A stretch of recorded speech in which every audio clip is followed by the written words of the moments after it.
When the words on the diary vanished again like earlier, Skya showed a listless expression. Even during the process, there was no trace of magical fluctuation. What the heck is going on? Su Juanhao closed the diary, feeling a bit disappointed. Skya, who had been staring at him, declared, I'm going to try it too. What?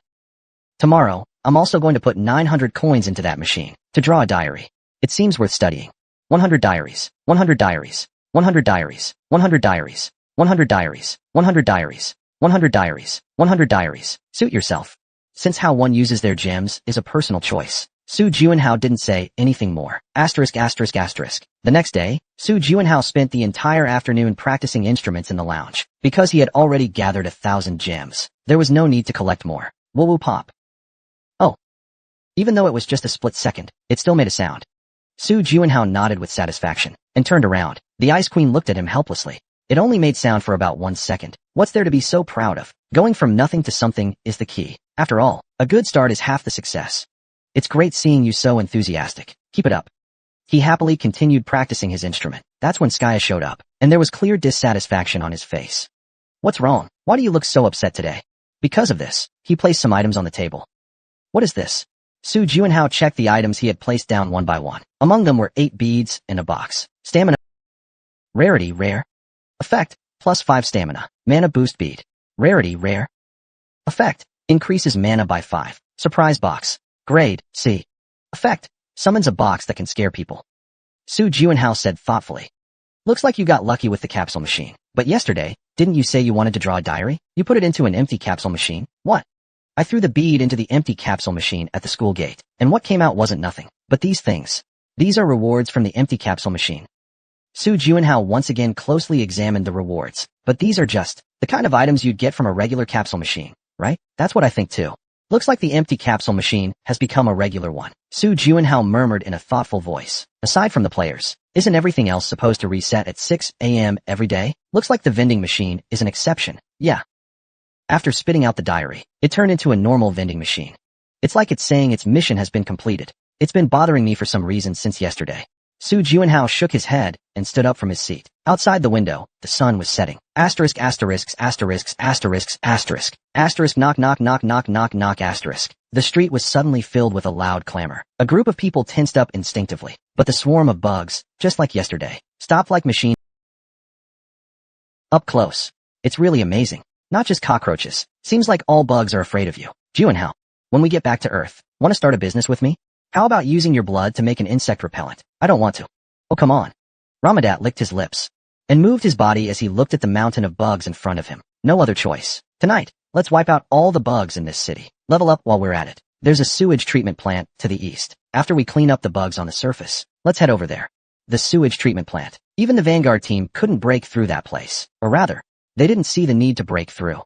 Because they could still find pearls without going in. Plus, it smells awful in there. That's true. It's darker and more humid there, so there are probably even more bugs. But with this pest extermination cheat, there's nothing to fear. Let's take care of the surface bugs first, then think about it. Good idea. Ramadat charged forward first, throwing a punch without hesitation. Boom, boom, boom. The wind pressure from his fist roared as it blasted out, clearing out the cockroach swarm instantly. This proved that every gust of wind carried a piano's power. He's using brute force again. Skya stuck out his tongue lightly and began preparing a large-scale area spell. Gilberto, meanwhile, infused his bullets with magic and took out the cockroaches one by one. What about Meishu? Su Juanhao turned to look for him. Ever since he was freed from the ice, I haven't seen him fight even once. There he is. He's with Jin Yuzhong. No. To be precise, Jin Yuzhong is standing behind him, watching him intently with a serious expression. He really does care, huh? His nickname Sword Saint was once one of the many nicknames used to describe Meishu, and Meishu could clearly feel that gaze, but he didn't look at him on purpose. He simply gripped his sword with a cold gaze, then swiftly drew it out. Swish. A crisp, quick sword aura burst from his slender body. The sword light reflected the moonlight, as fresh as cherry blossoms symbolizing spring, and at times as melancholic as autumn maple leaves, gently falling in sorrow. As always, his sword style remained beautiful and flawless. Not a Su Juanhao had once been captivated by his swordsmanship. He trained hard, trying to imitate it, but it took him half a year to realize he simply couldn't reach that level. I've never dedicated myself to a single weapon like he has. Of course, with the power of 5G Master S-rank ability, he could handle various weapons with ease. But ever since he could remember, he had focused solely on mastering one weapon. Compared to true masters like him, I pale in comparison. Maybe it was his swordsmanship that stirred me. Even Jiu silently joined the battle. Miss Che Shuren is diligently healing. Not bad at all. Su Juanhao smiled faintly too. He began channeling mana. Asterisk asterisks asterisks asterisks asterisk. Inside a bright red and ornate building. In the largest room, something seemed to be sitting there. At that moment, as he rested with his eyes closed, his tentacles suddenly trembled. Sensing something unusual, he immediately connected to the mental body. Then, hundreds, even thousands of viewpoints flooded his mind. Not this one, and not that one either. He needed to find a one-sided massacre scene among the many perspectives. After searching for a while, he finally found something. Oh, those are humans. From another world, humans who called themselves players. There were only 7 of them, just 7 people, and they hunted down tens of thousands of spirit bodies. Bored of his dull life, he suddenly found new interest. He quietly observed the scene of slaughter in real time. As time went on, his expression grew. This is dangerous. This is too dangerous. He stared at one person, a man whose presence instinctively filled his spirit body with fear. Except for a few special individuals, he could practically wipe out all the spirit bodies alone. A natural enemy has appeared. Yes. It's about time such a being emerged. Eat shit. Eat shit. His jaw clashed, producing a sound similar to human laughter. Then, that being straightened its back and stood up. Its body, over 5 meters tall, split open in the back, unfolding 4 pairs of massive wings. Asterisk asterisk asterisk. So this is the sewage treatment plant. Nothing special about it. It's because you're with him today. Today, I'll just call you Juanhao. Ramada and Skya were teasing and joking around. They had hunted down all the rotifers in the city. It wasn't until dawn that they entered the sewage treatment plant, leveling up more. That's pretty rare. This is the first time I've seen something like this. Even the usually silent Jin Yuzhong sounded slightly excited. Yeah. Sometimes you need a floor like this to ease the pace. Just think of it as a resting level. Even Meishu, who usually only nods slightly, looked genuinely happy. What? What is this? What does this even mean? Suddenly, his intuition started spouting nonsense. It was Su Juanhao's first time experiencing this. He asked with concern, "What's wrong? Why suddenly like this? Are you okay?" "This isn't the time to worry about me." A strange sound echoed, and everyone's hair stood on end. A chill ran up their spines, making their faces go stiff. Something's coming. The enemy is here. Damn it. This spot is no good. Everyone move. Ramatut punched the ceiling of the sewage plant, sending everyone flying. Boom! An earth-shaking crash. The ceiling shattered in one strike, creating a direct path to the surface. As the group quickly climbed up, shock filled their eyes. Rustle, rustle, rustle. Trembling with fear, shivering uncontrollably, the sky and ground were covered in countless worm-like creatures, too many to count. And bears, tigers, eagles and goldfish, strangely shaped special variants. But Wei Tianxue clearly said, no special variants would appear in the first city. Clearly, something has gone terribly wrong. Chapter 324. Death Diary R. Huff, huff. Su Juanhao panted heavily, black blood flowing from his mouth. His gaze flickered like a candle flame, sweeping the area around him. Why? Why did something like this happen? They used to live so peacefully, a simple and... Everyone smiled and enjoyed it. What exactly happened? Why did it come to this? Su Juanhao spoke with a trembling voice. Skya opened his eyes and looked at him. DGU asked me to take good care of you. Gilberto, you need to go see Arthur. That kid must be waiting for his dad. Why are you still asleep? Meishu, how long have you been sleeping? Still asleep? The already lifeless Cha Shirun and Jin Yuzhong didn't respond to his call either. His limbs trembled uncontrollably. A nauseating feeling surged up within him. This was different from the Valley of Trials. Back then, he killed his friends with his own hands, but it was just an illusion. This time was different. He felt afraid. Not just because death was approaching, but because the happiness he had struggled to find, those friends, to see them die so easily before him, was a sight that filled him with overwhelming fear. Pull yourself together. Pick up your sword, or run. Either way, just get up. A splash of instinctual realization hit him, like cold water, instantly snapping him back to clarity. At the same time, he became aware again, that the brutal scene before him was reality. Su Juanhao couldn't bear to look any longer, and closed his eyes. It started off well. Facing tens of millions of cockroaches, they had fought day and night for several days straight. No rest, no food, not even time for a drink of water. Relentless battles, one after another. However, in this unbelievable battle, they somehow seized the opportunity for victory. This was only possible because the 7 players gathered here were highly skilled. Only then could they achieve this. Oh, still breathing? The owner of that voice easily shattered their hopes of victory, just like that. He was a muscular cockroach, his entire body covered in armor-like exoskeleton. The cockroach swarm he led was immune to the pest extermination effect. You're worth studying. GUH. This guy picked up the battered and unrecognizable Ramatut and said. Su Juanhao slowly opened his eyes and got to his feet. He glared angrily at the creature. That's my friend. Put him down. Still alive. Yes. The man smiled as he looked around. Honestly, I'm quite surprised. You're a damn natural enemy, but I didn't expect just 7 people could fight against millions of mental bodies, and even sever all my wings. I told you to put him down. If I hadn't linked to the mental body in advance and discovered your presence, I probably would have taken the loss. Su Jianhao gripped his and charged at the figure. Put him down. Now. Futile. Even swinging sword energy as if wrapped in a blanket, he couldn't pierce that tough shell. That creature's tentacle gently brushed Su Jianhao's cheek. So this is what it really looks like. At the same time, suddenly, the sound of a heartbeat inside his body disappeared. Suddenly, the sound of his heartbeat vanished from within his body. Get up. Don't die. That's an order. The Ice Queen's cries echoed in his ears. Once again, I'm grateful to have met you early on. The leader of the cockroaches, who called himself the evolutionary revolutionary, B-Bug Erivo. Erivo spoke. Farewell, natural enemy. Asterisk crunch asterisk. Beneath a massive claw, the sensation of a shattered cervical spine spread through his body. Then, darkness. Asterisk clatter asterisk. Suddenly, a burst of light filled his vision. Su Jianhao, feeling dizzy, struggled to stand up. Are you okay? Someone supported his body. He instinctively pushed that person away. Wei Tianxue appeared in his view with an awkward expression. If you don't like being touched without warning, then I'm sorry. It was just an instinctive reaction. Hey, you're here to help, aren't you? Why so sensitive? Skya also asked, sounding slightly reproachful. Su Jianhao's gaze wavered. What is this? He quickly looked around. Meishu, Ramadat, Gilberto, Cha Shirun, and Jin Yuzhong were there too. All of them were safe and sound, looking at him curiously. No, this isn't right. Su Jianhao shook his head. They were all dead.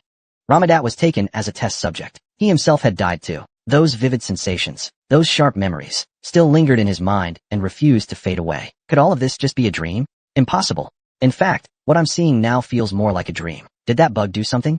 Maybe it retrieved my corpse and just put my brain into a container, unable to hide his inner chaos. Su Jianhao slowly backed away. Contractor. Shili also looked at him with a strange gaze. Wei Tianxue looked out the window and said, just in time. Outside the window, dawn faded, and the bright sun rose. The cockroaches scrambled into the darkness. The familiar initialization phenomenon began again. Every morning at 6 a.m., the city would be completely reset like this. These lines were exactly the same. These were the same words Wei Tianxue had said on the first day. Asterisk asterisk asterisk asterisks. Everyone go wash up first, then meet at the restaurant. Wei Tianxue handed out hotel room cards taken from the first floor, after entering the reset and freshly cleaned rooms. A refreshing scent greeted their noses. Wow. This is really nice. Same as last time, someone added. Su Jianhao turned on the shower head and stared at the mirror in the bathroom. Are you crazy? The Su Jianhao in the mirror didn't respond. He just nervously shifted his dazed eyes. If this is a dream, then please, just wake me up already. Don't give me false hope anymore. Su Jianhao scratched his head, trying to collect his thoughts. I did die. No doubt about it. My heart was ripped out, and my neck was broken under Alay's hard foot. I died on the spot. With injuries like that, even with cellular regeneration, it wouldn't be able to survive. Then what exactly is the current situation? Maybe everything he experienced was a dream, something like a prophetic dream. After all, the appearance of so many cockroaches is strange in itself. With his thoughts in disarray, Su Jianhao couldn't finish his shower properly, and left the bathroom. Sasha? Shili, sitting at the suite's business desk, was seriously writing something. What are you doing? Writing in my diary. Oh, about the strawberry and banana I mentioned last time. Wait, a diary? Su Jianhao suddenly remembered something, and hurriedly searched through his belongings. When he pulled out a familiar book, his face froze. Why is this diary here? If all of that was a dream, then this diary shouldn't be in his possession. On the other hand, if it wasn't a dream, then the fact that he was still alive didn't make any sense. What is going on? Just as he was feeling confused. Why don't you try opening it?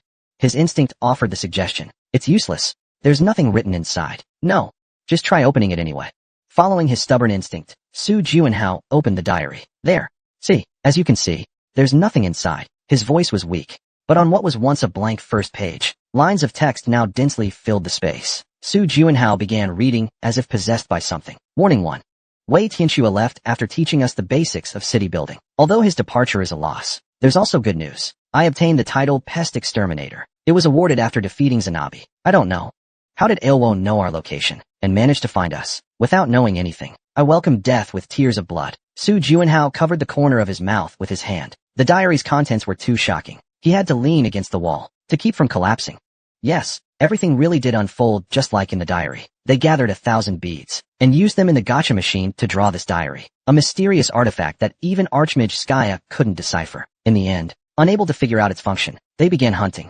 When they had nearly exterminated all cockroaches in the city, including those in the sewers, millions of cockroaches led by Ailwo launched a counterattack, which means, my god. With legs giving out, Su Juinhao collapsed onto the hotel room floor. It wasn't a dream. Everything he experienced was real. He simply returned to the past for some unknown reason after death. Wait, the time he returned to was exactly when the initialization phenomenon occurred. Su Juinhao's eyes deepened. So the initialization phenomenon really is. This phenomenon itself may be a save point. Wei Tianxue entered the next save point, but I didn't. Therefore, I was returned to the time of my first initialization. Death can be reversed. More precisely, it's not reversing death, but accepting death, and starting over again.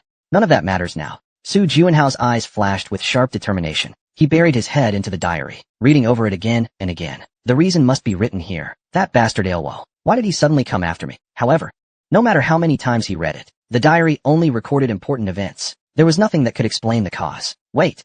Could it be? Su Juinhao immediately sat cross-legged, closed, and began to recall his memories. Because his instinct told him, the answer wasn't in the diary. It was in his memory. Although it was hard to recall everything from the past few days, his efforts weren't in vain. If I hadn't gotten involved with the spirit body early and discovered your presence, you might have succeeded instead. Once again, thank you for letting me discover you early. Farewell, natural enemy. Su Juinhao slowly opened his eyes. He was referred to as the natural enemy, and it was by connecting to the spirit body that he discovered the other's presence. What exactly is this spirit body? He didn't know. In the end, after some thought, Su Juinhao left the room. Asterisk, asterisk, asterisk. What is it? Skaya, wearing pajamas, asked expressionlessly. She had been about to go to bed when someone banged on the door like crazy. Naturally, her mood wasn't great. There's something important we need to talk about. Can I come in and sit for a bit? Oh, come on. Don't you know boys and girls shouldn't share a seat after age 7? Go wait in the restaurant. It's an emergency. What is this British woman even saying? But she's not wrong either. So Su Juinhao waited for her in the restaurant. A short while later, she appeared, wearing a simple outfit for going out. So what is it? Take a look at this diary first. You've really developed a unique hobby while we've been apart. Letting others read your diary. What a peculiar hobby. Sakaya glanced at her with a slightly uneasy look. So annoying. Can you finish reading before talking? Fine. She carefully read the first page of the diary, then let out a soft chuckle. I was worried I'd be jobless after this mission. Looks like I won't be. Being a novelist doesn't sound bad. This isn't a novel. Do you think patients in a mental hospital are easier to deal with? I'm not joking. Su Juinhao said with a serious expression she had never seen before. Help me. If this continues, we'll both die in 2 days. Chapter 325, Death Diary 3. After hearing everything, Sakaya remained silent for a long time. Finally, she spoke. Hey. If this is a surprise, or some hidden camera prank by Su Juinhao, just say it now. I'll laugh it off. Su Juinhao said nothing, just staring at her intently. Sometimes, a single look conveys more than 1,000 words. Why are you looking at me like that? You need to be convincing. Sakaya scratched her head, organizing her thoughts. So, you're saying we've already died once. And you went back in time, right? Exactly. And this diary wasn't written by you. Want to check it? Su Juinhao handed her a pen. Sakaya took the pen and wrote a sentence in fill font. If you admit it's a lie now, no, I'll just hit you 3 times and call it even. Su Juinhao looked at the writing, slightly surprised. What you wrote is completely different from what was in the future diary. What did you write back then? Xuanli is super cute, always running around following me. Just things like that. Looks like you didn't have a care in the world at that time. I envy you.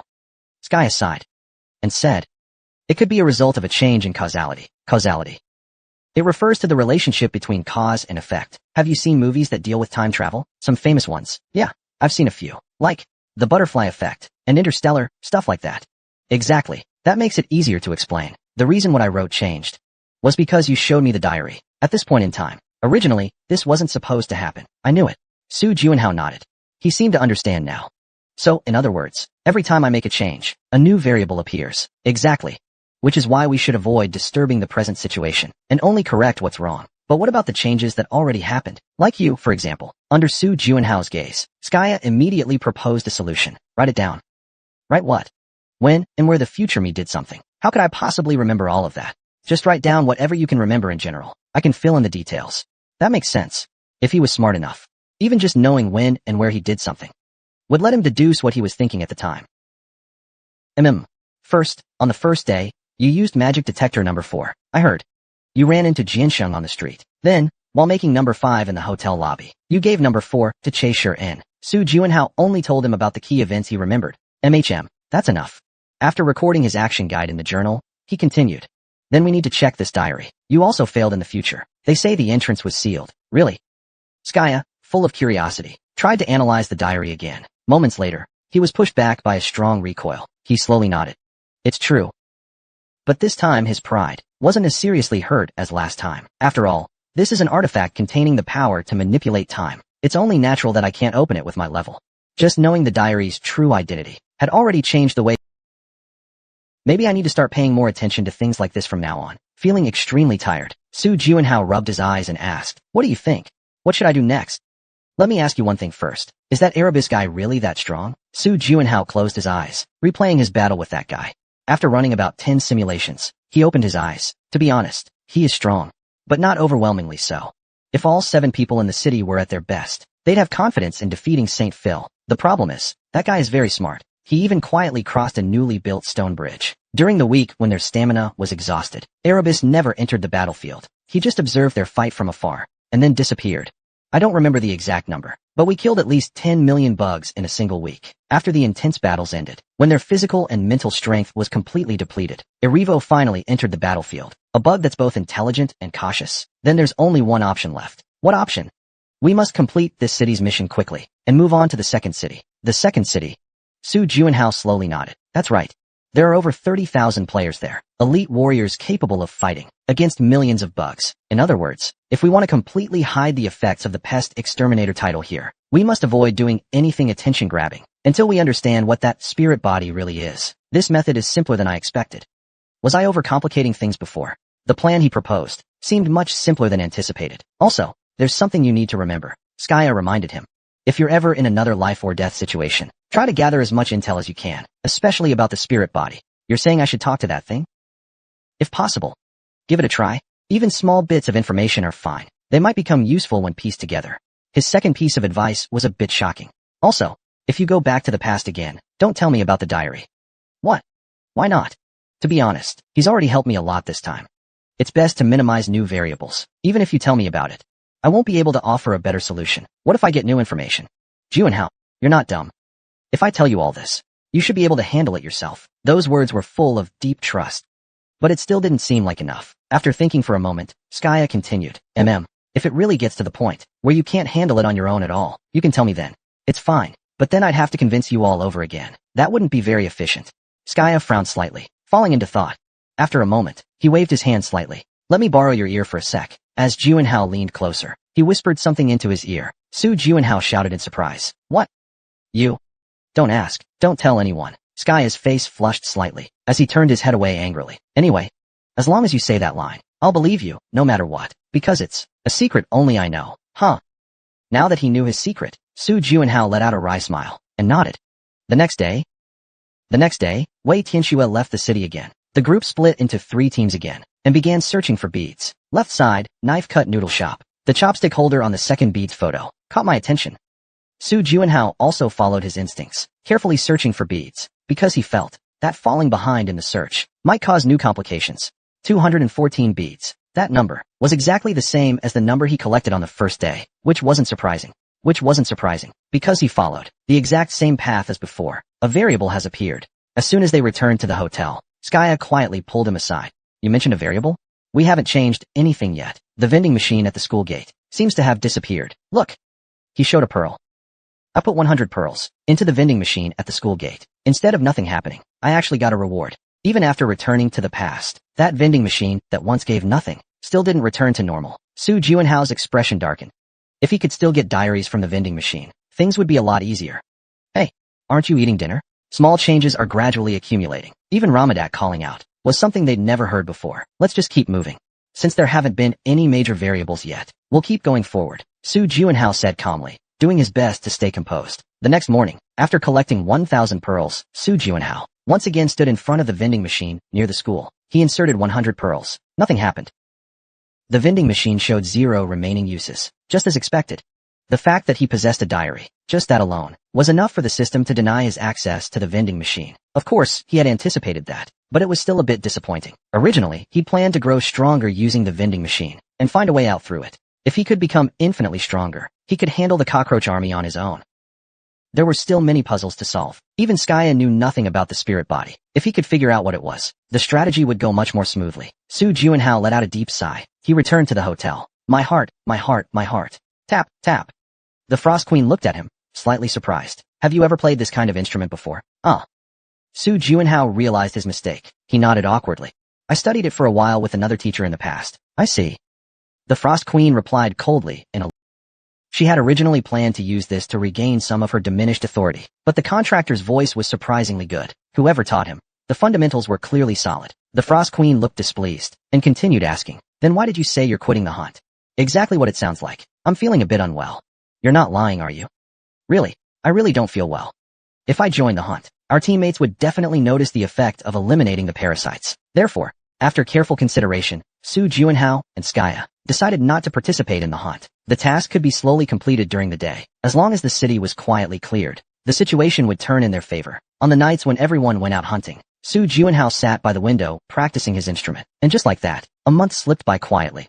My heart, my heart, my heart. Except for Su Juanhao, everyone else gained progress through the vending machine. However, night after night of constant hunting left them utterly exhausted. Whenever he saw their numbers dwindling due to fatigue, a wave of guilt welled up in his heart. After all, these were the maggots cleaned up by 30,000 players in a month. Although Saintess Che Shuren offered strong support, she didn't capture many rotifers. In the end, only 5 heroes were the core of reducing the number of Zhangma. That didn't include Su Juanhao and Sword Saint Ji Yuzhou. Ramatut spoke up. The 12th mission must be done at night, but with so many wheels here, it's impossible. She turned her gaze to Su Juanhao. Juanhao, does your body still hurt? I'm really not feeling well. Hey, Saintess, have you checked her condition? I've treated her several times already, but I still haven't found the cause. Ramatut sighed softly. Everyone knew. Su Juanhao was faking her illness, but all she could do was silently endure those resentful stares, because this was the only way to save everyone. When night fell, and the others left the hotel to hunt, the Ice Queen spoke. Why? Are you lying? To skip the hunt? I really don't feel well. Su Juanhao gloomily practiced her instrument. Fortunately, over the past month, she had become quite familiar with how to produce sound. That's enough for today. Just before dawn, she stopped practicing and prepared to leave the lounge. Boom. The entire building began to shake. A loud, mysterious noise came from below. What happened?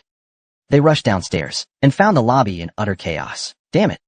At this rate, we'll never finish this mission.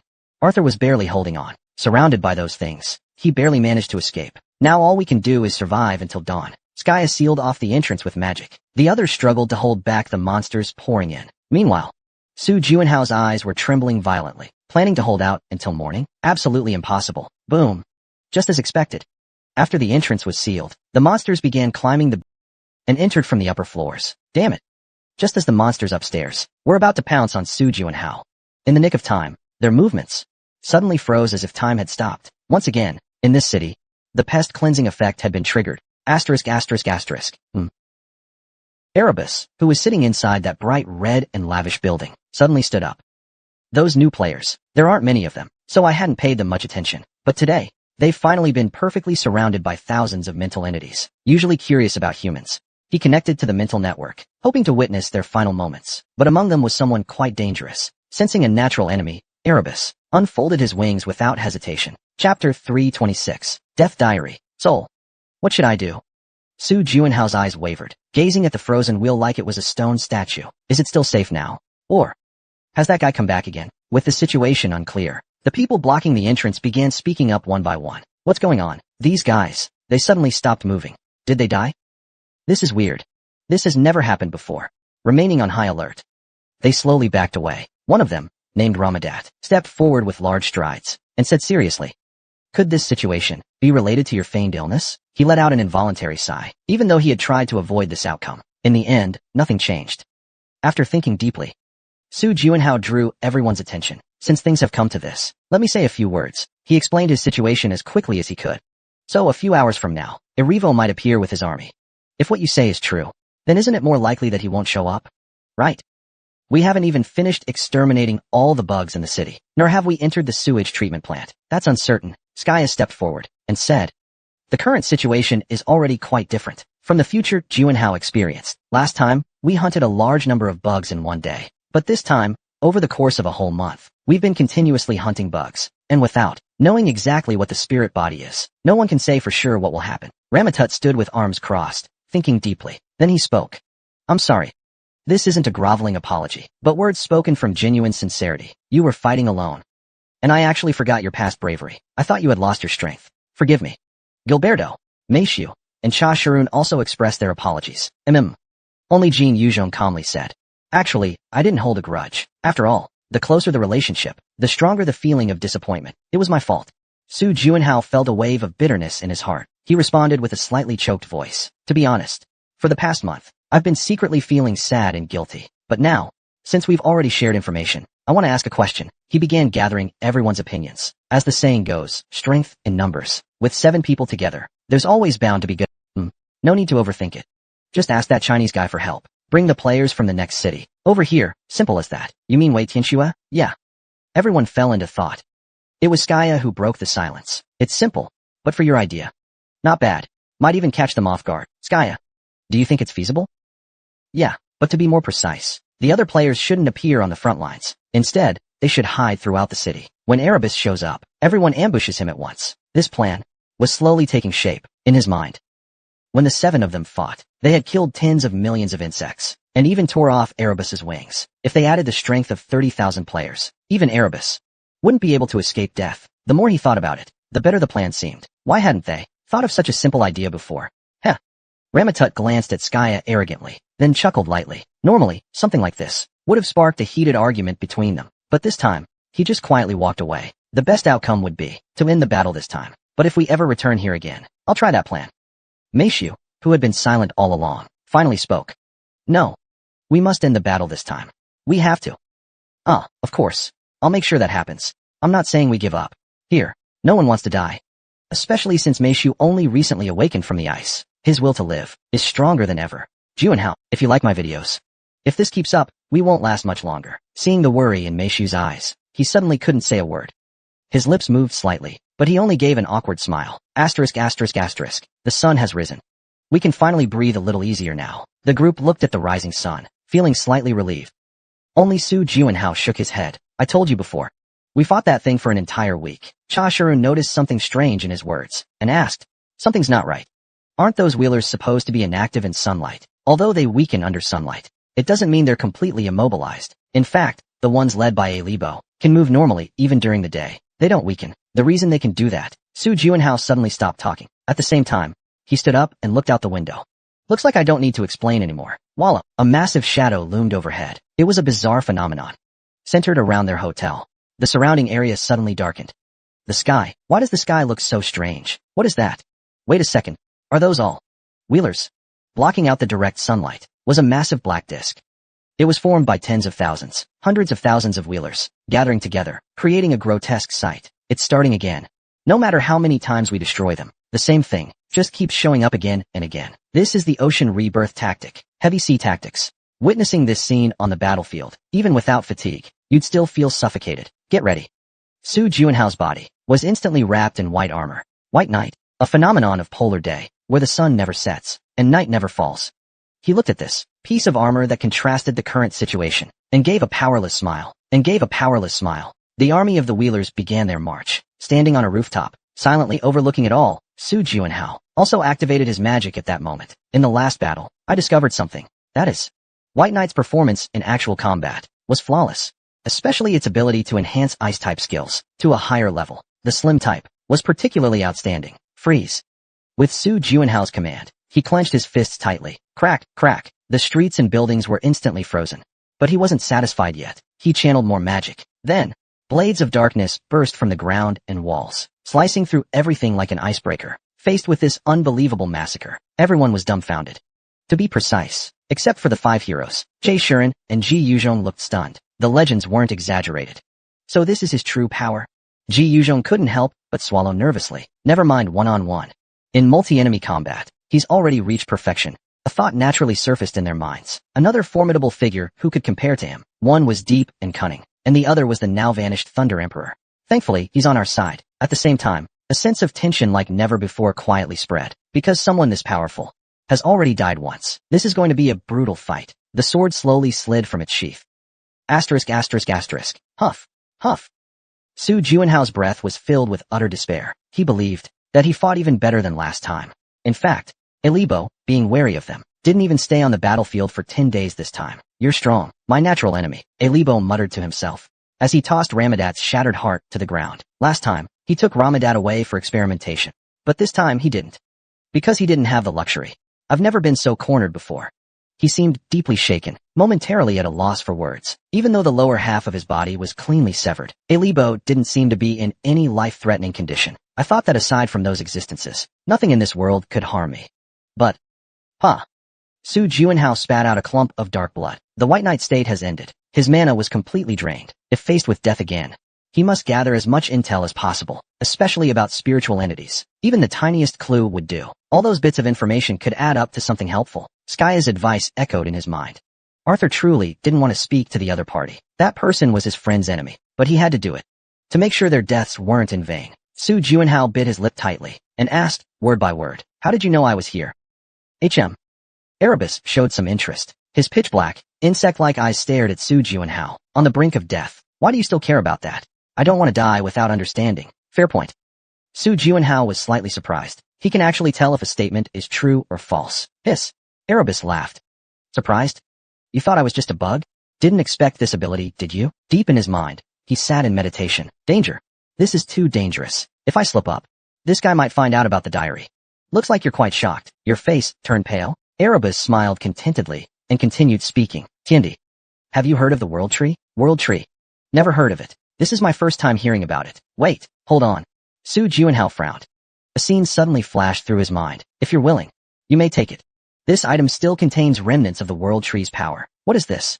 High Elf Nadamir, leader of the British Forest of Beasts stage, was once defeated by his sword lock. After recognizing the elf egg, he removed his necklace and said those words, and without a doubt, that conversation with Nadamir now clearly resurfaced in his mind.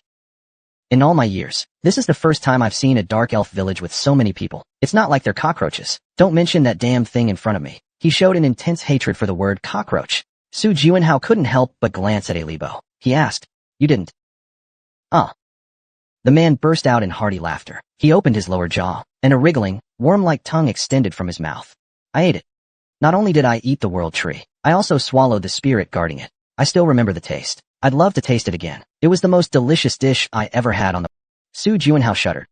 He swallowed hard. There was no doubt. This monster really had devoured the World Tree. The World Tree wasn't just delicious. Its power was also extraordinary. It allowed me to evolve to a higher level. The bug who calls himself an evolutionary revolutionary, Elibo, nodded. Thanks to it, I can not only discern the true meaning behind words, but also connect with my kind and control them. The puzzle pieces floating in his mind suddenly clicked into place. The spiritual entity you mentioned, turns out it was a cockroach. At the same time, he also realized why the confession of the dead didn't work on them. You mad bug. You wiped out all consciousness from the cockroaches. You stripped away their ability to think. Now they can only perfectly follow my commands. Just like a formatted computer only executing preset instructions, you turn them into hollow puppets. Wait a minute. Something's not right. I never said the word spiritual entity. Elibo tilted his head like an owl, staring straight at Su Juanhao. Those hollow insect eyes suddenly became terrifying. Su Juanhao clenched his trembling fists tightly. This is enough. He had already obtained all the vital clues. Stay focused. Now's not the time to be stunned. Just as his instincts sounded the alarm. Hey! Where exactly did you hear that word? Elibo crawled across the ground like a lunatic, tried to subdue it. But before it could arrive, Su Juanhao plunged the broken ambition sword into his own heart, and said, goodbye, bug. All the mysteries have been unraveled. Chapter 327. The Lonely One. 1. Though dizzy, Su Juanhao still looked around. Familiar scenery. Faces and situations. He was back. The first thing that surged in his heart was a deep sense of relief. He had once chosen death, fearing Erebus would capture him and keep him from dying. But he wasn't certain he could return to the past. Are you okay? Someone steadied his swaying body. It was probably Wei Tianxue. This time, he didn't push the helping hand away like before, but accepted the help. A concerned voice came to his ears. That's good. Do you really hate bugs that much? Not just a little. A whole lot. Su Juanhao murmured faintly, pale-faced, but waved his hand to signal he was fine. Wei Tianxue stepped back, looking surprised. He looked out the window. Crap. It's starting already? He rushed to the window and explained to his companions. Every morning at 6 a.m., the city gets completely reset like this. Afterward, they handed out hotel key cards and went their separate ways. Su Juanhao stopped Skaya. What is it? He seemed eager to escape, clearly uncomfortable after seeing the Wheelers, and asked in a slightly impatient tone, "How much do you know about the World Tree? Is that the tree worshipped by the elves? Yeah. If you know anything, please tell me as much as you can. I've only read a little about it in the Magic Tower's archives. That's already enough." Skaya paused to recall, then began speaking. "You know that long ago, there were portals at the borders, right? According to legend, elves came from the other side of those portals. They were a race that arrived here and gained power and wisdom from the World Tree. They revered it like a mother or a deity. What kind of power and wisdom did the World Tree grant them? From what I know, the World Tree could tell if someone was lying. In addition, a high elf might hear the voice of the World Tree once or twice in their lifetime. This is exactly the same as a Lebo's lie detection and spiritual connection abilities. The difference is, the World Tree used these powers to help the elves thrive, while that little bug just treats his followers like toys. So that means, eating the World Tree wasn't a lie after all. Having confirmed that, Su Juanhao returned to his room. He went straight to the bathroom. Splash. Cold water poured over his body, waking him up. He made up his mind. And it quickly. According to Ramadat's design, in order to capture him, you had to complete missions and gradually unlock new zones, getting stronger along the way. Eventually, you'd hunt him down properly. But I'm different. He was the anomaly of this game. Originally, only he could summon the immobile Lebo in the final zone. In that case, there's no need to go backward anymore. After showering, Su Juanhao checked his journal. Warning number 2. This time, he took a completely different approach. He forbade hunting, and didn't reveal the pest eradication effect. In the process, though he suffered the pain of losing his comrades' trust, the result did not change. Even though the method changed, the outcome remained the same. However, he discovered the true identity of the spirit, and Erebus's secret. Perhaps the plan proposed by Ramatut is the way to escape this hell. The diary briefly recorded the events he experienced. Last time, it had the number 1. This time it's 2. Su Juanhao's gaze grew deeper. Obviously, this diary records the order of his deaths. The first time, the second time. Is that how it's marked? The bottom of the first page is blank, but the contents of the second time are written on the second page. Each cycle is recorded on one page. If that's the case, then the remaining pages in the diary should represent the extra lives he has left. Su Juanhao began to count the pages in the diary. 365 pages. Looks like this diary was brought from Earth. That way it could be used to record an entire year. A smile appeared on Su Juanhao's face. Wow. That's quite a lot, huh? There are still 363 pages left. In other words, he can still go back to the past 363 more times. Status window. Su Juanhao quickly scanned the status window. This time, a look of deep regret surfaced on his face. His stat values weren't carried over. In the second cycle, Skaya had given him a stat-enhancing orb she had drawn, and told him to check if stats would carry over if he got the chance to return again. Yeah, wishing for too much really was a bit greedy. Still, having nearly unlimited chances, that in itself is already a great blessing. Su Juanhao shook off his lingering regrets and stepped out of the bathroom. Surui Li seemed to have finished writing in his diary and was watching his backlog of dramas on a tablet. Is it good? Yeah, it's really good. You look so carefree. It's nice. Su Juanhao gently patted his head, as if petting a cat. Surui Li looked up and stared straight at his palm. He asked, "What does that mean?" "That's a bit much. Sorry. I just think you're amazing." He suddenly remembered how Surui Li had cried for him during the first round. He cried so hard, begging him not to die. The usually cold and aloof Surui Li had been that devastated over him. It was unexpected. "For your sake, I want to live a little longer too." "What are you talking about? You're such a strange player." Surui Li stared at him helplessly, like he was looking at a weird uncle. When everyone had gathered, Su Juanhao shared his current situation. There was only one reason why he was in such a hurry to bring this up. "So, you want me to go to the next city and bring back—" "Exactly. Because without Wei Tianshue's help, this plan can't succeed." Before leaving, he had to share the situation and ask for help. After hearing the story, Wei Tianshue fell silent in thought, then stood up. "All right, I'll go. You don't have doubts?" "I know. Phantom wouldn't lie about something like this." Wei Tianshue grinned, showing his teeth. After leaving a promise to return within a week, he left the city. "So for the next week, let's collect orbs and manage the auto collection machines." Su Juanhao didn't join the hunting again this time. Of course, the group wasn't pushing themselves like they did in the second round either. They gathered orbs during the day, and even if it meant losing precious XP at night, they hid in the hotel building, waiting for Wei Tianshue's return. Then it would all be over. The promised week passed. He's here. Su Juanhao stood at the Sky Lounge, overlooking the bustling players on the street, and clenched his fists. Wei Tianshue kept his word, and brought them here. However, why does it look like there aren't many people? It definitely looks like fewer than 30,000. There are over 35,000 players, trapped on the 4th floor right now, yet only about 5,000 made it into the city. Su Juanhao looked toward Shun Chungxian at the front, as Wei Tianxue and Mill Page walked over. What happened? Did everyone come? Shun Chungxian closed his eyes, wounded by his pride. Wei Tianxue seemed to have nothing to say, or didn't want to talk. He just silently smoked. What's going on? Ah, sorry. I should be using formal speech now, right? Mill Page gave a bitter smile, and spoke up. We've been here for 5 months now. Aside from a few individuals, everyone else has already reached the checkpoint. That sentence means. It's said that most players believe there's nothing left here worth staying for, so they return to Earth. Maybe after they've fully prepared, they'll challenge the 4th floor again. But at least for now. Of course, some people did stay. Around 18,000 of them. Then why? Why did so few people show up? If all 18,000 had come, there wouldn't be this much concern. But 5,000 is far less than expected. Fear and restraint, right? Ji Yuzhong, who had been silently observing from behind, suddenly spoke up. Merpage looked a bit awkward after hearing that. Yeah, like Jianxing said, most of them left because they were afraid. And some of the guilds, he trailed off vaguely, as if it no longer mattered. I heard that directly meeting and requesting is considered the polite way. What? Su Juanhao's expression turned complicated. We couldn't meet in person in that situation, so we had no choice but to ask this way. Fear is unavoidable. But the second part, as Ji Yuzhong said, was clearly aimed at him. It was an attempt at power play. Power struggles are important, yes, but in a situation like this. Are they really doing it just to clear the 4th floor? He couldn't make sense of it. Signature guilds. There should be signature guilds over there too, right? What I said earlier, Tian Malian also said it once. She also said Meishu was here, her younger sister, right? Wei Tianxue mentioned it 3 or 4 times. Humph. Su Juanhao couldn't help but let out a bitter smile, and closed his eyes. If he didn't, his angry glare might have fallen upon someone innocent. Has that family still not woken up? They lost one child, and then a second. I thought they'd come to their senses. Su Juanhao slowly opened his eyes, turning to glance at Meishu's expression. Meeting his gaze, Meishu gave a bitter smile and apologized. Sorry. Why are you apologizing? Seeing this scene, Su Juanhao, even angrier, bit his lip and asked, so, how many people showed up in total? 5,281. It took some time to gather all the willing toxic players, but that's a decent number, right? No. With these people, Erebor can definitely, but compared to 20,000, the casualties will be much higher. He tried his hardest to hold back the curses that threatened to spill. Erebor, from a mountain peak far from the battlefield, watched the man and woman.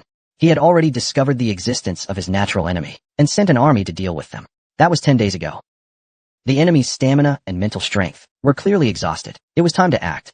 Stepping onto the battlefield, he instantly turned the tide. The enemy was so powerful that ordinary units, or special individuals couldn't stand against them. However, with their stamina and mental strength depleted, could they still face me? No. That was Erebor's conclusion. And his analysis was correct. Ugh. Raising a sword in the pouring rain, he barely blocked Erebor's kick. Just one clash, and his legs and arms trembled uncontrollably. Your knowledge is regrettable. Discovering, in advance, the existence of his natural enemy was a brilliant move. Elibo, relying on his ample stamina, pressed hard against the 7 men and 1 woman. Huff. Huff. Su Juanhao was gasping for breath. Unknowingly, the sun had already set. Streetlights lit up one after another. The mission to lure the enemy to the target location was complete. Everything was going according to plan. Su Juanhao had exhausted all the mana he'd stored over the past 10 days. At the same time, 128 ice mirrors appeared in the sky, starting to trap Elibo. Get confused. Crystal formation. Crystal room. What's the point of capturing me? Who knows? What else can you do with a bug? Scared, are you? Su Juanhao snapped his fingers. Skya fired a beam of light into the sky. Time to unleash the bug spray. Rustle, rustle. After a struggle, Elibo finally collapsed to the ground. The players silently watched the scene. Although they had defeated the boss, none of them showed any joy on their faces. Bro. Open your eyes, please. Bro. Healer. Where's the healer? Please, save our master. Damn it. I should have listened to you sooner. We should have sent them back to Earth. There were casualties, and many of them. Cornered and desperate, Elibo summoned more wheelers, and that became the root of disaster. It was like a vision of hell. Countless swarms of bugs flooded into the city. Under the Phantom's command, the players stood united. After 2 more days of bitter fighting, battling alongside humans, the outcome is always so bitter. Crackle, snap, pop. Su Juanhao didn't let his guard down, even reducing Erebor's body to complete ashes. Dragging a limp leg in the pouring rain, she walked to his side, staring at the black ashes. It's finally over. Yeah. After responding absent-mindedly, Su Juanhao suddenly felt something was off. He turned to look at her. By the way, you're talking so casually now. Since when? How long are you going to keep this up? Didn't we agree to treat friends to a meal at the hospital? Speaking in the pouring rain, she pushed back her hair, soaked with green potion, with her hand. Yeah. So we can talk freely now, right? Honestly, I was feeling a bit uneasy earlier. You should have done this sooner. The two laughed silently. After laughing heartily in the rain, she said with a refreshed expression, but this floor's notification seems unusually slow. It just showed up. What? The mission completion message, whether it was Sanabi or Parnactos, they always appeared instantly. The smile on Su Juanhao's lips slowly faded. Now that you mention it, why hasn't the message shown up yet? Something's wrong. Wait a second. At that moment, a flash of realization hit Su Juanhao, and he muttered to himself involuntarily, when you run into this guy, shouldn't there be a notification about encountering the floor boss? Ji Yuzhong turned his head, his face filled with surprise. He seemed to be saying something, but his voice couldn't be heard. It faded away. Beep. An ear-piercing alarm rang out. Su Juanhao stared straight ahead, expressionless. As long as the main objective is completed, it's best to leave the city as soon as possible. Staying longer won't help. Why? Though his mind was full of questions, he still couldn't make sense of the situation. Standing in front of him, Wei Tianxue continued his work as if nothing had happened. Every morning at 6 a.m., the city resets like this. But why? Chapter 328. One person, two. In the sky lounge of the hotel, Su Juanhao stared blankly at the reset phenomenon. What on earth is going on now? Why? Why am I back here again? One question after another flooded his mind. He clutched his heated forehead, trying to deny reality. I don't even know why. This has never happened before. He and the other players had defeated a Libo. Of course, he also realized that he might not have been the floor boss. But what does that have to do with going back in time? Isn't it only supposed to happen when I die? Maybe there are other conditions he hasn't discovered yet. Su Juanhao blamed his own carelessness. Too reckless. The repeated time resets had made him impatient, and that was the root of the problem. He should have made sure the enemy was truly dead, and using the confession of the dead, because I rushed things. How foolish. He shouldn't have made such a mistake. Su Juanhao closed his eyes tightly, walking mechanically toward the hotel room. Cold water splashed over him, his thoughts gradually clearing. When facing Erebor, there was indeed no usual notification, whether it was the Frost Queen or Sanabi. Both times a floor boss encounter notification appeared, but this time, with Erebor, there was none. So, this guy isn't the floor boss of the fourth floor? Even if we take a step back, even if that's true, it's hard to explain why he looped back. Maybe. Perhaps at some moment, something killed him. If that's the case, it would make sense. But I can't be sure. Jing Jinping might try a completely different approach, but that's too risky. Because Ramadat's strategy is the only way to defeat Erebor. Su Juanhao closed his eyes tightly, making a decision. Let's try again. With the same method. Asterisk asterisk asterisk. So, you're saying I should go to the next city to bring players over? Exactly. Deep in thought, he said, I'll go. In that moment. One more thing. There are precautions. Precautions? Yes. Su Juanhao glanced at Meishu, conveying his thoughts on the Destiny Guild. If they reject the proposal, pass this message along. If they don't cooperate, it'll be boring when you meet me again in the future. Whoa. I know we don't get along that well, but can you really say that? I can. Not only did Su Juanhao say it, he also messaged Shin Sung-yoon and Merpeji. If the players reach the checkpoint and want to return, please have them wait for now. The more players join this operation, the fewer casualties there will be. Wei Tianxue left the city, but Su Juanhao didn't share everything with his companions. It's best not to tell them that I captured a Libo and came back again. There's no need to add unnecessary variables. Asterisk asterisk asterisk. Oh. The Ice Queen clapped. Her claps sounding like a seal's. You really look like someone who just returned. Well, how was the sound I made? Now Su Juanhao could use the instrument she gave him with no difficulty. Shuang nodded slightly. Stretch out your hand. Let me see. This one. Why? Without hesitation, he handed over the instrument. Shuang immediately shattered it and created a new one. Identical in design, but more than twice the size. Practice with this from now on. You've never said that before. Back then, you couldn't produce such a sound, could you? Su Juanhao blew softly into the new instrument. Huff, huff. The sound was almost the same as when he first started learning. Do I really have to train this hard? You must. Shuang replied firmly. You keep going until your last breath. Only then will it be complete. If you say so, then that must be right. Su Juanhao didn't argue. He silently practiced his instrument. Ever since that harsh lesson from the music world, his trust in him had increased significantly. Speaking of which, Su Juanhao paused his performance. Stats won't carry over, but his skills are fully retained. In other words, through repetition, his technique would gradually improve. He should find time to practice other skills too, since it takes time anyway. More focused practice will benefit his future. Let's treat it as an investment for the future. Yes, this is an investment in the future. Asterisk asterisk asterisk. Indeed, it became much easier to make up for past shortcomings. The number of players Wei Tianxue brought was clearly more than before. I was surprised. Phantom came back, he said. He was looking for players willing to raid this place, and they came flooding in. We arrived just in time. If we hadn't received the community message back then, thousands would have returned to Earth by now. 12,854 people, compared to the 5,281 from before. This time's number more than doubled. 88 foot. Arthur, who returned to Earth during the last event, also led the Night Watchers and joined the team. Gilberto tightly embraced his son and patted his back. It's okay now? I'll protect you. Su Juanhao quietly watched that figure, then asked Wei Tianxue. The Destiny Guild didn't come? I conveyed everything you told me, but they just scoffed at it. However, Wei Tianxue didn't seem to mind. Shin Shengxian was different from last time too. He seemed to be in a good mood. Don't worry too much. Phantom. We can handle this on our own now. They already have over 10,000 elite players. Peruru. A Libo's trembling body suddenly collapsed limply. Last time at this point, he had relaxed his tension. But not this time. He was even more on edge, his eyes scanning the surroundings like maybe someone's watching me from the shadows. It could be a hidden floor administrator. Or another player who feels uneasy about my presence. Better check the situation first. Using the stealth skill Night Walk, Su Juanhao quietly placed his hand on top of Alibo's head. Confession of the dead. Please work. Please, just show me something. Was it because of his desperate wish? A familiar notification appeared before his eyes. Confession of the dead initiated. An issue has occurred with the ability. What's going on? Su Juanhao muttered with a puzzled expression. The system message text was all garbled. This was the first time he had ever seen that happen. But that wasn't the end of it. Suddenly, memory footage began playing erratically. Sometimes the images were blurry. Sometimes they flashed by at several times the speed. Even the sound would disappear. No, not enough.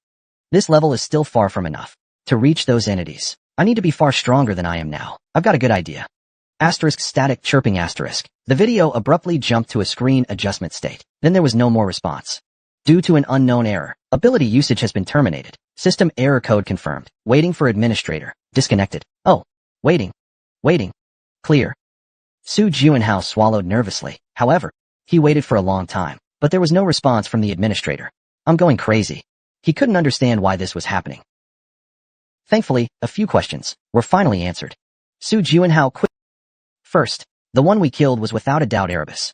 And that guy was indeed the floor manager of the fourth layer, but they had a major misunderstanding. That cunning bastard. The bug we faced was not the real body. Indeed, he had already felt something was off multiple times. Though Erebus wasn't weak, he didn't give off the same overwhelming aura as the Frost Queen or Xena Bai. Normally, he operated using a special body. That's why. He's basically a mad bug.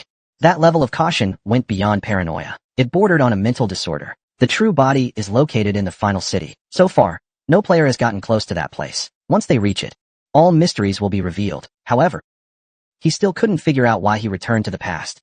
What was even stranger was that even though more time had passed, he hadn't gone back in time. Swordmaster. Suddenly, a scream came from the battlefield. Su Juanhao turned his head. What? In the slowly fading world, Jiyu's body tilted forward in the pouring rain. Thud. He dropped to his knees, his face filled with confusion. But that expression disappeared in an instant, because blood was gushing out from his groin. His face was stained with blood. What's going on? Su Juanhao quickly disabled Night Walk and supported him with both hands. He shouted loudly. A female player nearby shook her head. I don't know either.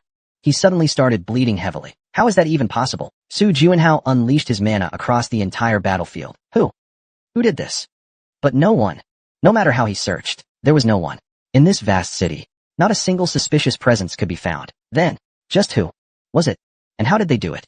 The intense trembling in Su Juanhao's arms slowly settled. Mr. Jiyuzhong? His anxious voice received no reply. Su Juanhao held him in his arms blankly, then suddenly realized something. So that's it. The method used to kill Jiyuzhong now was the same method that had killed him during the fourth loop. Su Juanhao's face showed disappointment. His heart was full of doubt. Why was it Mr. Jiyuzhong who died this time, and not me? The strategy wasn't significantly different, and the battle unfolded much like last time. The only difference was the pause. After the battle, a sudden thought crossed his mind. Su Juanhao froze. Could it be because of Night Walk? If this was one of the powerful curses a Libo cast from the final city, then clearly he was targeting me. But I used Night Walk to hide my presence. Which means, he couldn't find me in the end. So he chose Jiyuzhong as the target instead? Damn it. No matter what, the death of the Sword Saint is a huge loss. What hurts even more is the guilt he now feels. Jiyu died in his place in the pouring rain. Contractor. Noticing something was wrong with Su Juanhao, the Frost Queen hurriedly grabbed his sleeve. His voice was unusually serious, completely different from usual. It's okay. Really, it's okay. Please don't worry. However, Su Juanhao instead comforted her. There are still over 300 chances. No problem. I'll just restart again. What? You right now? The Frost Queen's face twisted. She wanted to say something more, but Su Juanhao had already thrust the ambition sword into his heart. His friends, Che Shi, Ji Yu, Shin Chengxian, Wei Tianxue, Mil Page, and the players. In his increasingly blurred vision, he made a silent vow. This time will be different. No one needs to give up anymore. It's possible. If the blessing of return is with him, no one will have to be sacrificed again. Su Juanhao truly believed this. Chapter 329. Alone. 3. How lucky. Seeing the people gathered in the Sky Lounge, he felt a sense of relief. Ji Yu, who had just died vomiting blood, was now calmly gazing out the window with his usual stern expression. Every morning at 6, the city would be completely reset like this. After Wei Tianxue explained, everyone returned to their rooms. But Su Juanhao stayed in the dining hall to organize his messages. Now that he knew killing Erebus was meaningless, the real goal remained. To head to the final city and take that bastard down. However, Su Juanhao couldn't openly hunt. If Alibo discovered the effectiveness of the extermination plan, everything would reset to the first or second loop again. So should he just stand by and do nothing? No, he had to find a way. A weakling, a contractor. Just as he was deep in thought, Shili tugged at his sleeve with a balloon in hand. Eyes sharp. Make me a cup of tea, please. Su Juanhao was momentarily stunned. He had never been asked to make tea before. All right. Shili liked drinking tea while overlooking the city here. Apparently, not returning to the room right away caused a variation. Though they said doing minor things could trigger a butterfly effect. This shouldn't matter too much, right? It's just making tea. How big of a change could it cause? Su Juanhao told him to wait a moment and walk toward the kitchen. Maybe he should tell his companions about the return. Previously, he tried to avoid variables, to uncover the spiritual entity. But now that he knew about the spiritual entity and Alibo's true form, he needed their help even more. Asterisk plop asterisk. Huh. While lost in thought, Su Juanhao suddenly froze. He had accidentally poured all of his remaining fairy stone powder into the black tea. Crap. That was the last of it. Should I just reset and try again? As he seriously considered it, a voice outside urged him. Black tea. Coming. Here. Su Juanhao shook his head. Resetting just because of one fairy stone would be too wasteful. Here you go, the black tea you ordered. Thank you as always. He smiled and took a sip. But then suddenly, his expression changed. Oh. It's especially good today. Maybe it was because he changed the tea leaves. He couldn't admit that he had accidentally poured a large number of spirit stones into the tea, so he had to lie. Unaware Shueli happily responded with a smile. Then just brew this kind of tea for me every day from now on. Sorry. That was the last batch. You can't buy it here anymore. Oh. He immediately became downcast. He sipped the black tea slowly to save it. After drinking, he returned to the guest room. Su Juanhao took a bath and changed into clean clothes. Knock knock. A very shy knock on the door softly echoed at the guest room door. It must be Shueli. Su Juanhao opened the door without any guard and was startled. Standing in the hallway was not Shueli, but a silver-haired boy who looked like a second-year middle schooler. He wore a hotel staff uniform, but it was clearly ill-fitting, as if he borrowed his sister's clothes. Who are you? Su Juanhao asked in a low voice. Right now, besides their group, there shouldn't be anyone else in the hotel. That was a confirmed fact, established through several cycles of experience. Is there a new variable? An enemy? With high alert. He began to gather his magic, but the girl in uniform spoke with a confused expression, and then that familiar, crisp voice like jade beads gently rang in his ears. After drinking black tea, I suddenly got taller. Got taller? What do you mean got taller? Su Juanhao frowned. The girl looked hurt. I only grew a little bit. And you already don't recognize me? You? As far as he knew, there was only one person who called herself that arrogantly. Su Juanhao showed a look of disbelief. The girl suddenly turned her head. I hate you. No way. Su Juanhao asked with a glimmer of hope. Excuse me, are you the Ice Queen? She gave a slight nod. Her delicate face looked unusually serious. How is that possible? The words were almost out of his mouth. Could this be the butterfly effect? Although her tiny actions could indeed trigger unexpected changes, this is just way too exaggerated. This is way too much. Of course, ever since the dual evolution to intermediate level, she hadn't evolved again for a long time. Unexpectedly, one mistake made her evolve directly to this level. Unbelievable, even in dreams. Come on in. Shuang walked into the room and sat properly on a chair. She curiously tapped her feet on the ground. Contractor, I'm sitting on a chair now, and my feet can touch the ground too. That's good. After watching her for a moment, Su Juanhao asked, any other changes? Now that you've become an ultimate spirit, isn't there anything different? Like memory recovery, for instance? What are you talking about? I've already reached top tier 3rd stage. This setting. You're really committed to it, huh? Su Juanhao casually nodded. Anyway, your answer is? Yeah. Shuang looked confused, tilting her head repeatedly. As for memory, I'm not sure, but I do feel a bit stronger than before. After all, I evolved from a low-level spirit to a mid-level one. It'd be weird if I wasn't stronger. That's an upgrade from a low-level spirit. The important matter of evolving into a mid-level spirit. At that moment, a thought flashed through Su Juanhao's mind. At this rate, all the clothes I bought, I won't even be able to wear them anymore. A lot of them are still unopened. Pretty new summer outfits. He actually showed a regretful expression. Supervisor of the 4th floor management department requests your response. A message he had never seen before appeared before his eyes. I'm not a floor administrator. What management department supervisor? His thoughts grew increasingly tangled. First was the evolution of Shuanglu, then the invitation from the management supervisor. This whole sequence of events had never occurred in any previous loop. Might as well go check it out. If anything seems off, I can still return to the past in time. After making up his mind, Su Juanhao nodded. I accept. At the same time, the scenery around him turned into a neatly arranged reception room. You've arrived. The one who stood up was a man wearing an ordinary office worker's suit. He looked completely average, wearing a professional smile. He handed over a business card. Supervisor of the 4th floor management department, Han Juming. After confirming the name card, Su Juanhao asked, Han Juming, are you Korean? Is that so? No way.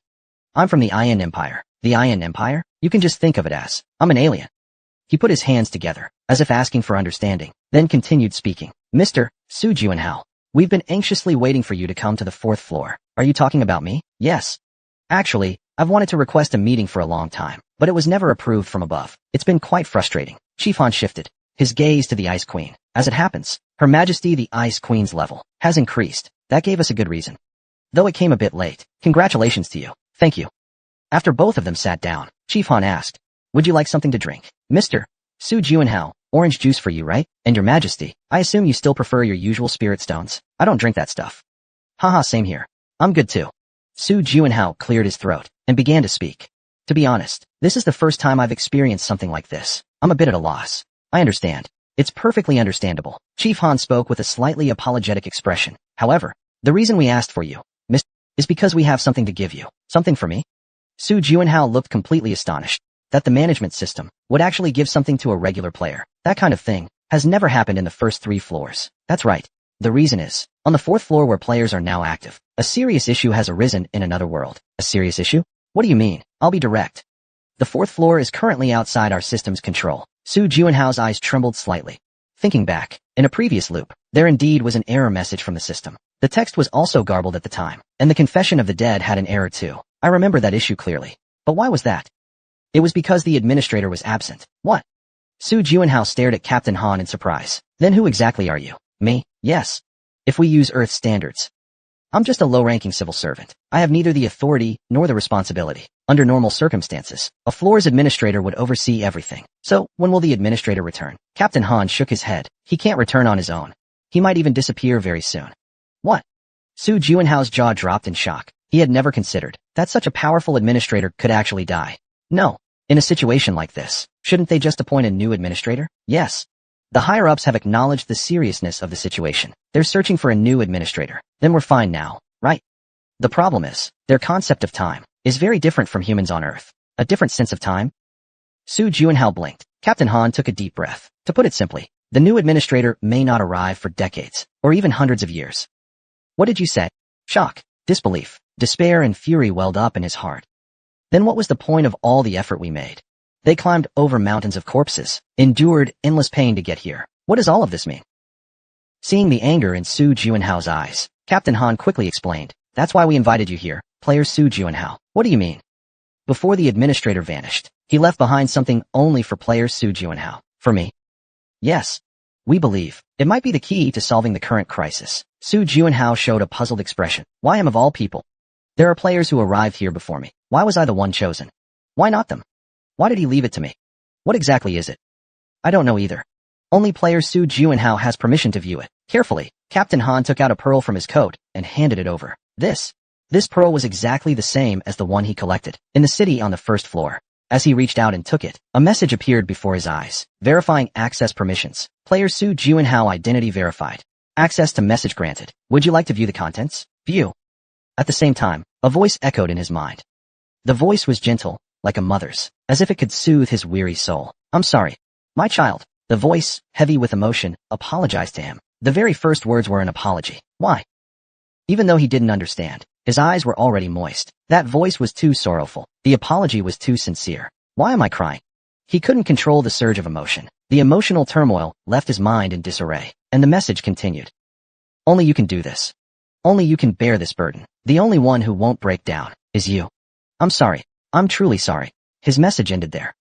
Before Su Juanhao could speak, countless notifications flooded his vision. The content of the first mission has been changed. The content of the second mission has been changed. The content of the third mission has been changed. All players entering the fourth floor will receive 30 missions. Seeing the updated content, Su Juanhao's face turned pale. What is this?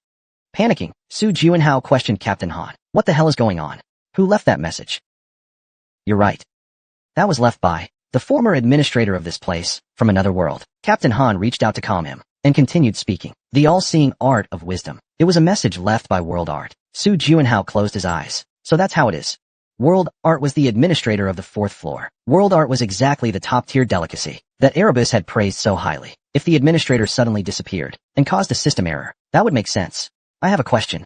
As long as I can answer it, I will. Captain Han nodded.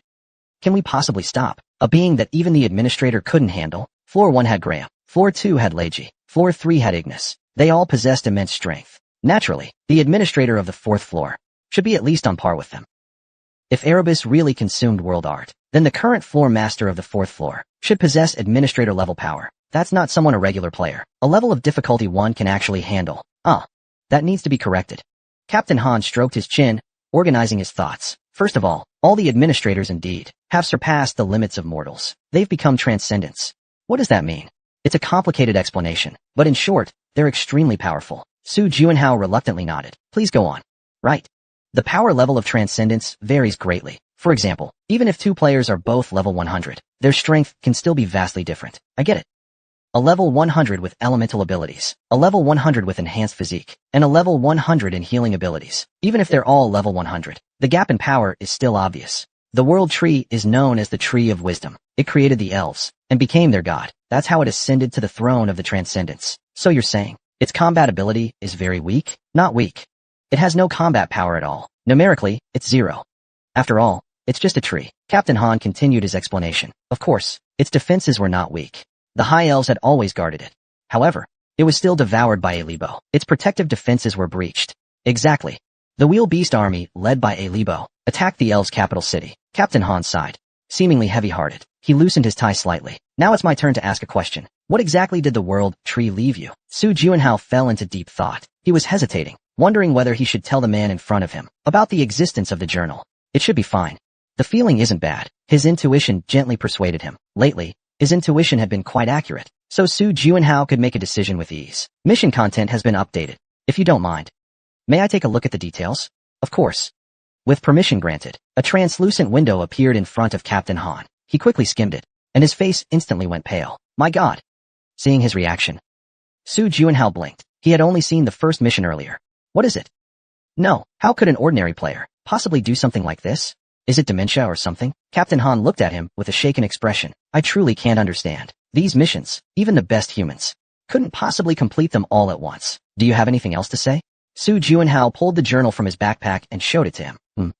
This book is made from the roots of the world tree. Looks like you've made up your mind. Captain Han, who had maintained a serious demeanor, began to look at him with pity. Are you really sure about this? It's going to be painful. There's no other choice left. Su Juanhao calmly put the journal away and said, either I do it, or I'll be waiting for decades, maybe even centuries, wasting away in endless waiting. I'll try to shorten the deadline as much as I can. Captain Han said what civil servants often say, but Su Juanhao seemed to have foreseen the outcome, because there was no confidence at all on his face. I believe the world tree entrusted me with this task, for a reason. Indeed. Captain Han nodded. A player like you. There's no one else like you. Both the nemesis of bugs, and possessing an unbreakable spirit, a one-of-a-kind existence, never to be broken. Captain Han gave a self-deprecating smile. Even if struck with great force, it won't break. But that doesn't mean it won't be hurt. To be precise, it's that it can't break. Your mental fortitude may be twisted to its limits, completely collapsing, becoming a mess.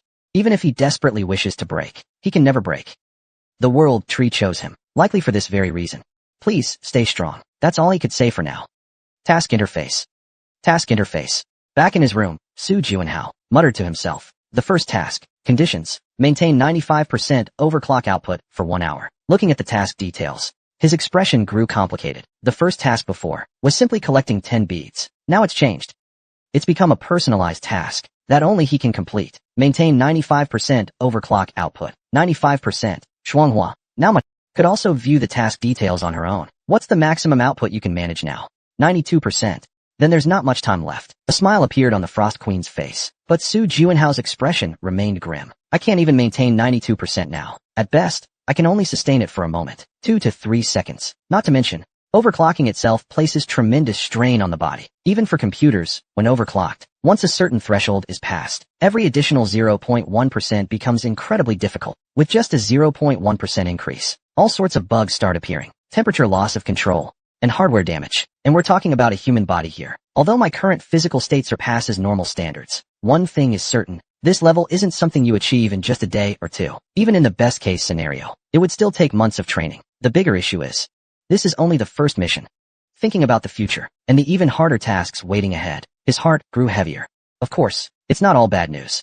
Players entering the 4th floor must complete a total of 30 missions. However, only 5 of them were transformed by world art. 5 missions like that, judging from the difficulty of the first one, each would take about 3 months to complete. That means 5 would take 15 months, allowing some margin, maybe around a year and a half. Most importantly, he still had 361 unused pages in his journal. A journey of 1,000 miles begins with a single step. As long as he kept moving forward, he would reach the destination eventually. After closing the mission window, Su Juanhao's eyes were filled with blazing determination. That afternoon, Su Juanhao shared the current situation with his companions. He asked them to travel to the next city, while he practiced overclocking. Training is important, but gathering as much intel on the enemy as possible is also crucial. When his companions reached the next city, they would come into contact with all sorts of information. He told them to pass along everything they learned through the community message board. Phew. He finally let out a breath of relief. Night fell. Back in the hotel room, Su Juanhao sat in a chair and opened his journal. He read it over and over, carefully checking if he had missed anything. The Ice Queen, watching a show on her tablet, tilted her head and asked, Contractor. He waved at her, while keeping his... What is it? Come here. Quickly. As she approached, he looked up at her with innocent eyes, and asked, Why do men and women have children after being in love in a room? They're not even married. What? Didn't you learn this when you were queen? Nonsense. Of course I studied. I learned all sorts of things, including court etiquette and formal knowledge. I mastered all of it. But apparently, she never learned about sex education. Ministers all said how adorable she was. But didn't she receive even basic education? Su Juanhao cautiously asked. Then how do people in your country have children? When a man and woman fall in love and get married, they live a sweet life, and then the poetry bird brings them a baby. No way. Su Juanhao rubbed his forehead gently. The Ice Queen seemed to suddenly realize something. All right. How do Earthlings have children then? You guys don't have poetry birds? Heh. On Earth, the head bird brings the babies. Oh. What a magical bird. The Ice Queen laughed happily, as if she had solved a great mystery. He continued watching the drama. It might be better to set content restrictions on the tablet, just in case. Su Juanhao silently made up his mind. Deep breath. Su Juanhao sat in the center of the hotel's empty gym. At his side, the Frost Queen slowly approached. Deep breath. Exhale. Let's begin when you're ready. Normally, the process of increasing overclock output was something he handled alone, but past the 90% range, her assistance was indispensable. If the explosive heat couldn't be controlled, it could result in instant death. So, this was also a safety measure. Su Juanhao closed his eyes and examined his own body. After undergoing a full body transformation, his body operated like a precision machine, like a miniature universe, a microcosm. The polished 8-lane mana circuits looked clean and refined. It was an exhilarating sight.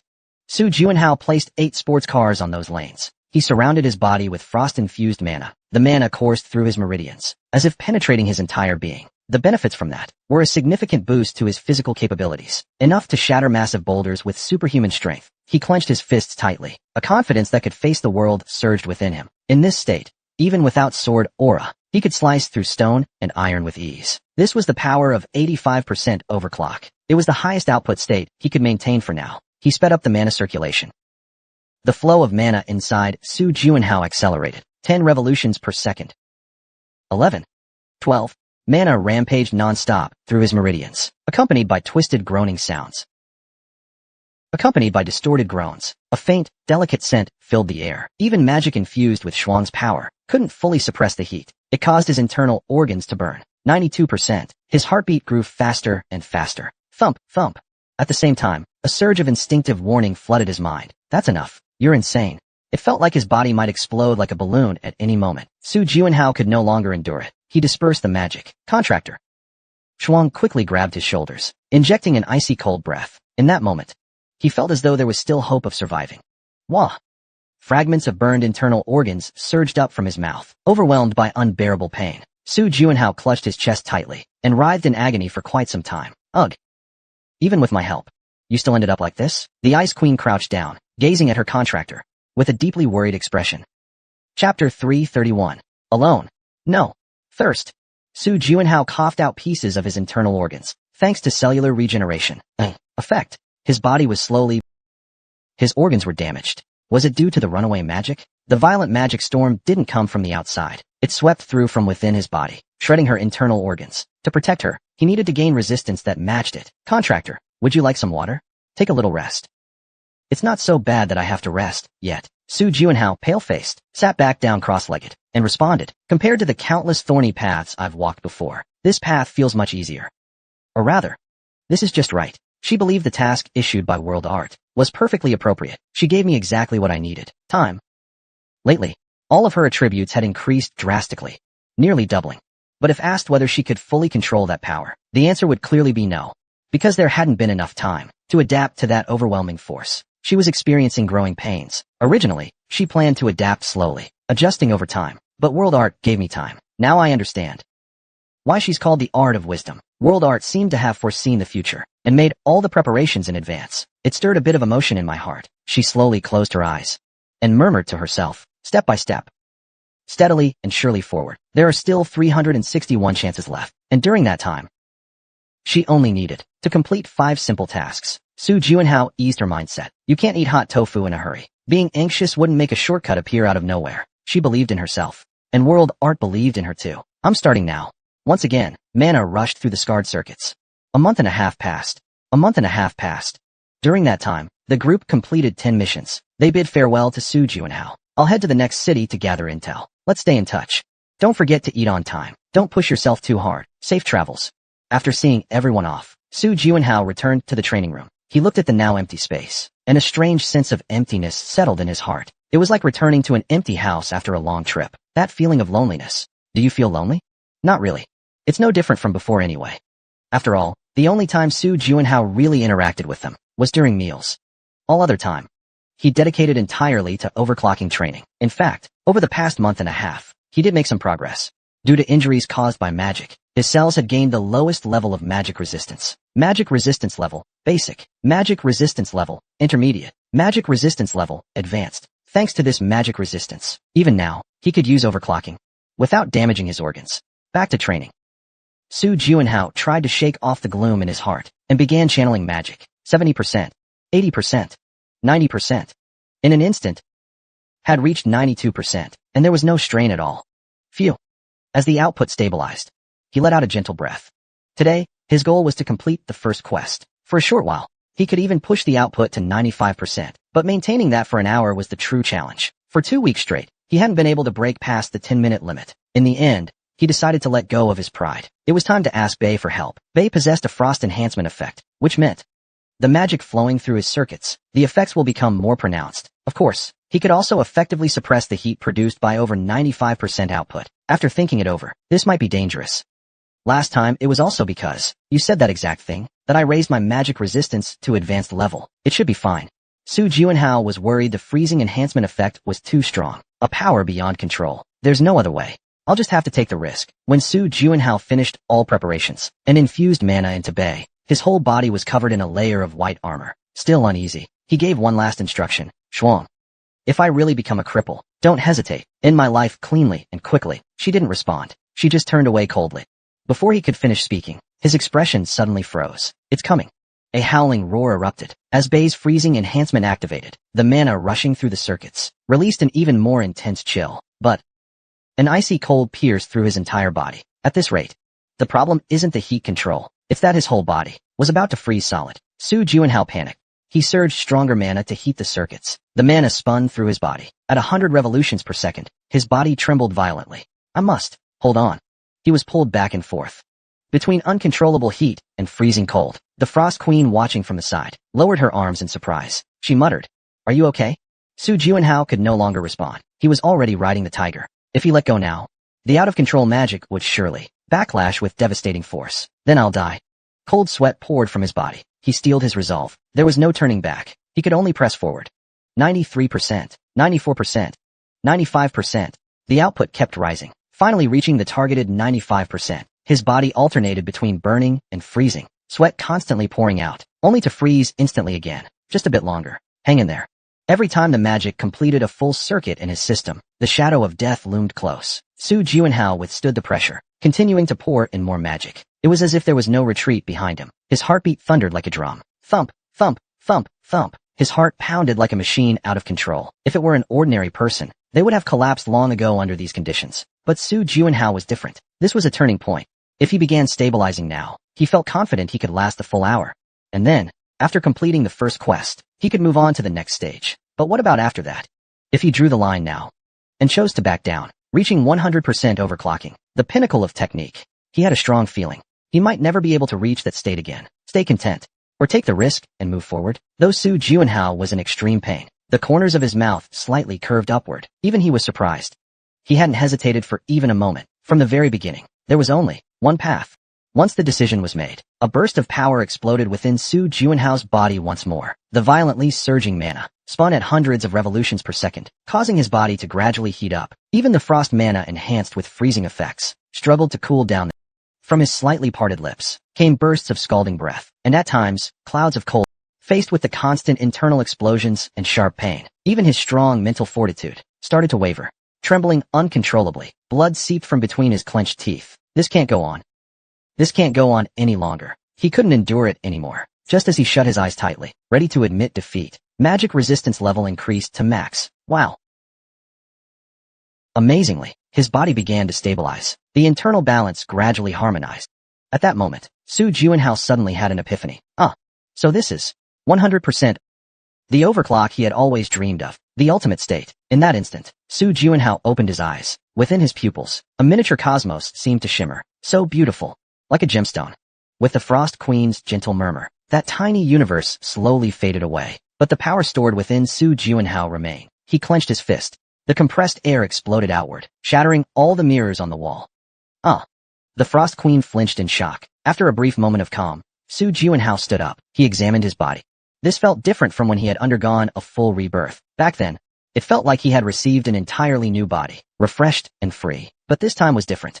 It was as if a force had been poured into his body, steady and reliable. Filled with confidence, achieving 100% overclocked output, was surprisingly stable. His magic no longer fluctuated violently like before. Instead, like a noble river, it flowed gently through his circuits. This feeling was incredible. Then, while he and the Ice Queen were cleaning up the shattered mirror shards, a message appeared before his eyes. First quest completed.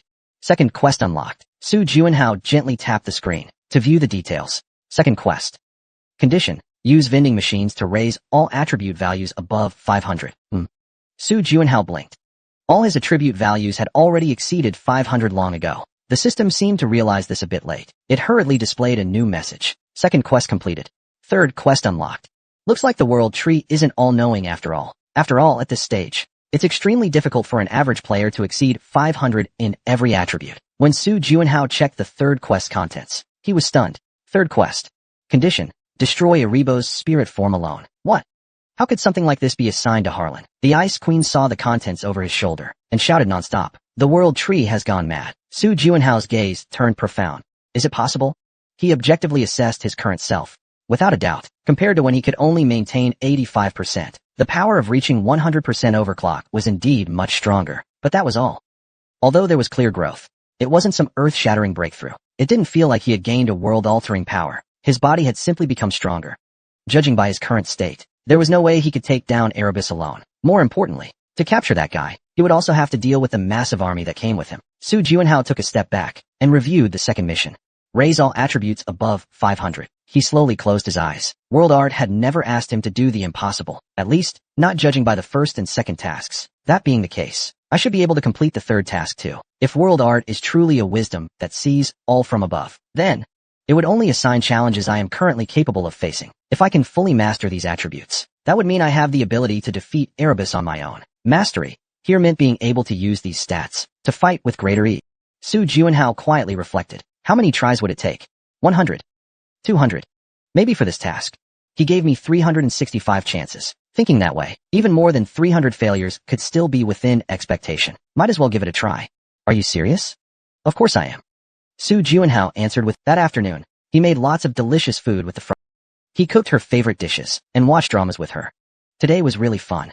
I hope every day can be like this. Let's hang out again next time. Perhaps when she dies, all of the Frost Queen's memories will vanish. The only one who remembers this will be her alone. This is no longer a battle against enemies. It was a battle against loneliness, but she would overcome it. Just as she always had. While the Ice Queen dozed off, Su Juanhao sat on the sofa. While drinking strong coffee to stay awake, he simulated it in his mind dozens of times, hundreds of times, but still couldn't figure it out. Taking out all the bugs in this city alone, and destroying Erebo's spirit form. How many tries would it take? He still had no idea. Asterisk snore asterisk. Next to the Ice Queen's adorable snoring, he fell into deep thought. Chapter 332. Alone. Slipping away, Su Juanhao stood on the hotel rooftop, gazing down at the city. Contractor. The mission objective. Do I really have to take that guy down by myself? Seems like it. She recalled the contents of the third quest. Destroy Erebo's spirit form, alone. The spirit form referred to Erebo's shadow puppets, and all those bugs. But clearly, these weren't just ordinary roaches. The missions dropped from 30 to 5, and even the first 2 tasks had higher difficulty. So now, for the third one, do I just need to kill a single bug to complete it? No way. That thing killed me and my friends countless times, and the world tree wants me to deal with it alone. As Su Juanhao's thoughts deepened, the shadows cast over the city grew longer. Eventually, the whole city fell into darkness, and he, too, was swallowed by the dark. Night Step.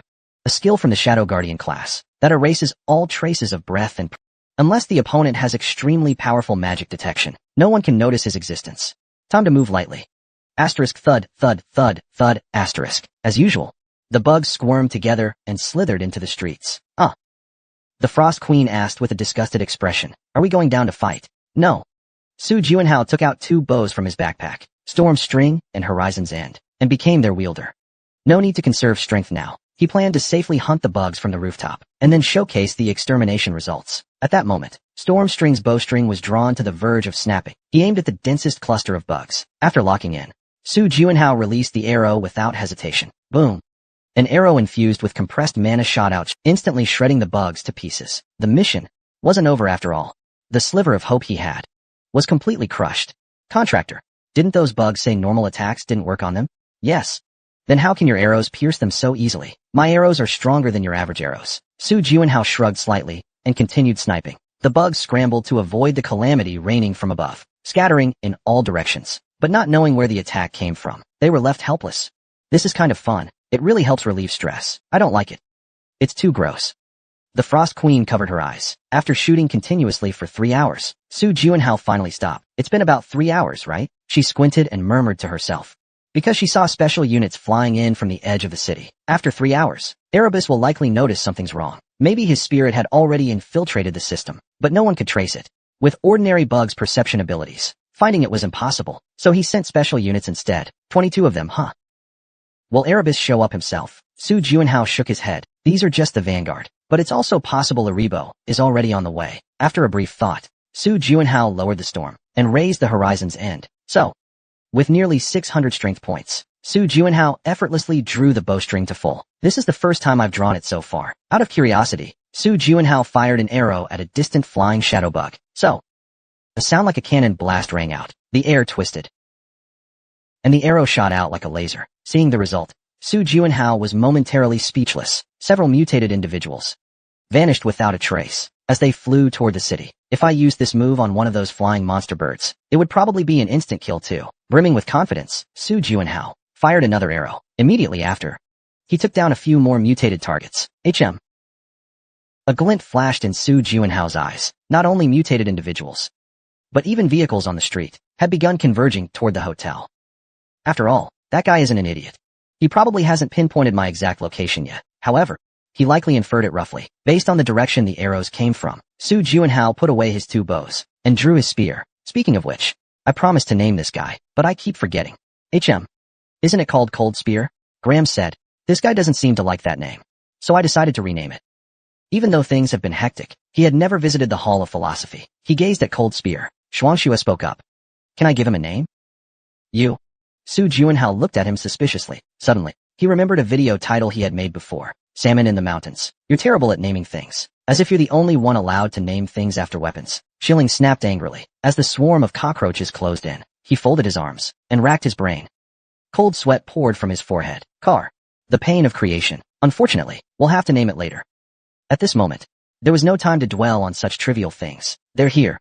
As the flying special units approached like fighter jets and neared the hotel, Su Juanhao leapt from the rooftop. One strike, one kill. He gripped his cold spear tightly. Tremendous mana surged instantly.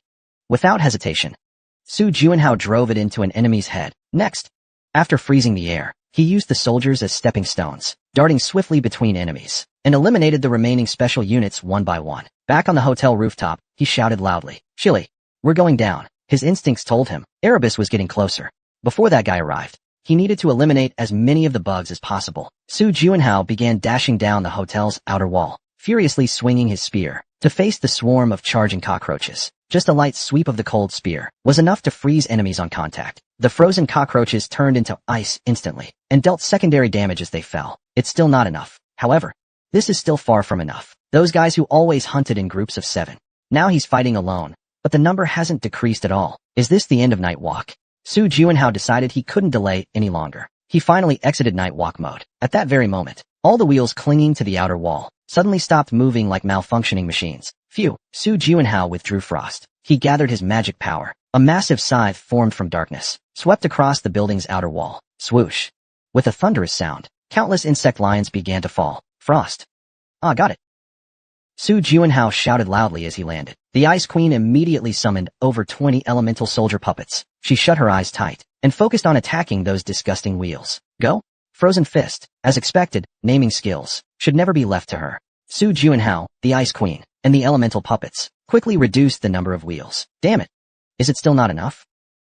Su Juanhao bit his lip lightly. They had already taken down an estimated 3,000 insects, but in this city, there were still tens of thousands left, roaming openly. In the distance, flying in with a swarm, was a familiar insect. Erebor. This guy arrived even faster than expected. It took him about 40 minutes. Was it because Night Walk made him faster? However, probably because he rushed. He didn't bring an overwhelming swarm like before. Su Juanhao's mind spun quickly. So the number of insects I need to deal with is 15,000 in total, plus Erebor's clone. Trembling in fear, as Erebus approached, the bugs affected by the extermination effect began waking up one after another. As usual, Erebus didn't rush into the battlefield right away. Instead, he observed from afar. Huff. As the bugs regained their strength and lunged forward again, Su Juanhao gathered his mana. Since the battle began, this was the first time he used overclock 100%. His whole body suddenly felt as light as air, yet at the same time filled with a sense of commanding all. Feeling this contradictory sensation, Su Juanhao calmly reached his hand toward the lunging roach. Disappear.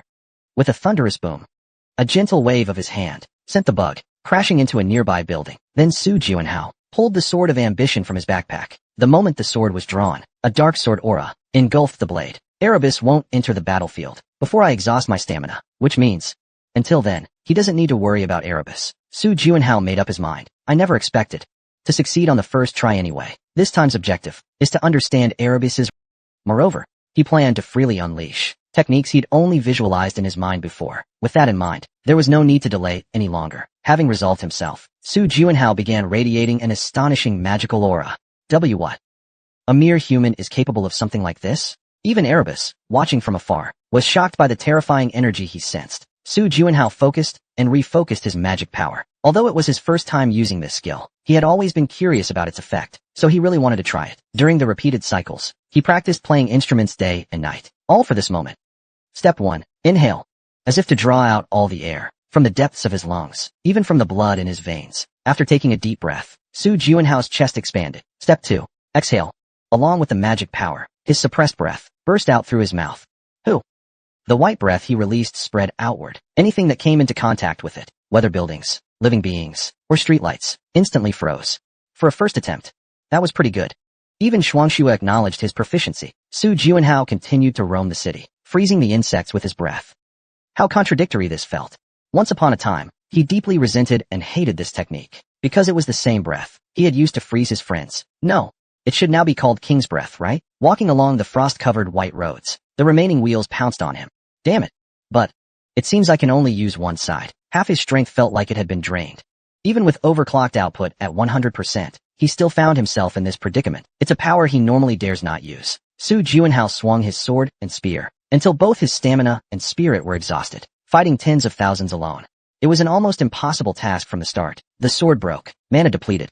Both knees hit the ground. I can hardly believe someone like you actually exists in this world. Erebus, now on the battlefield, shook his head. Even seeing the staggering Su Juanhao, he couldn't hide the fear in his heart. It's like you exist solely to destroy me. Erebus didn't say his usual line, like, how lucky, or anything like that. Die. He didn't want to spend another moment near Su Juanhao, and directly tore through his heart. But Su Juanhao coughed up blood in reverse flow, yet he was still smiling. Lifting his head, he looked at Erebus, lips curled upward, and smiled. I saw the possibility. Even if this task is nearly impossible, he kept refining his techniques. He firmly believed that once he fully mastered his power, he would one day snap the enemy's neck. So just wait. No matter how many times, tens of times, hundreds of times, I'll keep training over and over again, Su Juanhao said with a deep smile, until the day I kill you. The day I kill you. After shouting those words, Su Juanhao's body collapsed forward. The Frost Queen, as always, sat by his side, and tears like chicken droppings streamed down. However, perhaps because he had grown, this time she didn't say don't die. Contractor, keep going. She gently stroked his head, leaving behind words of encouragement. Su Juanhao slowly closed his eyes, and murmured softly, I'll refine you once more. This kind of luck won't show up every time. Don't worry about my essence. That familiar shadow of death loomed over him again. And yet, he couldn't suppress his smile, because of his words. You evolved because you ate a spirit stone? You still don't know anything. Fool. Next time I'll let you eat a bunch of spirit stones again, and you'll evolve once more. Asterisk pa. Asterisk. Su Juanhao, who was prepared, naturally kept his body balanced. He slowly opened his eyes. One familiar, kind face after another gradually came into view. Wei Tianxua, Ji Yuzhou, Ramadad, Gilberto, Meishu, Skaya, Chashirun, and then, a girl with camp-style hair stood there, as if she had just heard some shocking secret. Standing there. Chapter 333. I found a few things that can be destroyed. 1. Su Juanhao froze for a moment, trying to remember. Was this one originally looping through time with me? No, that's not right. In this scene, Shirley always kept her small, cute form from before evolution. She knew nothing about the time loops. So that means, this is our first time coming back together. That's right. There were many variables in the last 5 rounds of the match. The Ice Queen evolved. I even met Administrator Han Jumin. My overclocking hit 100%. The fact that he came back with us must be related to his evolution. Suddenly, I remembered the administrator on the 3rd floor. The words of the Flame Spirit King, Ifrit. He said contractors are beings whose souls are connected. In other words, as he evolves, does our bond grow even stronger? Su Juanhao let out a sigh. This should have been something to make him truly happy. Because with more people to share his memories, his sense of loneliness would lessen. However, right now, he couldn't feel purely happy about it. Such a blabbermouth. Why, at the very last moment, did the secret of the Spirit Stone have to be revealed? Even if he were to die here, he would have kept it to himself. It's really unsolvable. As he kept sighing, Wei Tianxua handed out room keys. Everyone, go take a shower first, then gather at the restaurant. Once everyone had left the restaurant, Su Juanhao cautiously approached Shili. Sorry, he called out tentatively. Hey. He gently patted his shoulder to test his reaction. His blank expression suddenly turned to face him, and those icy eyes seemed to pierce his very soul, sending a chill down his spine. Contractor, be honest. Did you really make him eat that stone? Su Juanhao let out a soft groan. Honestly, if he lied, he might be able to calm the situation. If he said it was a joke, maybe he'd be let off the hook. But that would be wrong. If he didn't know, fine. But in this situation, lying was impossible. Just like with his friends, he was also a comrade. Su Juanhao nodded. I'm sorry, I really did make him eat it. His expression looked like he'd been hit with a hammer. The Frost Queen clearly felt deeply betrayed. His eyes gradually turned red. Poke, poke. He kept poking Su Juanhao's chest hard with his finger. What exactly are you doing? Are you trying to trick me into eating spirit stones? Did you think our contract was just for that? I don't want to eat that stuff. Su Juanhao looked a bit guilty. He obediently accepted the punishment. The Ice Queen trembled with anger, clenching her fists tightly. She was furious. I won't forget this. He muttered as he left the dining hall. Watching his retreating figure, Su Juanhao let out a deep sigh. Crap. How am I supposed to fix this? Given the current situation, there's only one person I can talk to. Xinghao. Shuang is absolutely furious. Leaning by the window, Gilberto sipped his coffee and smiled gently. If you came to me for that, then you found the right person. That's actually a wise decision. After all, I am Arthur's father. So how do we get him to calm down? Here's the thing. First, Gilberto suddenly paused mid-sentence. He thought for a moment. His expression quickly turned serious. All I know is how to change diapers. Fair enough. Arthur was frozen in ice when he was still a baby. He only returned after growing up. How could he possibly know how to raise a child? Su Juinhao sighed again. He stood up. What a wasted trip. I guess I'll go find Skya instead. I believe I'm better than him. Give me a chance. Gilberto's eyes sparkled. As a father, he really didn't want to hear that he was worse than Skya. Then tell me, Shuangqi is really mad at me. How can I make things right? Doesn't he like cake and tea?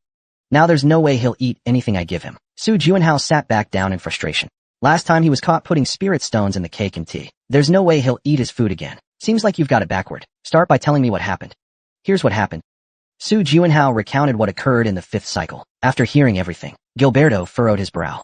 Infinite loops? Juinhao, you're caught up in another mess. You've told this story 5 times already. Don't say it again. Just give me advice about Shuangqi. Gilberto shrugged and finished his now cold coffee. Honestly, there's nothing to worry about. Just wait a week, that's all. What's going to happen in a week? With a puzzled look on Su Juinhao's face, Gilberto gave a faint smile. You'll find out then. Xinghao.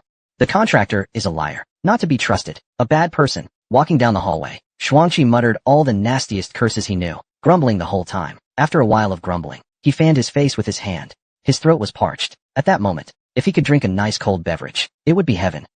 Shuangqi swallowed hard. The contractor's fried rice and lemonade were so good. No, wait. He shook his head.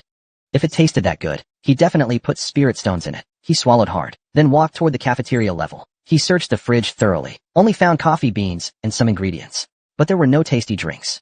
Just cola and soda. Staring at the fridge full of carbonated drinks, Shuang let out a sigh. He was afraid the carbonation would sting his throat, so he rarely drank them. Guess I'll just brew a nice pot of tea. Shuang thought about the others. Meishu probably knows how to brew good tea, but he hadn't apologized to Meishu yet for freezing her last time. To go ask her to brew tea now would be pretty shameless. Ramatut probably doesn't like tea either. He recalled Gilberto and Skya often drinking something. But I still don't want to go to her. She's someone who tarnishes the queenly image. Shaking his head, Shuang finally opened a bottle of soda and gulped it down. Ah, the sting. That's why. He only drank these with fried chicken, pizza, or burgers. The Ice Queen glared disapprovingly at the soda can. Heart. What? The queen evolved. Skya abruptly turned her head. To what stage? About 2nd year of middle school. She's grown up now. That little Shuang who used to bounce on heads, like a kindergartner, stumbling and toddling, is no longer around. What's left is a moody teen girl version, a fiery-tempered Shuang. Why didn't I know? Because Shuang is always invisible around you. Why? He couldn't say it was because you're too annoying. He's just a bit shy. I see. So, are you showing off right now? Of course not. Do you remember what I said when everyone was gathered earlier? About the infinite time loops. Yeah. As always, Su Juinhao gathered everyone and explained his current situation. I need to increase my overclock output again. After returning to the past, will I still retain these abilities? At that point in time, I didn't have magic resistance. After going back, skills, abilities, and levels are not inherited. And one more thing. The spirit stone powder is gone too. The spirit stone powder used during the 5th cycle completely disappeared. Maybe it's because it triggered Shuangqi's evolution. So, those things didn't reset. It's kind of like the gemstones. Once you use Tiger Princess, after going back, you can't use other Tiger Princesses again. Same concept. Although I'm still not sure what the common point between the two is. But now's not the time to study it in depth, since I've done it once. This time should be much faster. Let's start training right away. Anyway, please take good care of Shuangqi during this time. I'm counting on you. Don't go overboard. Trust me on this. After walking off with a suspicious look, Skya chuckled darkly. My throat's so dry. The Frost Queen squatted in the hallway, muttering to herself. It's been a whole week since she last had the contractor's black tea. During that time, she tried making tea herself, but it tasted bitter, like a man. I really want to drink a good cup of tea. Though I considered forgiving the contractor and going back, my pride got in the way. She didn't want to do it. In the end, she decided to find a new servant. Long time no see. Skya. Gil. Shuangqi, huh? I missed you so much. Stop. Don't cling to me. Get off. I finally got rid of that clingy gum-like girl. Shili composed her emotions. Ahem. How have you been lately? Not bad.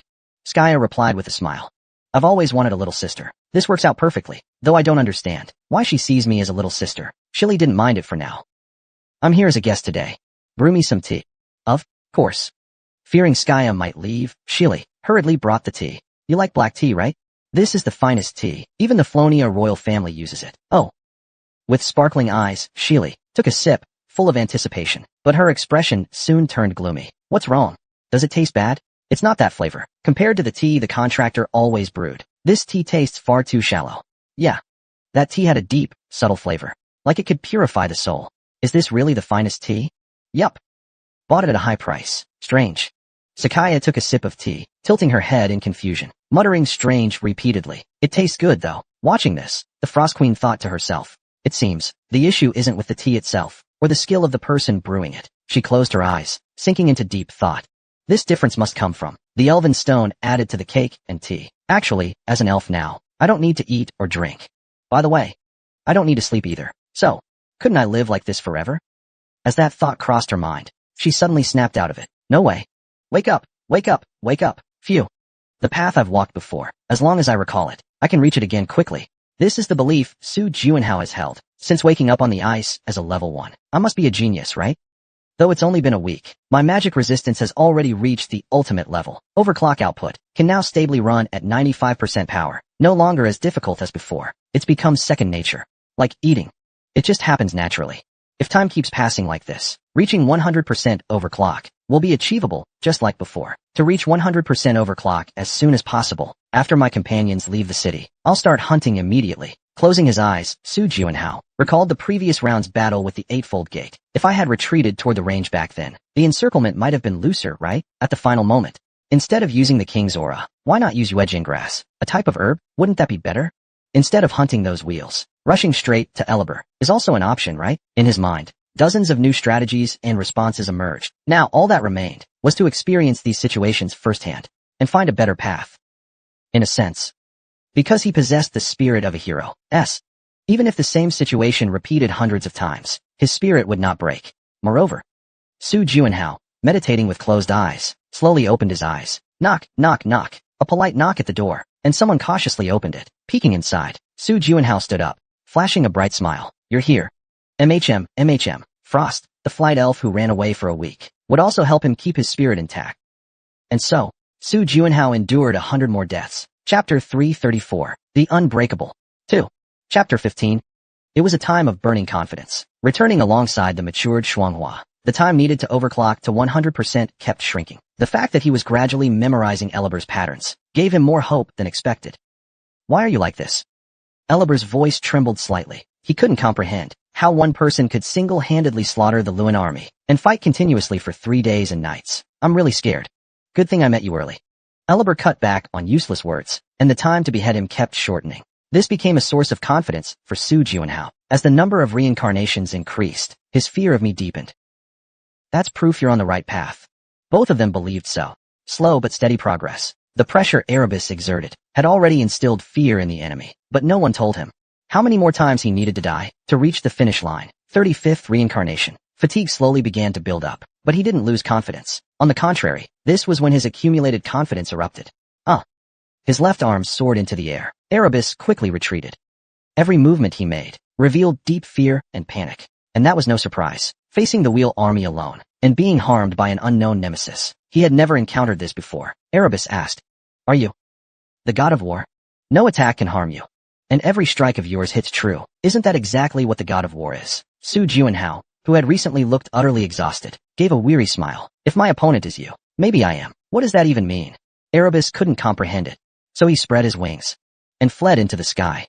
This was the 3rd time already. There won't be a 4th mistake. Su Juanhao used up the last of his mana for a sword strike and cleanly split Erebus's body in 2. Normal. Seeing the lower half fall to the ground, Su Juanhao confirmed it. Finally cut. Each reincarnation took about a month on average, judging by time alone. It was nearly 3 years of endless repetition. Finally, at this end, the moment of conclusion is near. Elibur, with only his upper body left, struggled in pain, yet stubbornly flew into the air. Su Juanhao didn't even have the strength to be angry, because he no longer had such. He just stared blankly at the oncoming wheels, muttering to himself in a daze. One more time. I hope the next cycle will truly be the last. The 60th cycle. Every morning at 6, the city was cleanly reset like this. Su Juanhao suddenly felt a sense of déjà vu. Every time he returned, he always saw the same scenes and situations. This made him feel afraid. He blankly took the keycard from Wei Tianxue, and after returning to the bathroom, mechanically turned on the faucet. Whoosh. Standing in the shower, Su Juanhao, silently enduring the water's impact, trembled quietly. Something's wrong with my state. His only friends gradually stopped feeling human. In the endlessly repeating scenarios, they always made the same movements, starting to feel like machines to him. So lonely. Overwhelmed by loneliness, Su Juanhao adjusted the water temperature. The hot water was enough to scald an ordinary person, almost boiling. But for him, with fire resistance, as an S rank, even human warmth couldn't reach him. The success condition for the third mission was to kill Elibur before. If his mind broke, even killing Elibur wouldn't matter. After the shower, Su Juanhao looked in the mirror. Since he'd returned to the past, his physical condition should be optimal, but one glance told him otherwise. The eyes, known as the windows to the soul, were utterly exhausted. Why did it take so long to realize? Was it a willful blindness? The man in the mirror looked extremely tired. A person only experiences, yet he had endured it dozens of times in a short span. This was the inevitable result. Just hang in there a bit more. Hang in there. Now, clearing out the wheel army was as easy as eating cold porridge. The battle against Erebus was still difficult, but at a 6-to-4 ratio. He had more wins than losses. As long as he killed him before he escaped, he could break the curse. That day would surely come. 100th reincarnation. The mechanics team took the key card from Wei Tianxue. Back in the guest room, Su Juanhao suddenly spoke. I'm sorry. The Frost Queen looked at him, puzzled. I shouldn't have let you evolve. It was my fault. You've been saying that a lot lately. I mean it. Su Juanhao closed his eyes, filled with memories. If someone had to bear the agony of this repeated curse, then it should be him alone. I'm fine. After all, I have the mental resilience of a hero. It's exhausting, sure, but I haven't broken down yet. I'm holding on barely. But Shuang isn't like that. After evolving, he returned to the past with him, and witnessed his death hundreds of times. Are you really okay? You're exaggerating. The Frost Queen waved it off with a bitter smile. I witnessed hundreds. Thousands of loved ones die in my lifetime. It really doesn't matter much anymore. Lies. There's no way you're unaffected. Recently, Shuang's complexion, and the man in the mirror's exhaustion. They look far too alike. This can't go on. Su Juanhao made a decision. We need to rest now. Can we still afford to stall for time? We've been pushing forward nonstop. We've gained a lot, but we've lost just as much. We have to realize that. If they complete the third mission, while mentally, that will truly be the end. There would be no way to proceed to the fourth mission. Su Juanhao believes this is the last chance. While his mind is still intact, while he still has a shred of humanity left, he must rest and regain his energy. If I didn't have a hero's mental strength, I might not have lasted even 5 or 10 rounds. But now this is it. If this continues any longer, I might really break. Utterly collapse. His instincts kept warning him. He had reached his limit. Pushing forward now would be meaningless. So even if resting means letting others down, we're going on strike this time. That means, no matter who lives or dies, they won't intervene at all. Even if it seems selfish, it's okay. This time, we only think about you and me. Are you serious? Of course I am. Let's relax completely, watch shows, eat delicious food, and get a good sleep. Just hang in there a bit longer. He hasn't taken a break in 8 years. He's been pushing himself nonstop, not only working hard during this time, but also enduring the trauma of death. More than once, he felt the burden on his shoulders was too heavy. Now it's time to set down that heavy load, even just for a bit. Let's start with something tasty. Let's eat something tasty first. Su Juanhao asked the exhausted Shuang. What do you want to eat? Tell me. I'll make it. Anything. Anything. Really anything? Just say it. The Frost Queen hesitated. In the end, she spoke in a faint voice. Then, I want to eat tomato spaghetti. Spaghetti sounds good. And also lemon cake and cranberry scones. With your tea.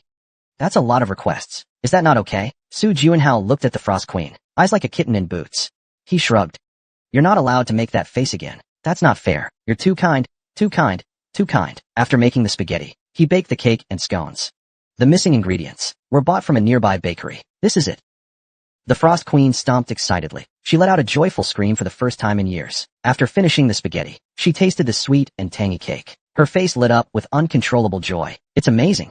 You like it? MHM. Isn't this like an amusement park? Nope.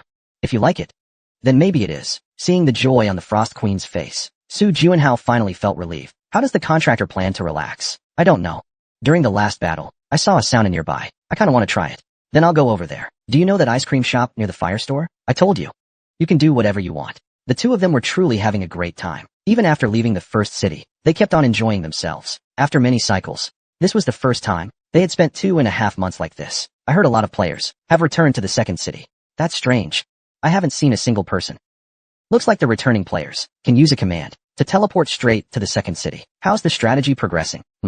Seems like the front lines are in intense combat. Oh no, everyone's so busy. Now I feel kinda bad. Playing Go. Chatting at the same time. The Go board and pieces were both made by Su Juanhao. He also taught how to play. You're getting pretty good lately. Noah would probably be proud. He's always been really sharp. Lately, Su Juinhao has felt that himself. After all, people aren't machines. No, even machines will break down if they're constantly running. Let alone pushing a person for over 8 years without breaking down. That's practically a miracle. It's not just me. The elf's mental strength is strong too. It's not that elves are amazing. It's that he himself is amazing. Well, that's that. Even though they didn't say it aloud, they both knew. This peaceful time they were enjoying would eventually come to an end. They had to dive back into the mission. I win. Let him win next time. After tidying up the chessboard, the two of them went to the rooftop lounge. They made pizza together, gazing at the radiant city in silence. Shirley spoke up. Contractor. MHM. This time has truly been blissful. Su Juinhao turned to look at him. He was wearing a genuine and joyful smile. This was, in his memory, one of the happiest times in his life. Did you rest well? Of course. In fact, I can't sit still anymore. I want to move. You shouldn't be reborn as a human again, nor as an elf. Being a player suits you best. Su Juinhao let out a light chuckle and nodded slightly. Even he could feel his flickering heart, like a candle flame, gradually calming down, still as a tranquil lake. After enduring countless setbacks and failures, his heart felt polished to a flawless surface. Next time, when you feel down after failing, let's rest again. Contractor, don't be so pessimistic. You can't go into something expecting to fail. As their break neared its end, someone stepped onto a freshly cleaned road. It's so hot. A petite woman had beads of sweat in her red hair. Chapter 335. The Indestructible Thing. 3. Huff. For the first time in months, Su Juinhao stepped into the gym. He stretched his stiff body. Haven't moved in ages. Feels really good. For the time being, he would live here. Because he played so wildly in this cycle, he didn't increase his overclock output. Besides, Su Juinhao's gaze turned profound. A message from his friends a few hours ago made him realize something. 2.5 months later, war broke out.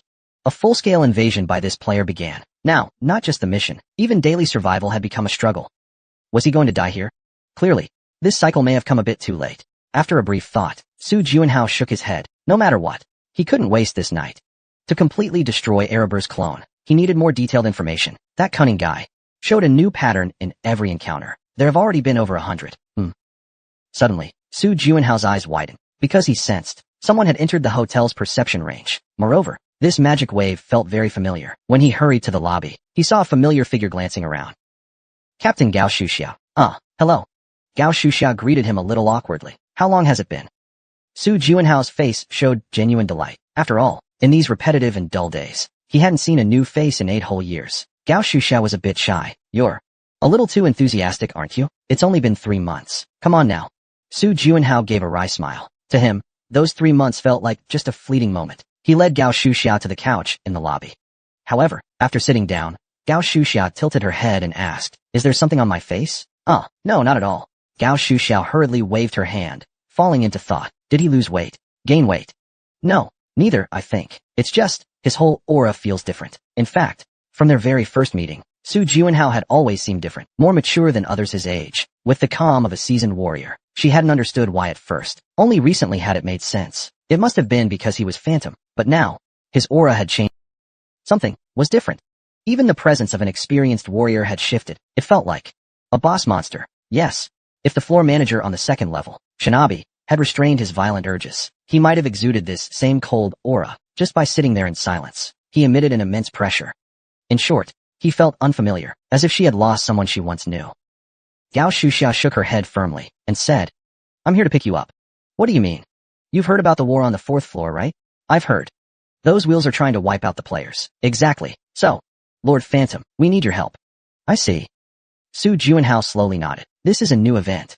It didn't happen in the previous cycles. There had never been more than 2.5 months. This was probably the first time, and also the last. Though it's a pity, I'm afraid I won't be able to help you anymore. Why? Gao Shuxiao asked with a confused look. You're still here. Is there something you still need to do? Yes, there is. Su Juinhao nodded. After a brief pause, he continued. I'll just explain it to you directly. He explained the situation he was currently in. As the story unfolded, Are you okay? That was the first thing Gao Shuxiao said. After calming down, Su Juinhao silently looked at her and nodded. I'm fine. I've had plenty of rest this time. My mind feels much more at ease. I really am fine. Are you really okay? The look in her eyes carried a trace of hesitation. From the first time I saw his face, his tired eyes, and emotionless expression made me uneasy. I thought he was just exhausted. But that wasn't the case. No, he didn't look normal at all. He swallowed hard and asked with a trembling voice, How many times has it been this time? Su Juanhao closed his mouth. He didn't want to speak, because he didn't want her to worry. However, when those persistent eyes refused to look away from him, he finally gave in. This is the 106th attempt. Oh my god. Gao Shuxia covered her mouth. It wasn't just 2 or 3 times. He had already died 105 times. If I were him, what would I do? Just imagining it.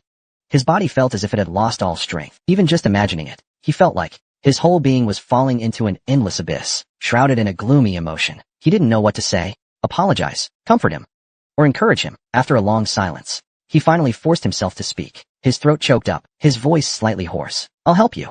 Though his heart was sincere, it was impossible. Su Juanhao gave a bitter smile. He had to destroy Erebus's spirit alone. That was the mission condition. So, that's why you said that.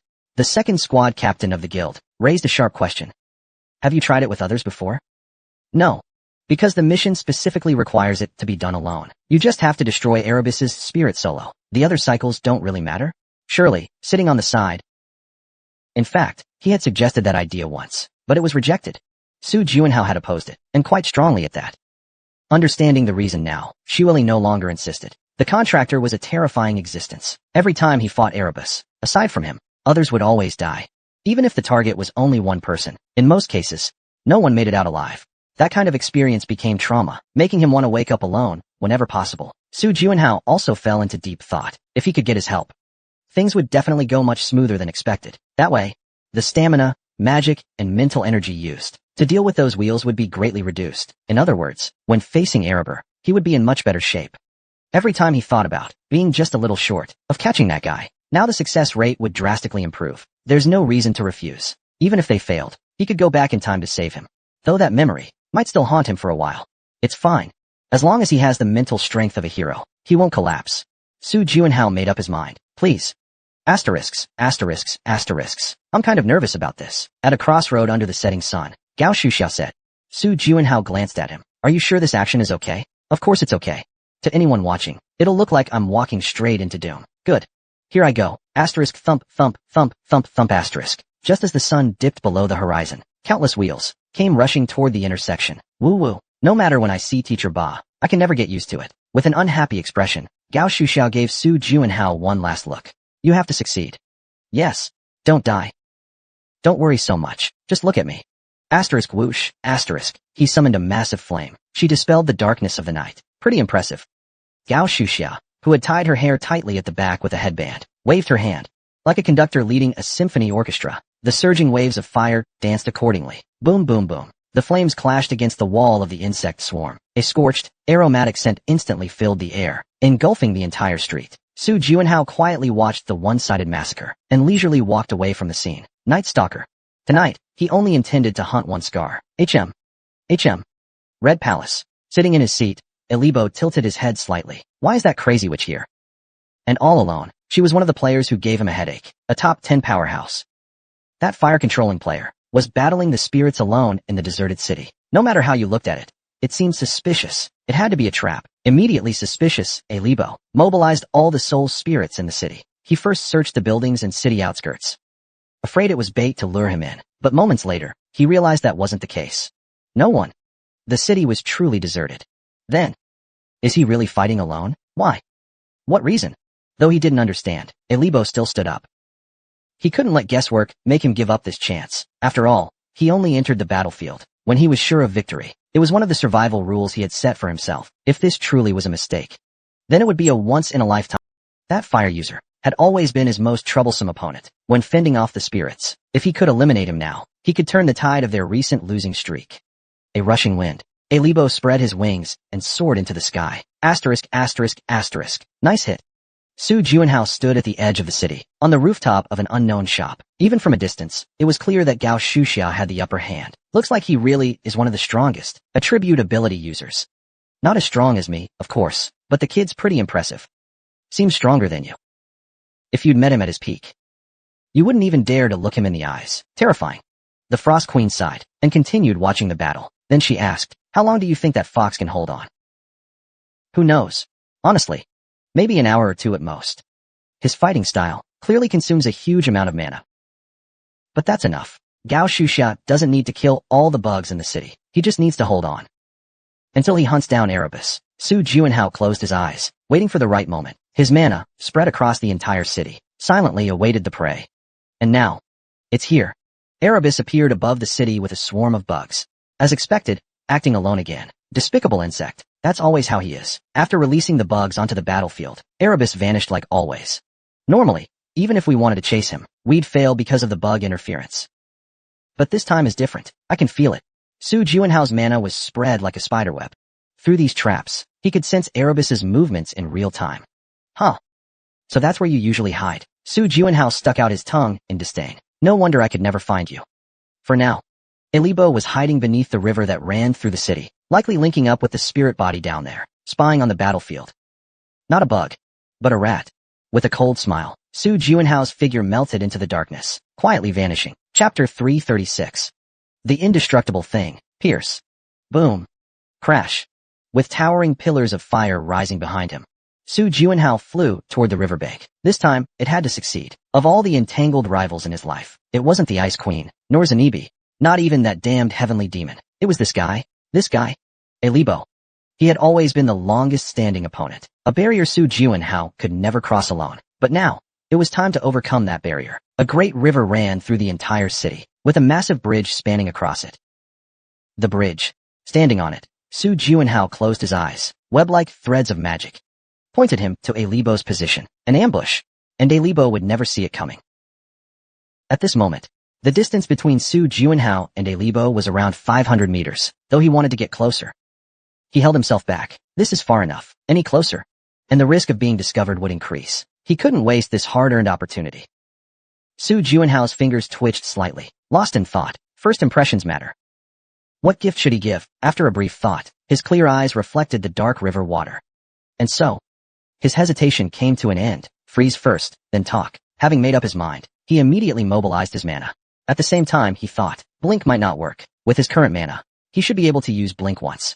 But if he used it twice, his body would collapse like it did the first time. That first use had wrecked him. But Blink was Filser's technique. It was designed for extreme destruction, against a single target. Although incredibly powerful, it wasn't always the ultimate solution, and this was one of those times. Using Blink now would be a waste. A massive waste. If he had absolute confidence, he could kill with one hit. He'd use it without hesitation. But doing so now was pushing it. 500 meters away, and the enemy was still underwater. Using Blink to land a killing blow. In this street. Dream on.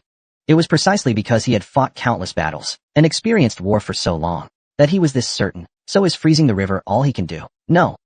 Just freezing it won't do major damage to Erebus. It wouldn't be enough. Blink's effects were certainly tempting. It could not only freeze the target, but destroy them at the cellular level, unleashing devastating power. In this situation, there was one skill that was just right. Su Juanhao slowly extended both hands forward.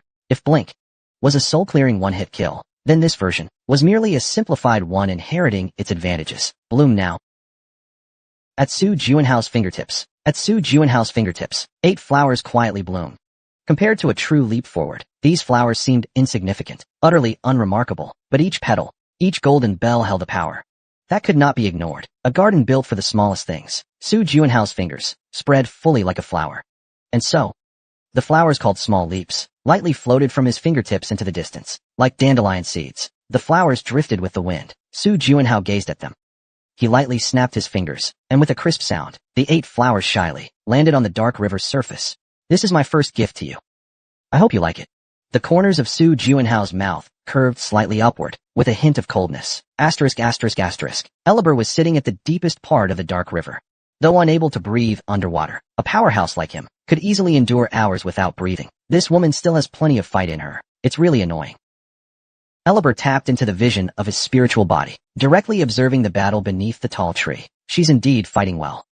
And she's powerful, very powerful, though not quite a natural enemy yet. This woman does have an advantage in certain aspects. Her spiritual body has a shell harder than ordinary armor. This shell is strong enough to withstand any blow, but unfortunately, she's extremely sensitive to high temperatures and melts easily. But for me, the outcome is already clear.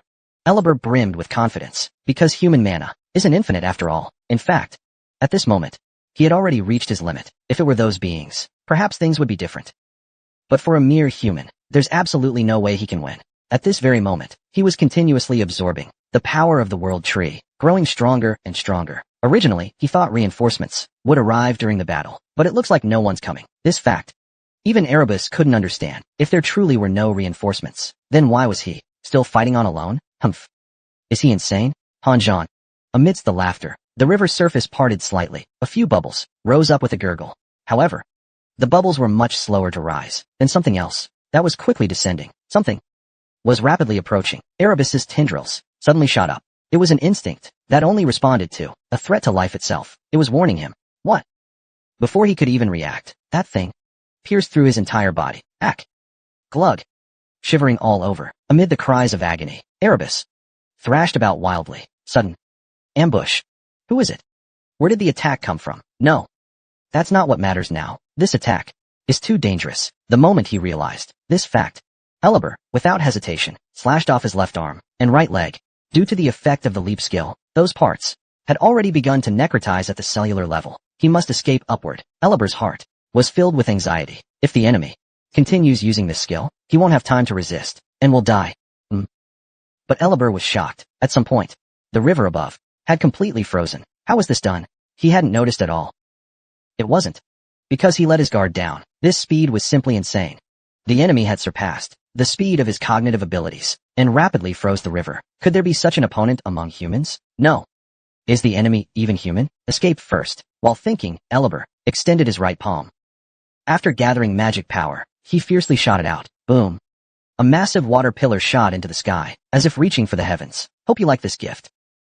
Arthur seems to want to die. Su Juanhao, waiting on the bridge. He gently reached out a hand. Like a torrential downpour, thick raindrops pounded against his body. However, Su Juanhao didn't even blink.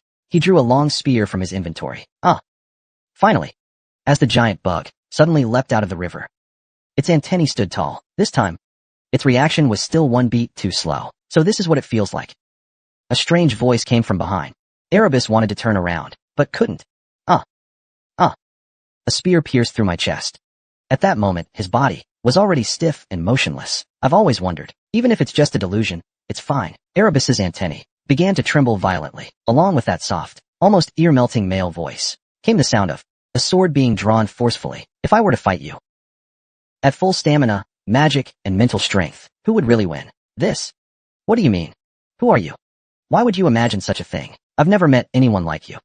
Even though I had so much to say, Dongjiang's lips couldn't form all of Erebus's senses were stretched to their limits. Even without seeing, he could feel that at this moment, something intense was right there. And no, don't. Despite Elibur letting out a desperate scream. Die. Swish. His body was cleanly sliced in half. Such a simple task. From Su Juanhao's sword, a dense darkness erupted. Surging darkness completely devoured Elibur's body, leaving no trace. And I am the Nightwalker. Crack, crack, crack. The sky was still pouring with rain. Rainwater flowed into the river, soaking the earth. However, he was still alive. Is this the answer? Su Juanhao closed his eyes. He had killed Elibur and avoided his curse. Moreover, with his razor-sharp senses, he knew Gao Shuxiao was unharmed. He was fighting fiercely in the city center, though panting heavily, gasping. You finally did it. The Frost Queen showed a satisfied expression. Just as Su Juanhao finished speaking, the third mission was completed. A new save point has been set. He nodded. Other players, in 30 missions, set a save point after completing 15, but I completed 3 out of 5 missions, and set a save point. It's truly over. That annoying guy who followed him for years was finally eliminated by him. Now he can start a new routine. Su Juanhao closed his eyes again. Su Juanhao closed his eyes once again. Repetitive life, repetitive people, repetitive training and battles. 8 years. Enough time for rich emotions to be worn down and hardened like an eraser. From now on, I have to relearn everything. To him, it's been 8 years, but to his friends, it's only been 2.5 months. He has to retrain himself, relearn how to recall, how to talk like before, how to smile, how to chat. Maybe it's not so bad. As long as he tries, maybe it won't take 8 years. 8 days might be enough. New information appeared before Su Juanhao's eyes. The 4th quest has been released. The 5th quest has been released. Releasing 2 quests at once is a very rare occurrence. 4th quest. Condition. Win the war in the 2nd city. 5th quest. Condition. Kill Erebus. The conditions for both the 4th and 5th quests are now clear. Su Juanhao's gaze turned deeper. Just as I expected, the final quest is to kill Erebus. The 4th quest was a bit unexpected. To win the war in the 2nd city. This must be the war that his friends and Gao Shuxiao mentioned. That's been happening recently. He'd heard news about the invasion of the player world by the Wheel Drum Army many times already, though he'd heard about it. He never paid it much attention. After all, if he couldn't kill Erebus, then it wasn't something he needed to worry about. But now, I have to pay more attention. Because this is no longer someone else's problem. Contractor, let's head back quickly. That fox seems to be at its limit, the Ice Queen said worriedly. Su Juanhao responded with a smile. It's fine. If I die, I'll just return to the past. We have a save point now, so it's no good anymore. Then let's go quickly. The Ice Queen looked at Su Juanhao, rushing back to the city with a look of pity. How are we supposed to fix this? Gao Shuxiao swung his arms. Gao Shuxiao swung his arms. At the same time, flames surged. Dozens of monsters were engulfed by the fire. There seemed to be no end. He faced tens of thousands of monsters alone. For the first time, no matter how many he killed, the enemies kept pouring in endlessly. Even the occasional special unit among them was hard to take down. It's been hours of fighting already. 4 hours. Or maybe 5. An hour ago, a Libo brought in another monster horde, so it should be around 5 hours now. Welcome, my lord. There was a massive mana fluctuation by the river just now. He felt it too. Let's hope the outcome is a good one. Huff, huff. Gao Shuxiao's legs were about to give out. Not only had the enemies not decreased, they seemed to be increasing. Was it just an illusion? Mana, mental strength, physical strength, had long since been exhausted. As Gao Shuxiao gasped for breath in exhaustion, you've worked hard. A deep and steady voice enveloped him. Su Juanhao supported him as he was about to collapse. He gently raised his hand. Leave the rest to me. The aura of death. With just a single breath, thousands of remaining monsters turned into ice blocks. Su Juanhao smiled at Gao Shuxiao, who had fought for 5 hours. When I first fought these guys, I couldn't even last 5 hours. You're really impressive. What about Erebus? He's been dealt with. Thanks to you. He's fine now. Gao Shuxiao collapsed onto the ground, gulping down a potion. Noticing the emptiness under his left shoulder, Su Juanhao asked, how did you lose your arm? It was bitten off by a special variant, a vile bug. Su Juanhao stared at him for a moment, then let out a breath of relief. At least you're not dead. There's no way to restore it now. Because of the save point system, it's okay. Gao Shuxiao, not because he was hurt by the other's indifference, but because he felt estranged. Is this person really the same one? The man who once screamed and rushed over, after seeing him wounded in the abdomen? Was he really the one whose fragile heart decided never to see him again out of guilt? Gao Shuxiao swallowed hard, realizing that the man before him was missing something crucial. The man before him was missing a fundamental part of himself. Chapter 337. Indestructible Things. 5. The Frost Queen whimpered like a puppy desperate to pee. She'd always felt uncertain before, but now she could say with 100% certainty, something's terribly wrong. The contractor is broken, and the reason for his breakdown isn't hard to find. Death is the greatest event a human brain can experience, and he has experienced it more than 100 times. Being able to stay normal would be the strange part. To be honest, I thought a hero's mental... But even S-rank abilities aren't flawless. The Ice Queen looked at Su Juanhao with pity. Poor contractor. How are we supposed to fix him? He doesn't even know he's broken. If he did, he wouldn't have said something like that to the fox. The Ice Queen clearly defined his current state. He had gone numb. Everything except death had become irrelevant to him. But that didn't mean Su Juanhao's personality had changed drastically. He was still righteous, cherished his friends, and tried to conquer each level. The only thing missing was his empathy. After witnessing so much death, everything else seemed unimportant to him. He had mentioned this once unintentionally. He said he was scared that his friends were starting to look less like real people and more like NPCs in a game. He didn't know what to do. What did I say to that again? Since you're aware of it, then just don't look at them like that. I think that's what I said. That heartless fool. Regretted it deeply and knocked on his own head. It hurt. Suppress it. In the end, he reached a conclusion. Before the contractor collapsed any further, he had to step in himself. He decided to rest for a day. And head to the second city first thing tomorrow. Gao Shuxiao sank into the soft sofa of the buffet restaurant, sipping iced tea he had taken from the fridge, and quietly fell into thought. What should I do? Su Juanhao's current mental state was like a slowly burning fuse, dangerously unstable. He wanted to help him, even hoping he could remove that fuse. The reason is simple. Because he was once his respected hero, and also the junior he had supported. But on his own, it was impossible. He didn't have the eloquence to understand or persuade someone who had died more than 100 times. Sigh. What would Han Renhao do in a situation like this? He thought of the sharpest, most articulate person around him, his usual tone of speech. Your Highness, please turn your socks inside out before putting them in the washing machine. Black clothes and colored clothes must be washed. I won't complain if you drink iced tea, but please throw away the cup when you're done. When the temperature exceeds 28 degrees, Please don't come near me. It's too hot. Gao Shusha. What good does this do? It only makes me angrier. He sighed and gently touched his empty shoulder. The missing arm seemed to bring even more anxiety, making his heart heavy. Hey. At that moment, someone nearby spoke. Gao Shusha, surprised, quickly stood up. You got so close, and I didn't even notice at all. And the voice's owner was actually a woman. He had thought it was just him and Lord Phantom, alone in the hotel. Yet a third person had appeared. The temperature around them suddenly dropped. Chills surrounded her body. It didn't feel good at all. Gao Shuxiao examined the other person with sharp eyes. It was a young girl, and a beautiful one at that. A stunning girl from another country. Gao Shuxiao gulped and felt. Come to think of it, I don't have a translator now. When his arm was swallowed by the wheel, he also lost his translator. In other words, he currently had no way to communicate. Gao Shuxiao's eyes flickered, and he hesitantly spoke. Who are you? Feel free to speak. Hearing the girl speak in fluent language, Gao Shuxiao breathed a sigh of relief. Of course. He didn't let his guard down. Who are you? What's a kid like you doing in a hotel like this? Looks like this will be a long talk. Why don't we sit down? Even though she looked much younger than him. Strangely enough, Gao Shuxiao didn't find her annoying. Perhaps it was because she gave off the aura of someone who had ruled for a lifetime. After Gao Shuxiao sat down, the girl confidently said, Fox, we need to do something together. Why me? A completely unknown and suspicious child suddenly appeared, asking to work together. How many people would agree to that? Faced with Gao Shuxiao's perfectly reasonable question, the Ice Queen chuckled slightly. Judging by your expression, words alone clearly won't convince you. She had been prepared for that. Celia looked around. She took something out of her bag. To prevent anyone from hearing, she whispered, if you help me, I'll give this to you. This is. Seeing that item, Gao Shuxiao's eyes widened. When he realized the girl was serious, she showed the most arrogant smile in the world. This is my most precious treasure. It was a small note that said, cake voucher, 10 uses. Okay.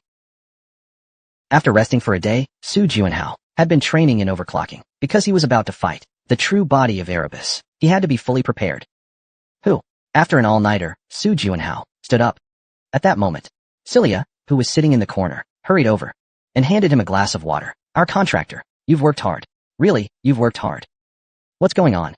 Su Juanhao looked at him, puzzled, and asked, what is it? You know? I don't have any spirit stones right now, right? Oh, I see. The contractor doesn't have spirit stones right now. Is it just me, or did your tone change? Oh, I see. The contractor thinks my tone has changed. Yeah, it's kind of annoying to hear. Su Juanhao frowned at him. Celia sighed, then took a notebook out of his bag and marked an X on a page. Number 1. I see. Useless. After that, Zelia kept muttering about a strategy meeting, as he left the training room. What the heck is he up to? Wah. Lord Phantom. Wah. Lord Phantom. The next morning, while having breakfast in the restaurant, Gao Shuxia suddenly started crying. I'm so sad. Maybe it's because I lost my arm. I'm just so sad. I see. Yeah. Being without an arm is definitely inconvenient. Su Juanhao nodded slightly, unsure what to say, and replied, if the save point hasn't updated, I'll help you restore it. Sorry. Aren't you worried? Don't you feel bad about it? Worried? Su Juanhao thought for a moment, and his spoon stopped midair. Come to think of it, he really didn't feel worried. A deep wrinkle formed between his brows. Why am I not worried? Gao Shuxia was someone he truly valued. Yet surprisingly, he wasn't worried at all, not even slightly disturbed inside. He didn't understand why. Feeling inexplicably irritated, Su Juanhao put down his spoon and stood up first. Take your time and enjoy breakfast. After he left, Gao Shuxia's eyes lit up, and he muttered to himself, looks like that trick had some effect after all, even if my acting was kinda bad. Zelia shrugged and said, So the Queen, moved by the people's plight, declared their unconditional release. What a touching story. Su Juanhao nodded. On their way to the second city, Gao Shuxia shared many stories. Overall, these stories were slightly moral and emotional, the kind children tend to like. Pretty amazing, right? That someone like the Queen could sympathize with lowly farmers. Yeah. Is that really amazing? Very amazing. That world is one ruled by a strict caste system, a deeply hierarchical place. Celia nodded proudly. Why are you shrugging? After hearing the story, Su Juanhao fell into thought. Sympathy for the people. He really didn't understand why this was something that deserved special praise from an uncle. Isn't that just common sense? Isn't it a monarch's duty to treat the people fairly? Moreover, showing compassion is something anyone can do. If it were him, he'd do the same. At the very least, he had always abided by humanity as a principle, a figure widely respected. That's the second city. Looking at the vast city in the distance, Su Juanhao shared his impression. It doesn't really look like a city. You can still see the city walls. They were built by the players. As you know, a war is on. Nightly invasions from the wheel forces. Modern cities can't withstand them. So, the players used the morning and daytime to build walls around the entire city. Thankfully, they had the ultimate Earth Spirit Master. Ultimate Spirit Master. Su Juanhao glanced at Zilia. Come to think of it, he himself was an ultimate Spirit Master too. Hearing that, he really wanted to meet him. This could be a good opportunity to learn something about spirits. He also wanted to know if this spirit was as powerful as Zilia. If there's a chance in the future, he definitely wanted to go see. I'll arrange that for you. Gao Shuxiao promised. Word spread that Phantom had arrived. Word spread that Phantom had arrived. The plaza was in an uproar. Is Su Juanhao really Phantom? It's true. Earth is practically exploding with gossip. He practically fooled the entire world. So I'm Lord Raidens, second heir to the sky seat. Even players who would normally envy and resent him, at times like this, welcomed him. In a place desperate for powerful players, such a reaction was only natural. Yo, Su Juanhao, you rascal. Running off without telling your big sis. Yeah. You suddenly looked all didn't say a single word. What happened? Juanhao. I'm curious too. It's just some personal reasons. Su Juanhao smiled bitterly as he faced the friends who had come looking for him. This time, he didn't tell them about the reincarnation. Originally, he just wanted to relax with Shirley, but it had been a long time since they last met. But it's been a while since we last saw each other. He was in a pretty good mood, no longer repeating the same phrases, like a machine. In a new environment, seeing them react in new ways made him feel they were more like real friends. Uncle Gilberto appeared with Arthur. The latter happily greeted him. A few other watchers appeared as well. However, 2 or 3 people were missing. A few weren't there. Li Fu as well. Hearing this, the faces of the watchers, including Arthur, darkened. They left ahead of us, attacked by special entities. What a pity. Su Juanhao furrowed his brow. If they died a week ago, they can't be revived anymore. He patted Arthur on the shoulder. I hope they're in a better place. Thank you. Just as Arthur tried to put on a brave face, a group of companions approached. Shuxia. Master. Shen Chengxian, dressed formally, noticed Gao Shuxia's empty arm, and his expression turned grim. What happened to your arm? Ah. Sorry about that. It was a moment of carelessness. Shen Chengxian's face grew even darker. Upon inspecting the wound, he noticed signs of burning. The battle was still ongoing, but he couldn't suppress it. Why? With your intelligence, how could you end up in such an unbearable, dangerous fight? Gao Shuxiao fell silent. To explain the reason, we must disclose Phantom's condition. Su Juanhao, who had been observing from the side, stepped forward. This is all my fault, Lord Phantom. Shin Sung-yoon said respectfully. He could no longer address him casually as before, because Phantom now was no longer a superstarling, but a hero who saved humanity. Captain Gong fought well. Just surviving is already a blessing. Why did such a difficult battle occur? It was to capture Elibo's clone. Elibo's clone? What's that? He briefly... The surrounding players were all shocked. Oh. So that's the guy who would randomly jump into battles and massacre players. Damn it. That explains why he was so strong, since he was Elibo's clone, to be able to defeat such a powerful enemy, as expected of Lord Phantom. Amid the cheers and applause of the crowd, Shin Sung-yoon remained silent. Although he understood the situation, that tone, as if saying at least we survived, made him uncomfortable. He's just that kind of person, I guess. Last time we met, he seemed more polite and more appreciative of Shuxia. If that was just a fake, it's kind of disappointing. We should head back. Shin Sung-yoon felt that, if he stayed any longer, the respect he had for Phantom would crumble. So he quickly led his group and left the area. Chapter 338. Misunderstanding and Prejudice. Part 1. Lord Juanhao, you may use this room. It's equipped with triple soundproofing. It won't be affected by outside noise, and it faces south. The one guiding Su Juanhao spoke like a real estate agent, explaining in detail. Su Juanhao nodded in agreement. He was checking the layout of the 15th floor apartment, perfect for living alone. Yes. The nearby facilities are also great. There's a convenience store within 5 minutes, a gym, and a swimming pool. Just to casually mention, there are all sorts of things nearby. Also, the residences of other heroes are very close as well. Really? How close exactly? Just as he finished speaking, bang, bang, bang, the wall shook. Ramatut's voice faintly came through. Can you hear me? The soundproofing of this place isn't bad. They're neighbors. Looks like Skya installed a magical barrier. I'm satisfied. Su Juanhao looked down at the city from the balcony. Groups of players gathered and chatted, sharing meals. It was a peaceful scene. How are things lately? To be honest, things aren't going well. Chaishin's expression turned dark. Lately, the swarm's attacks have been intense. Like crashing tides, the number of special creatures is increasing exponentially. As a result, the death toll keeps rising. At the same time, more and more refugees are fleeing Earth. Yeah. The situation really isn't optimistic. The swarm is reproducing endlessly, and the players who can reach the 4th floor, yet extremely limited. After a moment of thought, Su Juinhao spoke up. I wonder if there's any compiled data on the city's battle records and casualty statistics. I've already prepared it in advance. Cha Seun took out a thick folder from her backpack. Su Juinhao stared at her in a daze, unable to hold back a wry smile. Same as always. The ace secretary of the Korean Players Association. No. I don't dare claim the title of ace. You're too kind. This isn't the Joseon era. Do we need to be so formal? Cha Seun shyly lowered her head and gave a slight bow. I'll be staying in the room at the end of the corridor. If you need any assistance, please message me anytime. Well. As Su Juinhao started to speak, Cha Seun nodded. Please go ahead. It's nothing. Never mind. Cha Seun tilted her head in confusion, then left the room. Shili asked sharply, what were you about to say? I just wanted to say that Miss Cha Seun is no longer my secretary, but a colleague now. She doesn't need to always be on standby like before. Then why didn't you say it? Su Juinhao's brow furrowed slightly. Anyway, the fourth and fifth missions can't be completed in one go. This round, it's best to observe first how the situation will unfold next. With that in mind, he felt, for now, it's more convenient to keep using Cha Seun as a secretary. Using. That term was originally used for humans. It felt like something hard to put into words. Was making him uneasy, but what exactly it was, he still couldn't figure out. Su Juinhao shook his head. It's nothing. Calm. Over the next few days, Su Juinhao didn't engage in any battles. He didn't even step outside. He focused on studying a stack of documents. They detailed everything that happened before he entered the fourth layer. He committed it all to memory. At the same time, his mood grew heavier. The situation was far worse than he expected, especially 1 month ago. From that moment on, the number of special entities spiked. This was exactly why Su Juinhao was so disturbed. If he could start over, it might be better just to die. Even though he wasn't entirely sure, since the save point had been updated, starting over was probably no longer an option. In the end, he had to find a glimmer of hope in this darkness. The problem was, even after recalculating everything, the cost still didn't add up.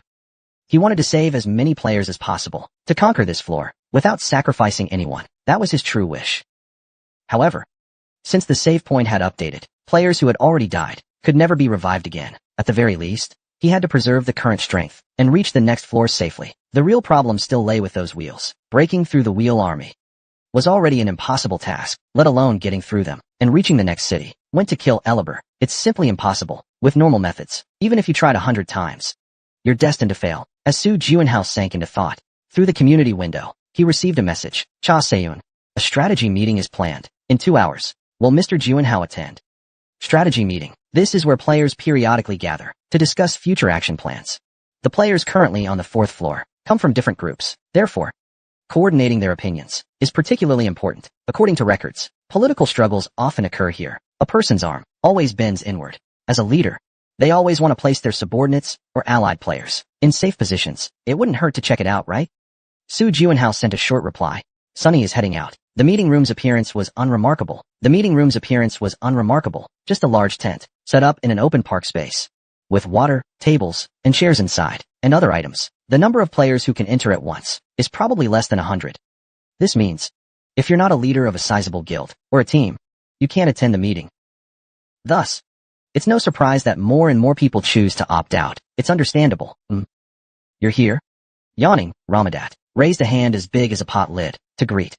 I walked to where my friends were gathered and sat down. I immediately felt the gazes from those around me. Phantom showed up too. Hey. No matter what, the title, sir, should still be used, right? Respect. Humph.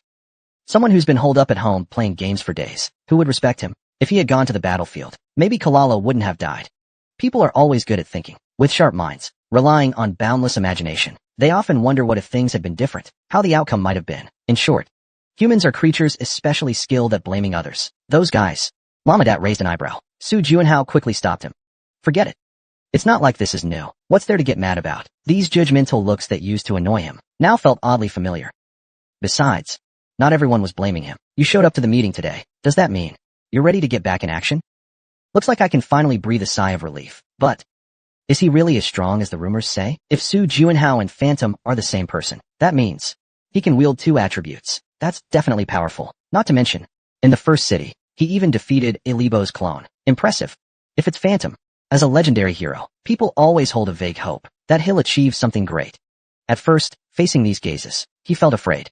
But now, He had gotten used to it. There were many familiar faces, not just from the Demon Guild, but also Wei Tianxue and Ji Yuzhou, as well as Milpage and others. People connected to Jiutian and tragedy also appeared before his eyes. Seeing them truly gave the impression these were the elite of humanity. And then, Su Juanhao looked at a man. Coincidentally, that man was looking at him too. Tian Meiliang. He was Meishu's second eldest brother, the second son of the Tian Mei family. I heard he's leading the signature guild on the 4th floor. Last time, he really gave me a hard time. Su Juanhao clearly remembered the time he didn't receive any support. He slightly curled his lips and signaled with his eyes. But the other person frowned and turned away. Let's start discussing the strategy. Shen Xingxian's uniquely tense tone marked the beginning of the meeting. The first topic, of course, was troop deployment. Our guild has been guarding the east wall for a week. Please assign us to the rear now. Since you've already been handling it, wouldn't it be better to just keep going? You've also gained a lot of experience. What? Hey, kid. More than 10 of our members died in this meeting, and it's only been 5 minutes since we started. The players already started cursing at each other. After all, this concerns everyone's lives, so it's understandable that things get tense. Su Juanhao asked in a low voice. Are all meetings usually like this? No, today's atmosphere is actually pretty mild. Is it because you're here? Skya replied with a laugh while blowing a gum bubble, and then she smiled. After a round of discussion, a conclusion was finally reached. They would take turns as originally planned. Polaris Guild had guarded the east wall for a week already. Now, they would guard the north wall. Polaris Guild's post on the south wall would be taken over by the Proto Guild, who handled it before. At that moment, a confused voice interrupted the meeting. Is the leader of the Proto Guild not here? Absent. The players began murmuring among themselves. Shen Chengxian sensed something was wrong. He looked around the tent and asked, is the Proto Guild leader? Anyone? Silence lingered. The players' expressions turned grim. A few quick-witted ones stepped out of the tent. Moments later, they returned, faces flushed. Damn it. Those guys have all run away. Maybe they thought they could gain experience on the battlefield and leave the tough zones to us, so they fled. Filthy bat bastards. Humph. Several guild leaders, including Shun Chinxian, sighed deeply. It wasn't out of foolishness or slowness that they didn't do the same. It was because it simply shouldn't be done. That was the final bottom line. Different nationalities, different races, different affiliations, players who could hardly unite, had finally come together. Of course, the bonds of trust between them had already been shattered. Even the last remnants of trust among us were severed. The sense of camaraderie as fellow players on the final battlefront, fighting back-to-back for a shared goal of clearing this stage, was betrayed and broken. Now it's hard to expect trust from anyone. It has become difficult. Shin Chinxian closed his eyes. It's over. Before tonight is over, players will pack up and return to Earth. After all, no one has failed to reach a save point, and for the next few years, there probably won't be any players challenging the 4th floor again. I feel like staying here any longer is pointless. Tian Meiliang was the first to lead 1,000 members out of the tent. In the end, other players followed one after another. He left without hesitation. Everyone knew the strategy had failed. Why did it end up like this after all? Ramadak clicked his tongue and asked, what do we do now? What else can we do? We have to leave too. Gilberto replied in a cold tone. Only one person. Su Juanhao fell into deep thought. As expected, I came to the second city, but didn't do anything. Is this how it all ends? This is the worst possible outcome. Strategy failed. Retreat. Bad ending. However, there was something he was thinking about. Sometimes, the road we think is failure actually leads to success. Like how what seemed like turned out to be the right answer. Maybe this path is the way to clear the 4th floor without sacrificing anyone. Aren't you leaving? Skya urged him. Su Juanhao shook his head. You guys go ahead. I still have some things to confirm. So I'll stay here. You crazy kid. What are you talking about? You have to leave before sunset. Fine. Everyone sit and listen to me. Su Juanhao explained the matter of the diary to his friends. So this time, I want to act alone. I want to try guerrilla tactics. She ended her sentence with a faint smile, but except for her, no one smiled. Skya asked, Juanhao, do you really believe this method has any chance of success? Of course, the chance is almost zero. But what if it works? So you're saying you intended from the beginning to risk your life?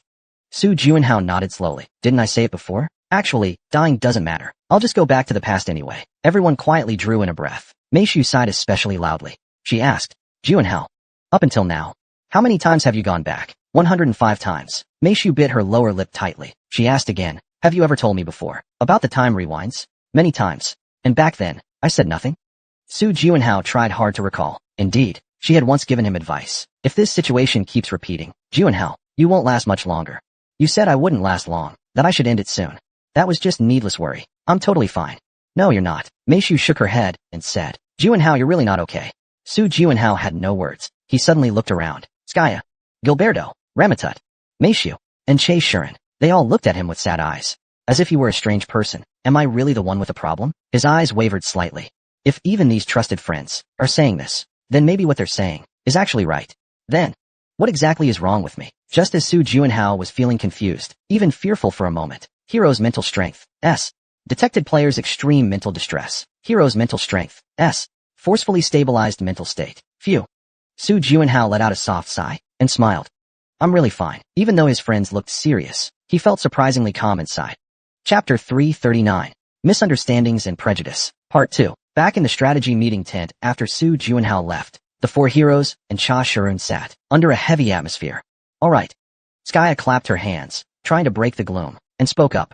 So then, for our first meeting, how do we get that idiot back to normal? Let's start the discussion. The first to raise his hand was Ramadat. You raising your hand makes me nervous. What's your suggestion? I heard there's a Korean saying, a disobedient child just needs a beating. So you're saying we should beat Juanhao? That might just snap him out of it. Everyone shook their heads. Everyone shook their heads. Except for Ramadat. Everyone else. No one agreed. Rejected. Any better ideas? Coincidentally, I recently read a great book that might help with this kind of situation. Gilberto said confidently. What does the book say? The book states, point out their mistakes when they stray from the right path, and guiding them to self-reflect is the best approach. Moreover, violence is not a good choice. You're reading the original book again? What's wrong with that? Everyone shook their heads. Everyone shook their heads. Except for Gilberto. Everyone else shook their heads. Isn't there a better way? Suddenly, a voice came from the empty seat nearby. Everyone turned their heads. They saw a girl with her arms crossed, sitting there expressionlessly. Skaya stared at her in shock, her eyes wide open. Wait. You're Shuanghua. Shuanghua. The one and only. The once petite and adorable Shuanghua had grown much taller. Ramadat asked, Hey, kid. Can you go back to the past with Juanhao? I'm not a kid. But yes, I can go back to the past with the contractor. After a moment of thought, Suli bowed deeply and pleaded, please help us fix the contractor.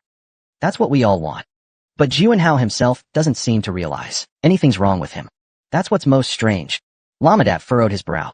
Doesn't Juanhao have hero-level mental strength? I heard he even reached S rank. It's because of that mental strength that he can maintain his current state. Without it, he'd probably have gone mad by now. After all, he's experienced 105 deaths. For anyone, that's not something easy to endure. That's right. Contractors gradually lose their emotions due to repeatedly experiencing death. Emotional erosion, huh? That's actually really serious. Meishu, who had been quietly listening, carefully spoke up. I suggest using viper venom. What? Everyone's expressions froze instantly, looking at them. Cha Shirun cautiously asked, what exactly is viper venom? As the name suggests, it's a poison. You can take it out of your inventory in a small wooden vial. This poison is mainly used for interrogation. Once ingested, it disables the brain's restrictions on emotions and sensory functions. Restrictions? Yes. The human brain has a safety mechanism to prevent people from being overwhelmed by too much emotion or sensation at once. Otherwise, they'd go insane. But viper venom is a poison that forcibly disables that safety mechanism. I once saw someone take that stuff. He thrashed around like a mad snake, couldn't stop convulsing. That means every sense becomes intensely hot. Even clothes brushing against your skin, or the wind passing by, would cause pain. Not just physical senses, but emotions too. Sadness would be amplified dozens of times. Pain would feel dozens of times worse. Even anger would be dozens of times stronger. It's a pretty brutal method. But for waking Juanhao up from his emotional numbness, it's probably perfect. But the risk is just too high. Skaya fell into deep thought. If we use it, Juanhao really might regain his lost emotions, even if just temporarily. But this will inevitably come with unbearable pain. If the method is wrong, Juanhao could get even worse. He'll carry that pain and keep going back to the past, and will be completely powerless. Then what do you plan to do? We need to modify the poison. Skaya stood up. Once we analyze the components and make it safer, the risk will be greatly reduced, but we may not have enough time. Why are you so worried? Skaya said, frowning. I'm Skaya Kirilan. He's the genius magician who first created magic on Earth. He grabbed the 3 hours is all it takes. Asterisk asterisk asterisk. Su Juanhao wandered alone through the empty city. He spent some time on the swings at the playground, then sat on a convenience store bench, eating ice cream. Maybe because the city was so quiet, even the rats weren't heard. At times, an indescribable emptiness surged within him. I've got to stay strong. If I fail, then it truly will all be over. I still have over 250 chances. No harm in solving it slowly. Just breathe. From a distance, Shueli ran over waving her hand. She handed him a sports drink. Drink this. Come on. His throat was already dry. Perfect timing. Su Juanhao gulped down the drink. Shueli stared at him and asked, well, anything feel different? Tastes just like usual. Really? Shueli held the empty Pocari sweat can, her expression disappointed. It's light sand toxin. Su Juan turning only his upper body. Behind him, somehow, friends and Che Shuren were already gathered. What? In the drink Juanhao had, we added a modified version of light sand toxin. What does that mean? Su Juanhao's eyes sharpened. As far as he knew, light sand poison was a torture drug used by the Tianming family, and they actually gave it to him to drink. Skya stepped forward and tried to ease the tension, to awaken your dead emotions. This was our last resort. Who said my emotions are dead? Except for you. Everyone else already understood. Seeing Skya's weak smile, Su Juanhao turned his head away. Ramatat. Gilberto. Meishu. Even Shirley nodded. Contractors lose their emotions after repeated deaths. No. Why are you all so worried? I'm fine. Stop overreacting. Su Ruihao shook his head. If it were the contractor I knew, he would never tell someone who lost an arm that it was a stroke of luck. Nor would he ever say things like how to exploit the people he once respected. Thump. Su Juanhao involuntarily clutched his chest tightly. It hurts. So painful. It was a man in pain. Though he held his chest from the intense heartache, his condition didn't improve. Meanwhile, he suddenly realized, good thing you didn't die. Otherwise, you wouldn't have gotten a redo. After all, there's always a save point. In this cycle, using Cha Shirun as secretary might be more convenient. These were all things he had said himself. These were once his own thoughts. Su Juanhao's pupils trembled slightly. This is all my fault. Like a ripple spreading through dry desert soil, a ripple of emotion stirred in his long numb heart. It quietly spread within him. In that moment, Su Juanhao clearly realized, something really is wrong with me. At the same time, doubt began to quietly rise in his heart. What about my heroic mental strength? What exactly did I do to end up like this? Panicking, Su Juanhao hurriedly spoke up. Event log. Event log. Line by line, information slowly appeared before his eyes. After carefully reviewing the data, Su Juanhao's gaze grew deeper and darker. Heroic mental strength. S. Detected extreme mental instability in the player. Due to heroic mental strength. S. Mental state has been forcibly stabilized. Found it. He finally understood why he hadn't noticed anything wrong. This thing had been forcing him to remain stable, keeping him from breaking down. However, in this situation, that had clearly become a poison. If not for his friend's help, he might have never realized his mistake. In such a chaotic state, could he still pass the fourth or fifth mission smoothly? Even if he succeeded, his relationships with those around him would likely be completely broken. Just thinking about it sent chills down his spine. I've owed too much to too many people. Su Juanhao closed his eyes. Actually, it wasn't like this in the beginning. At least until the 60th loop. No. Probably until the 65th loop. Things hadn't gotten this bad yet. He was always talking with friends, looking for better solutions. But in the end, he always failed. He never managed to kill Erebus's avatar. The consequences and responsibility, he had to bear them alone. He was growing more and more exhausted, while his friends, like machines, kept repeating the same things. At that moment, he thought, if that's the case, then I'll just do it alone. However, only when he got to this point did he finally realize, the only reason I made it to the 60th cycle was thanks to my friend's support. Humans are far more fragile than they seem. Alone, it's hard to carry all the burdens and overcome everything. You need someone to help carry the weight. After realizing this, Su Juanhao slowly opened his eyes. His gaze was clearer than ever. With that clear gaze, he looked at his friends and spoke. Please help me. Sure. Unfortunately, this time, we can't break the cocoon, Skya cautiously concluded. You caught Alibo's clone, too late in the game. Just as Skya said, by the time you arrived, the emotional ties among players were already heavily damaged. The worst part is, since a month ago, the power of the wheel has grown tremendously. Su Juanhao bit his lip lightly. But still, there's nothing I can do. I can't return to the beginning anymore. What do you mean?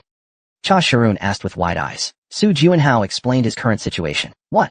The save point has been locked. Because I killed Alibo's clone. This is what happened. Wait a second. I didn't see that coming. I'll find a way. As Skya fell into thought, Gilberto spoke up.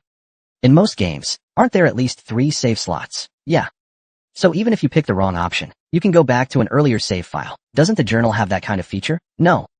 Su Juanhao answered as he took out the journal. He had actually thought about this before, but nowhere in the journal was there any function to update save points. He had even tried once to flip to an earlier page before dying. But he always returned to the most recent point after checking the journal carefully. Gilberto sighed. So basically, there's only one save slot. It just overwrites the previous data? That's really the worst case scenario. Hold on. After finishing his thoughts, Skya carefully examined the journal, then asked, can't you tear pages out of this journal? What are you saying? Why would I tear it out? Su Juanhao asked in surprise. Let me rephrase that. Tap tap. He tapped on page 105 with his slender fingers. Let's say each page is a save file. Then the last page would be the most recent save data. That's true. Wait. You're not suggesting. Su Juanhao suddenly realized what Skya meant, his eyes widening. As expected. The possibility is high. I think it's a decent idea. Only Ramatut, unfamiliar with games, furrowed his brows. What are you guys talking about? Can someone explain it more clearly? It's simple. Su Juanhao, holding the diary again, ripped out page 105 without hesitation. If his theory is right, then the point he returns to upon death should be, not after catching Yahello, but the very beginning of the 104th alarm cycle, because this way, he essentially deletes the save point. Oh. Just as Ramadat grasped the situation and was about to speak, a massive pressure swept over all of them. Outside the window, the sun had already set. Are there such powerful creatures in the second city? No, there are no monsters this strong here. Panicking, Skya rushed out the door. Standing in the apartment corridor, looking toward the city wall, she held her forehead. Oh, my God. What she saw was a massive insect-like creature, with a giant tree stabbed into its back. Su Juanhao, who followed her out, saw a message pop up in front of him. Encountered an otherworld boss monster, Yahello. Defeating him will create a safe zone in the otherworld area. Yahello. Su Juanhao sighed quietly. It's already too late. He had already consumed most of the world tree, and regained enough power to invade the city. Partner. His long silent intuition finally spoke. I didn't think this day would come. What is it? Do you have a good idea? No. It let out a sigh, and advised him. Kill yourself immediately. This feels very wrong. No matter what. This is a rare chance to collect data. To just commit suicide, without even trying to fight. But what intuition said next, forced him to draw his dagger. If you're killed by him, you might never return. Damn it. Su Juanhao cursed under his breath. It moved. In the distance, a massive darkness slowly twisted its body, gradually drawing closer. Is that Erebus's true form? Each time that massive worm, embedded at the top of the world tree moved, the eggs scattered across its body began to rupture. Strange creatures from the heart of tree stone broke out of their shells. Boom, boom. With every step it took, its skin radiated overwhelming force. A chill crept up my spine. Even my breathing became unstable. So strong. That was a power This aura must have been released because he devoured the world tree transcendent. Only then could he possess such force. Ugh. My head is killing me. How am I supposed to kill something like that? What are you doing now? As Su Juanhao stabbed a dagger into his own chest, Skya asked in shock. A strong gut feeling told me. If I'm killed by that thing, I'll never be able to return. God. The difficulty is seriously holy fucking shit. Damn it. Skya bit his lip and said, but now's not the time to die. What? We've never seen his true form before. To defeat him, we need information first. But you said, if he kills us, we can't come back. Su Juanhao's eyes widened. Realizing the meaning behind those words, he finally understood what he meant. You idiot. It's rare for you to actually say something smart. Ramatat bared his teeth and gave a wide grin. He turned his shoulder, relaxing his body. He spoke in a low voice, almost to himself. Starting tomorrow, you'll be fighting alone again. Leave today to us. We'll gather as much information about him as we can and tell you. So don't worry, just run. Heroes, I'll protect you with everything I have. Ramatat, Gilberto, and Cha Sharoon were all there. They were telling me to run. They would trade their lives for information and pass that info to me, so I could escape. And everything I'd saved up today, I'll use it all now. Skya sighed and snapped her fingers. A massive six-pointed star unfolded in the sky. At the same time, hundreds of bugs crossing the wall instantly exploded. She said, I won't last long, maybe about 30 minutes. Try to get as far away as you can before then. I'll organize the data and send it to you. The dagger that was about to pierce Su Juanhao's heart slowly lowered. Their sacrifice cannot be in vain. More importantly, to conquer the fourth floor, he must have precise intel on Yahello. After meeting each friend's gaze, Su Juanhao slowly opened his trembling lips. I'm begging you, die for me. Those who received this cruel request smiled like fools, responding with bright grins. Asterisks, asterisks, asterisks. 30 minutes and 7 seconds later, Su Juanhao received a message. Energy gathered, on target, quick. Frost burst from both of his hands, freezing the wheels in place. During this, Su Juanhao quickly checked the message. Information gained at the cost of lives. Details about Erebus's true form. Su Juanhao stared at the contents with burning eyes. 1. Erebus's outer shell is extremely tough. Neither magic nor sword aura can leave a scratch. 2. Judging by the shrinking size of the world, the digestion process is still ongoing. 3. 2 extremely powerful special creatures guard the head of the main body, likely protecting a weak spot. Just 3 lines of text. To get this information, his friends and Che Shuren risked their lives. Your sacrifice, I will remember it forever. Su Juanhao read that line over and over, engraving it deep in his mind. After memorizing it, he immediately picked up his dagger, breathing hard. Su Juanhao quickly turned around. Something behind him was rapidly approaching. Given Erebus's size, there was no way it could move that fast. 2 entities were closing in. His instincts screamed a warning. They were the two special creatures, guarding Erebus's true form. If they caught him, he might not be able to return. Without hesitation, Su Juanhao plunged the dagger into his heart. There we go. That familiar sensation of a blade through the heart. A special creature suddenly appeared in front of him. It forcibly pulled the dagger out of his heart. What? Why did it pull it out? He stared in confusion at the humanoid insect in front of him. Die. Right after that, a second special creature sprayed him with a cold liquid. This is healing fluid? His body began healing rapidly. They weren't trying to let him die. This is insane. I need to die right now. In a panic, Su Juanhao tried to slash his own throat, but his wrist was cut off. Their movements were unbelievably fast. Damn it. Looks like I didn't reach 100% overdrive this time. In an instant, his limbs were restrained. They carried him away, flying towards somewhere. Crack, Dark Guardians rose up furiously around Su Juanhao, violently tearing into the creatures. Seizing that moment, Su Juanhao dropped to the ground and shouted, Frosthole! Ugh! Spare me! Die! His head flew high into the air. In an instant, he fell into a deep sleep. Smack! Su Juanhao opened his eyes. He quickly scanned his surroundings. Huff! Huff! He was floating in midair. To be precise, above a river. What? Frosthole looked around, utterly confused. This wasn't the hotel in the first city. It was the updated save point. Don't worry. Su Juanhao calmly took out his diary. Cycle number 104. Cycle number 106. Just as I thought. Cycle number 105 wasn't restored. But he overlooked the save data from cycle number 106. Because cycle number 106 had been newly saved. That's what startled me. If I die again, I'll start back at the hotel. Su Juanhao tore out page number 106 and stabbed the dagger into his heart. Wait. Even though instinct called out to stop him, the dagger had already pierced his heart. Oh well. I'll hear you out after I return. Once again, his consciousness sank into a deep current. Every day at 6 a.m., the city would be cleanly reset like this. Su Juanhao felt a strange sense of déjà vu on the fourth floor. Every time he repeated the same scene, this odd fourth-floor déjà vu would always hit him. He rubbed his eyes. So tired. He was even surprised at himself for thinking that. Tired. How long had it been since he'd last expressed emotions so freely? After everyone else returned to their rooms, he let out a bitter smile and walked toward Shueli. Contractor. You seem especially cheerful today. Yeah. Did I die in some kind of pleasant way? Speaking of which, how exactly did I die? Su Juanhao opened his journal. Cycle number 104. I almost managed to kill Erebus this time. If my stamina, mental strength, and magic power weren't depleted, I probably could have finished him in one blow, but I didn't find that method. Ugh. What happened? Is it the same as usual? But why does today feel so refreshing? Emotions he normally wouldn't feel began to surface. At that moment, Su Juanhao noticed something. He tilted his head slightly. The diary was torn. 2 pages were missing after page number 104. He immediately turned serious and counted the remaining pages. Damn it. He hadn't been mistaken. 2 pages were definitely missing. Why would they be torn? Su Juanhao turned his head with a puzzled expression. Did you tear them out? Am I insane? Why would I tear that? Exactly. Only someone insane would rip out pages from a perfectly good diary. Besides, I always keep it safely stored in my inventory. Which means, the only one who could have done it is himself. But I didn't. Falling into deep thought, Su Juanhao realized he needed someone to talk to. At this point, only Skaya could help me. Annoying as he is, he's the only one who might give me an answer, just like Shirley thought. He immediately went to find Skaya and showed him the diary. I thought you'd be out of a job once this strategy ended, but it looks like you won't be. You could become a novelist. This isn't a novel. Maybe mental patience suits you better. I'm not joking. Su Juanhao held his forehead, thinking back, before he told the others about the time loop. Every time he came to Skaya, he got the same reaction. Since that's the case, there's no point beating around the bush. We've had this conversation before. Oh really? Back then, you told me a secret, and you said if Skaya didn't believe it next time, just tell him. Alright.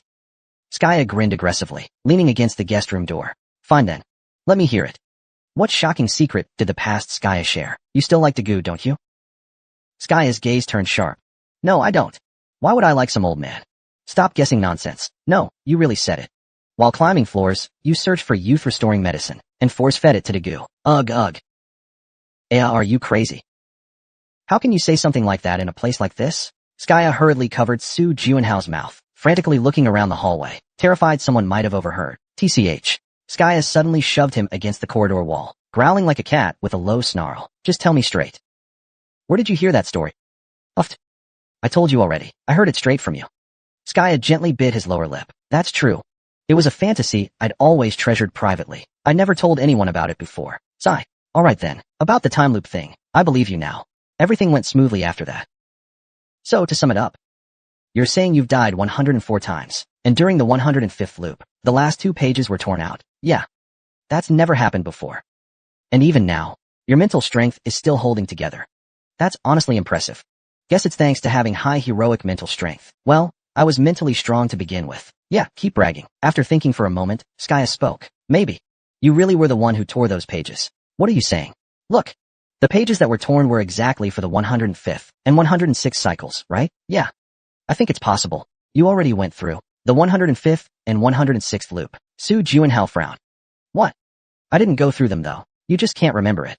Skya began to explain. If each page of the diary is a save file, then the latest page should represent the newest save point, right? That makes sense. Wait. Are you saying? Though it's just my theory, it's possible that something catastrophic happened during the 105th and 106th cycles. To fix the issue, they might have found a way to tear out the pages to resolve it. Pretty clever, right? Maybe it was advice from my future self, tearing out the pages to delete saved data. That really does sound like a plausible explanation. Su Juanhao asked, but what kind of problem would have to occur to justify deleting saved data? Isn't it obvious? The worst case scenario is that the save point was overwritten. That's probably it. Indeed. Even so, the Archmage does make a good point. When it comes to thinking, he's truly unmatched. Wait. Then why don't I remember?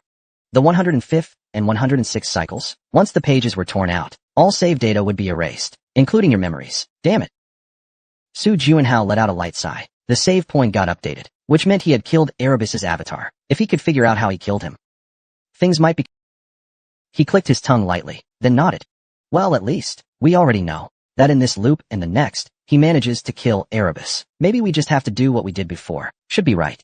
Last time was almost a success. He was just one step away from killing Erebus. Brimming with confidence, Su Juanhao pounded his chest with his fist. This time, I really can kill Erebus. Turns out my method wasn't wrong after all. I will take him down, no matter what. However, it wasn't until Su Juanhao died 50 more times that he realized something was off. Chapter 341. My Path. Part 1. Back in his guest room, Su Juanhao collapsed onto the bed. As he closed his eyes, countless images flashed through his mind. Erebus, Erebus, Erebus again. The moment he shut his eyes, that guy's face would float in front of him. If someone saw this, they'd think they were some kind of deeply in-love couple. Ugh, ugh, ugh. Asterisk thump asterisk. At that moment, Shiwali collapsed onto the bed, worn out. Su Juanhao glanced at her and said, Hey, I finally get it now. Get what? After the 105th loop, he tried 50 more times, but he never succeeded even once. Every time, he felt like just a little more effort would do it. But in reality, it was never achieved. It was an inevitable result from the very beginning. Every time he looped and reincarnated, all of his stats would reset. Even under the same conditions, with the best possible outcome, he still failed. It meant the mission was impossible to complete. He had no choice but to let go of his obsession. Su Juanhao let out a soft sigh. He acknowledged his own failure. You were right. Without anyone's help, I can't kill that clone. He didn't want to watch loved ones die anymore. It was just too painful. That's why he wanted to do everything alone. Even if he failed, he could dust himself off and try again, without having to carry the guilt of someone else's death. This stubborn loner is only now starting to realize it. Frosthole rolled over, casting him a cold glance with half-lidded eyes. You have good friends around you, don't you? Let them help carry the burden. Sorry. Shirley had always been advising him. She often said, doing things alone has its limits. She suggested asking for help next time, but she was like a gambler, always saying, just one more try, just one last try, and she kept postponing it again and again. When you have people who can help, you should rely on them sooner. If you stubbornly keep walking alone, one day, you'll find yourself abandoned and alone. And by then, crying won't help anymore. Is that your personal experience? I don't remember. Shirley turned her head, murmuring softly, then continued. But I want to ask you something. How did you kill a Lebo in the 106th loop? I'm really curious. Even if the topic change is a bit obvious, but in fact, even Su Juanhao was curious about this. What kind of decision did he make in the 106th loop? Maybe he didn't kill the avatar at all. Maybe he just went crazy and tore out the pages in a fit of rage. That's certainly possible. That possibility can't be ruled out either. The Frost Queen glanced at him sideways and said, Lately how should I put it? You feel different than before. There's a strange unease. What? What's wrong with me? Su Juanhao asked in surprise. Lately, he felt his state was near perfect, flawless even. How to explain? Even though you keep failing, you don't seem anxious at all. Before the 105th loop, he was mentally exhausted from constant deaths and failures. Every failure added to the weight of his depression, to the point it even worried him. But recently, he had started to feel oddly at ease inside. Most likely, the version of him from the 106th loop took some kind of measure. The Frost Queen frowned and said, "Why have you been crying so much lately, like some little kid?"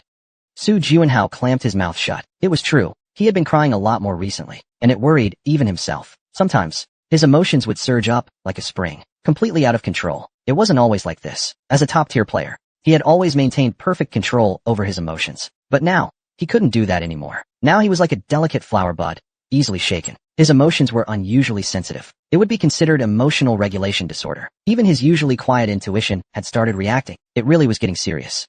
But, compared to before, you actually seem better now. Before? I'm talking about before the 105th loop. Honestly, back then, every day felt like walking on thin ice. The Frost Queen let out a sigh of relief. Back then, you seemed like a malfunctioning person. Was I? Compared to then, you're much more human now. Though your constant crying can be a bit bothersome. What exactly did you do to me? The Su Juanhao of the 106th and 107th loop. I hope you can pay more attention to emotional regulation. Why are you saying this again? It's through my partner's sixth sense, that I perceive it. Of course, my feelings are affected by your emotions. If your emotions keep fluctuating like this, conveying a clear and calm feeling becomes difficult. So, you're saying, I've been too emotional lately, and it's troubling you. Is that what you mean? You're using that tone again. Does it make me a bit disappointed? As tears welled up in Su Juanhao's eyes, Su Rue skillfully handed him a tissue. Contractor, stop. As he wiped the corners of his eyes, he realized the scene did feel a little strange. Su Juanhao suddenly sat upright. No. I need to seek advice, but who should I ask? He already knew the answer to that. He nodded. Su Rue and Su Juanhao looked at each other, and solemnly nodded. Feeding Dju the youth elixir. The hopeless romantic dreaming of a second pink romance. What? Skaya's face flushed bright red, and he tried to cover his mouth. But Su Juanhao dodged deftly, and continued speaking. Please help me. Saint Killer. That's all for the current situation explanation. So you're saying you can't control your emotions? Right. To be precise, my emotions get easily amplified. Even tiny things make me cry, and when I get a little mad, I want to smash everything. Unfortunately, I can't really help with that. Is it because of a hero's mental strength? Magic that interferes with the mind usually gets bounced off by my ability. Let me say it again. I really can't do it. That's kind of sad. Su Juanhao said, looking downcast. It can't be helped. Then let's move on to the next topic. Is there something else you need help with? Su Juanhao put away his frustrated expression. He began to speak. Starting today, we'll only prepare one installation spell. That's not really a problem. What's the coverage? I'm afraid it's big. Su Juanhao tapped the table with his index finger. He said, the entire city. Redacted. All preparations have been completed. In 3 weeks, Su Juanhao pushed the overclocked output to 100%. The group also relocated to the next city. The installation spell for the entire city was also ready. Honestly, I'm really surprised. Everyone had left the road, except for 2 players, who were still there. One of them, Ji Yuzhong, stared at Su Juanhao with a curious expression. What do you mean? I didn't expect you to make such a request. The Su Juanhao that Ji Yuzhong knew was someone who always handled everything on his own, whether it was during the Nebi era or the Demon King era. He was always like that. Even when there were many chances to ask for help, he always chose to shoulder everything alone. But lately, there seemed to be some changes. For example, suddenly during a meal, his eyes welled up because the food was too good. Some vulnerabilities he had never shown before began to appear. Maybe it's a side effect of the reincarnations. They say he's been through 155 reincarnations. That means he's died 155 times. The look Ji Yuzhong gave Su Juanhao was full of pity. Indeed. To keep his sense of self from collapsing, was he deliberately exaggerating these emotions? He couldn't help but feel admiration. If I had died hundreds of times, could I still face it so calmly? I will not fail the task you gave me today. Please. Su Juanhao smiled slightly. As expected. Reup appeared. From the beginning. There was no way he wouldn't show up. What is this? A hexagram drawn in the night sky. A 6-pointed star unleashing a torrential downpour of magic. Not only did it destroy the wheels, it nearly leveled the entire city with its overwhelming force. What a lunatic. Reup shivered as he watched the man, darting between collapsing buildings, hunting down wheels. No doubt about it. No one had ever caught his attention in such a dazzling way before. Moreover, that guy's power was extremely dangerous. A sword emissary who effortlessly he radiated a terrifying presence. Autumn wind soul break. Chasing wind soul break. Autumn wind rises. The soul shatters and breaks. Crack. The wall of the wheels was instantly sliced into thousands of pieces and collapsed with a roar. Witnessing this scene, Reup thought silently. Attacking now would be unwise. Wait until his stamina, mental power, and magic are exhausted before making a move. Having made his decision, he hid deep beneath the river. Su Juanhao stood silently on the bridge, smiling. Only 2 people. He only received help from 2 people, Sky's magic support, and the one who built the wheel army infrastructure. What once seemed like an endless Reup hunt had entered a new phase. Now you have no choice but to admit it. Su Juanhao's values are stubborn, outdated, and arrogant. He slowly closed his eyes and began to gather magic. For the garden of small creatures, 8 flowers floated down onto the river. Immediately after that, Erebus leapt from the river like a frog in boiling water. The item bar. Su Juanhao tightly gripped a pure white spear. The spear, forged from 10,000-year-cold iron, radiated a chilling cold. At the same time, the overclocked output surged to 100% instantly. His figure shot forward like lightning. Erebus felt a strange sensation in his chest. His face twisted in pain. And when he looked down, there was still one more guy, although his mind was filled with thoughts of escape. The spear stuck in his chest exploded like an enraged pufferfish, firing icy spikes in all directions. Huff! Su Juanhao exhaled deeply. One of the reasons he couldn't defeat Erebus before was because Erebus always fled when at a disadvantage. If he escaped, he'd never duel me one-on-one again. But today is different. This time, I won't let him get away. Erebus, die! Die! With a merciless slash, he severed Erebus' head. After that, the Dark Guardians devoured his shell and wings, down to the last scrap. Even the Nightwalkers joined in at the end. 3rd mission completed. Save point has been reset. 4th mission revealed. 5th mission revealed. A feeling of relief washed over his body. This was the best possible outcome no one could deny. Suddenly, he had a thought. Was it the same method that succeeded for the me of the 106th cycle? No one knows the answer to that. Only his intuition told him, in the end, you found your own path. No one was hurt. No one had to become a sacrifice. Realizing the path he'd pursued all along wasn't wrong, Su Juanhao burst into wild laughter for the first time in ages. Either cry or laugh. Pick one. Su Xia handed him a tissue from the side. Chapter 342. My Path. 2. After defeating Ereb's clone, Su Juanhao quickly returned to Ji Yuzhou. Ji Yuzhou noticed he was staring at his left arm and asked curiously, is there something on my arm? And no, it's not that. Su Juanhao shook his head in response. Why was I staring at him? He replied with a puzzled look. My eyes were just drawn to it unconsciously. I can't really explain why. That's oddly calm of you, Ji Yuzhou said, with a shrug as he looked up at the gloomy sky. He asked. The wheels nearby fled after Reup died. Should we rest at the hotel first and head out tomorrow morning? No, let's leave now. Su Juanhao walked ahead, explaining about the pest exterminator title as he walked, living in fear among bugs. What a fun title. Wait, is that? Yes. I got this title after defeating Zeneb on the 2nd floor. Seems like most floor managers take on similar forms. I got a similar title myself. Speaking of which, Ji Yuzhou's guild, Moon of the Hidden Mirror, once conquered the floor manager of the 3rd floor. It's said that during that boss fight, Ji Yuzhou was the one who landed the final blow. Are you talking about Panakotos? Yeah. After defeating him, I earned the title Flame Ripper. Its effect is related to fire resistance. Su Juanhao stared blankly at his profile. Noticing the gaze, Ji Yuzhou awkwardly touched his chin. He asked, were you spacing out again? No. Just curious, that's all. Normally, when it comes to players, they're extremely stingy about sharing their abilities. Today's teammate could be tomorrow's opponent. That kind of thing is common. So naturally, no one wants to reveal information. Are you really okay just telling me like that? Yeah. Ji Yuzhou walked forward, with an unreadable expression. But, me being the only one who knows this, feels a bit unfair, right? Besides, in his view, it wasn't particularly important information anyway. Of course, if it weren't Su Juanhao, even the most trivial detail, he wouldn't have revealed it. Hey, you're surprisingly honest. In this line of work, the more honest and kind you are, the less likely you are to last. Of course, there are exceptions, like my mom. Su Juanhao looked at the back that resembled his own, his eyes filled with warmth. Redacted text, possible watermark. At dawn, the 2 of them arrived at the 2nd city. Phantom and Sword Saint have arrived. 2 more people have joined Jutian. Seriously? Wait. That means, in this little city right now, there are 4 Jutian members. That's pretty much the strongest combination on Earth. All those so-called 4-story masters, or whatever, they get casually thrashed by these guys. The city's atmosphere felt like it was immersed in festive joy. Ever since 4 of the 5 heroes, excluding Phantom, joined the cause, their strength had grown tremendously. Welcome back.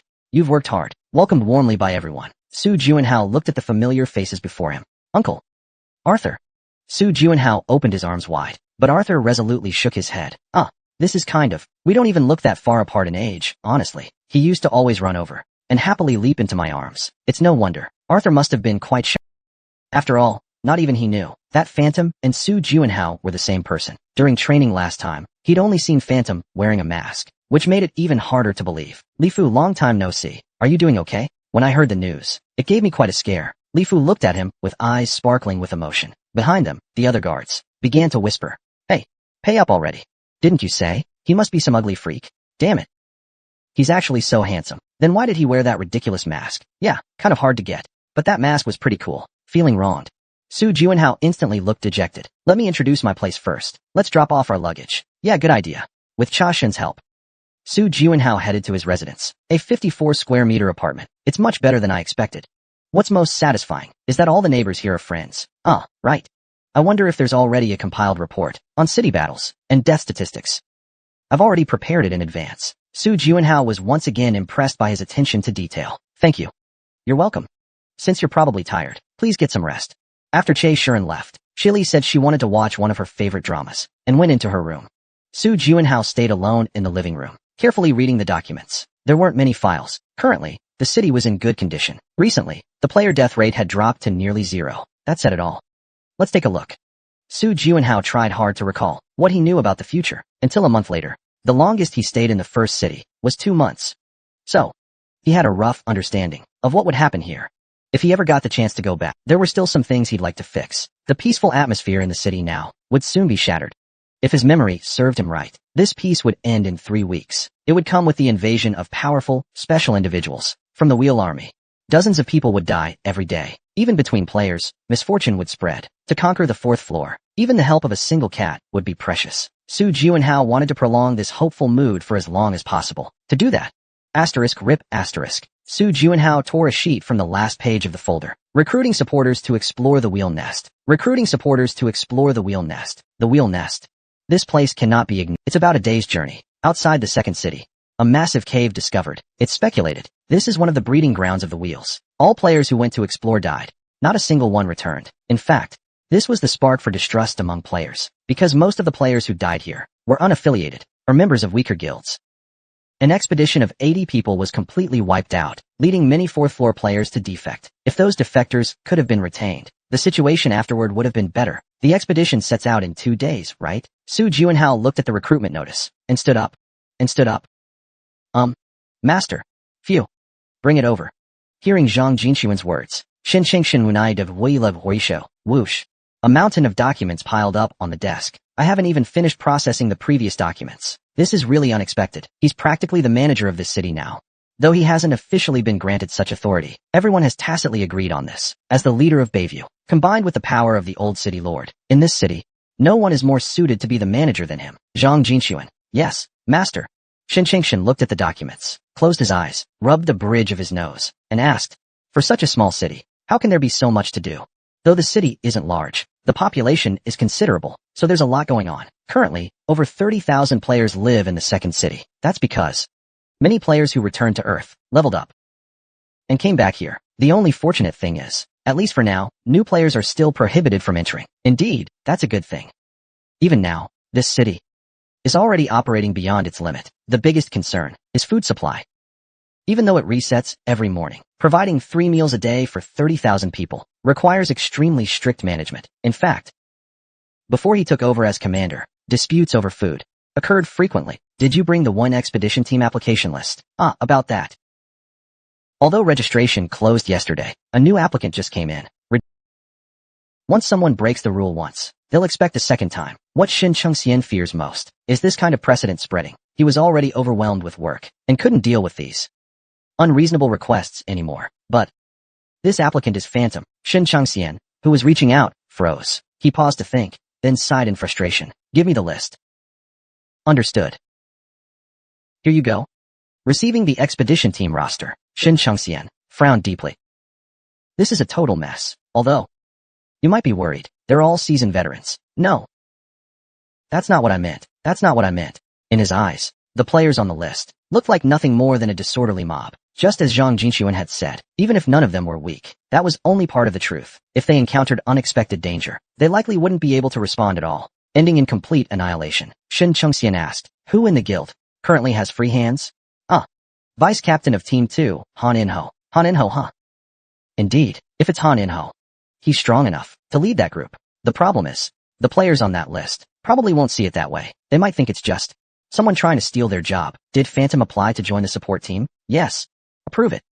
Phantom currently belongs to the Korean Player Association. Since he's not a guild member chasing personal gain, he should act more impartially. Besides, with Phantom, no one should have any objections. He's still a superstar deeply respected by many players. And more importantly, he revealed his true identity on Earth a few months ago.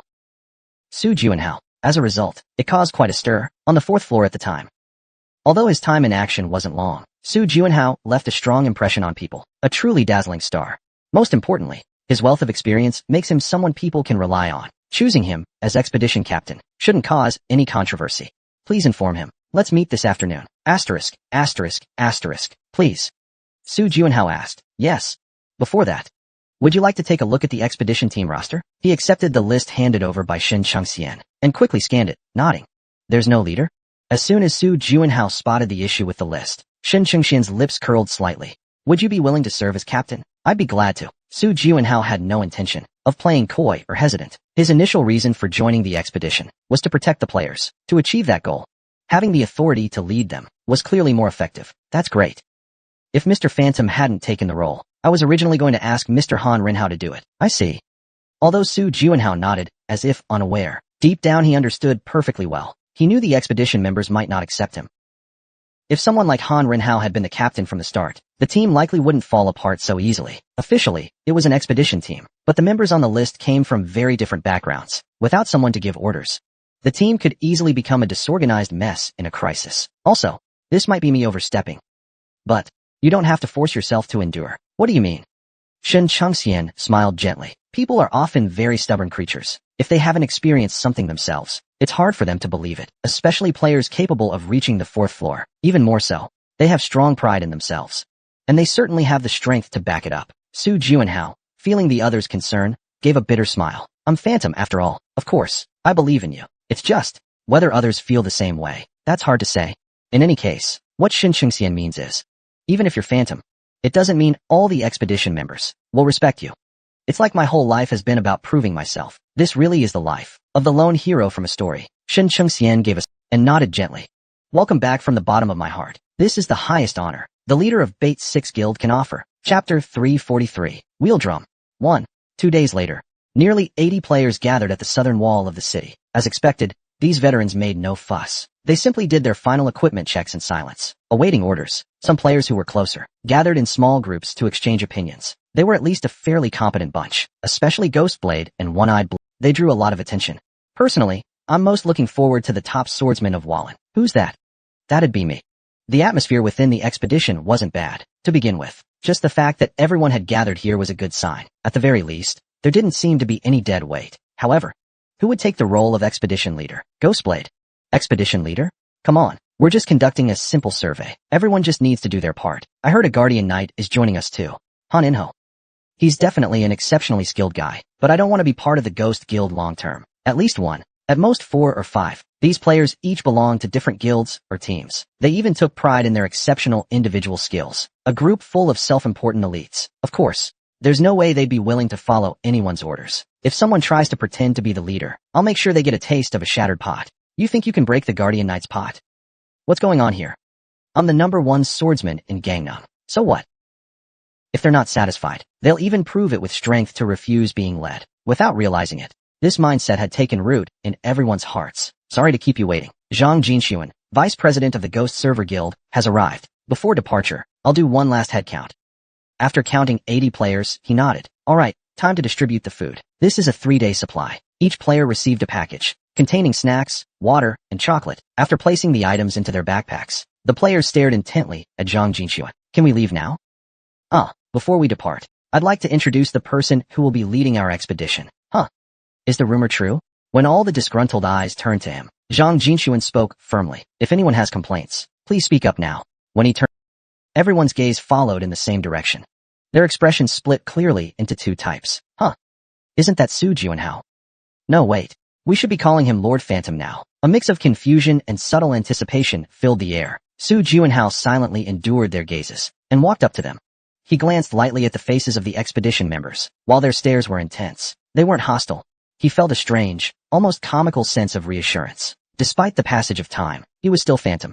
If anyone questioned whether he was fit to lead the expedition, that must have felt pretty bitter. However, they didn't seem like the type to easily submit either. But rather than outright defiance, it felt more like a quiet sense of anticipation. Why wouldn't they feel that way? Just the chance to raid alongside the legendary hero Phantom was a story worth telling for life. Still, what they showed was only curiosity. They were wondering, was his legendary power real?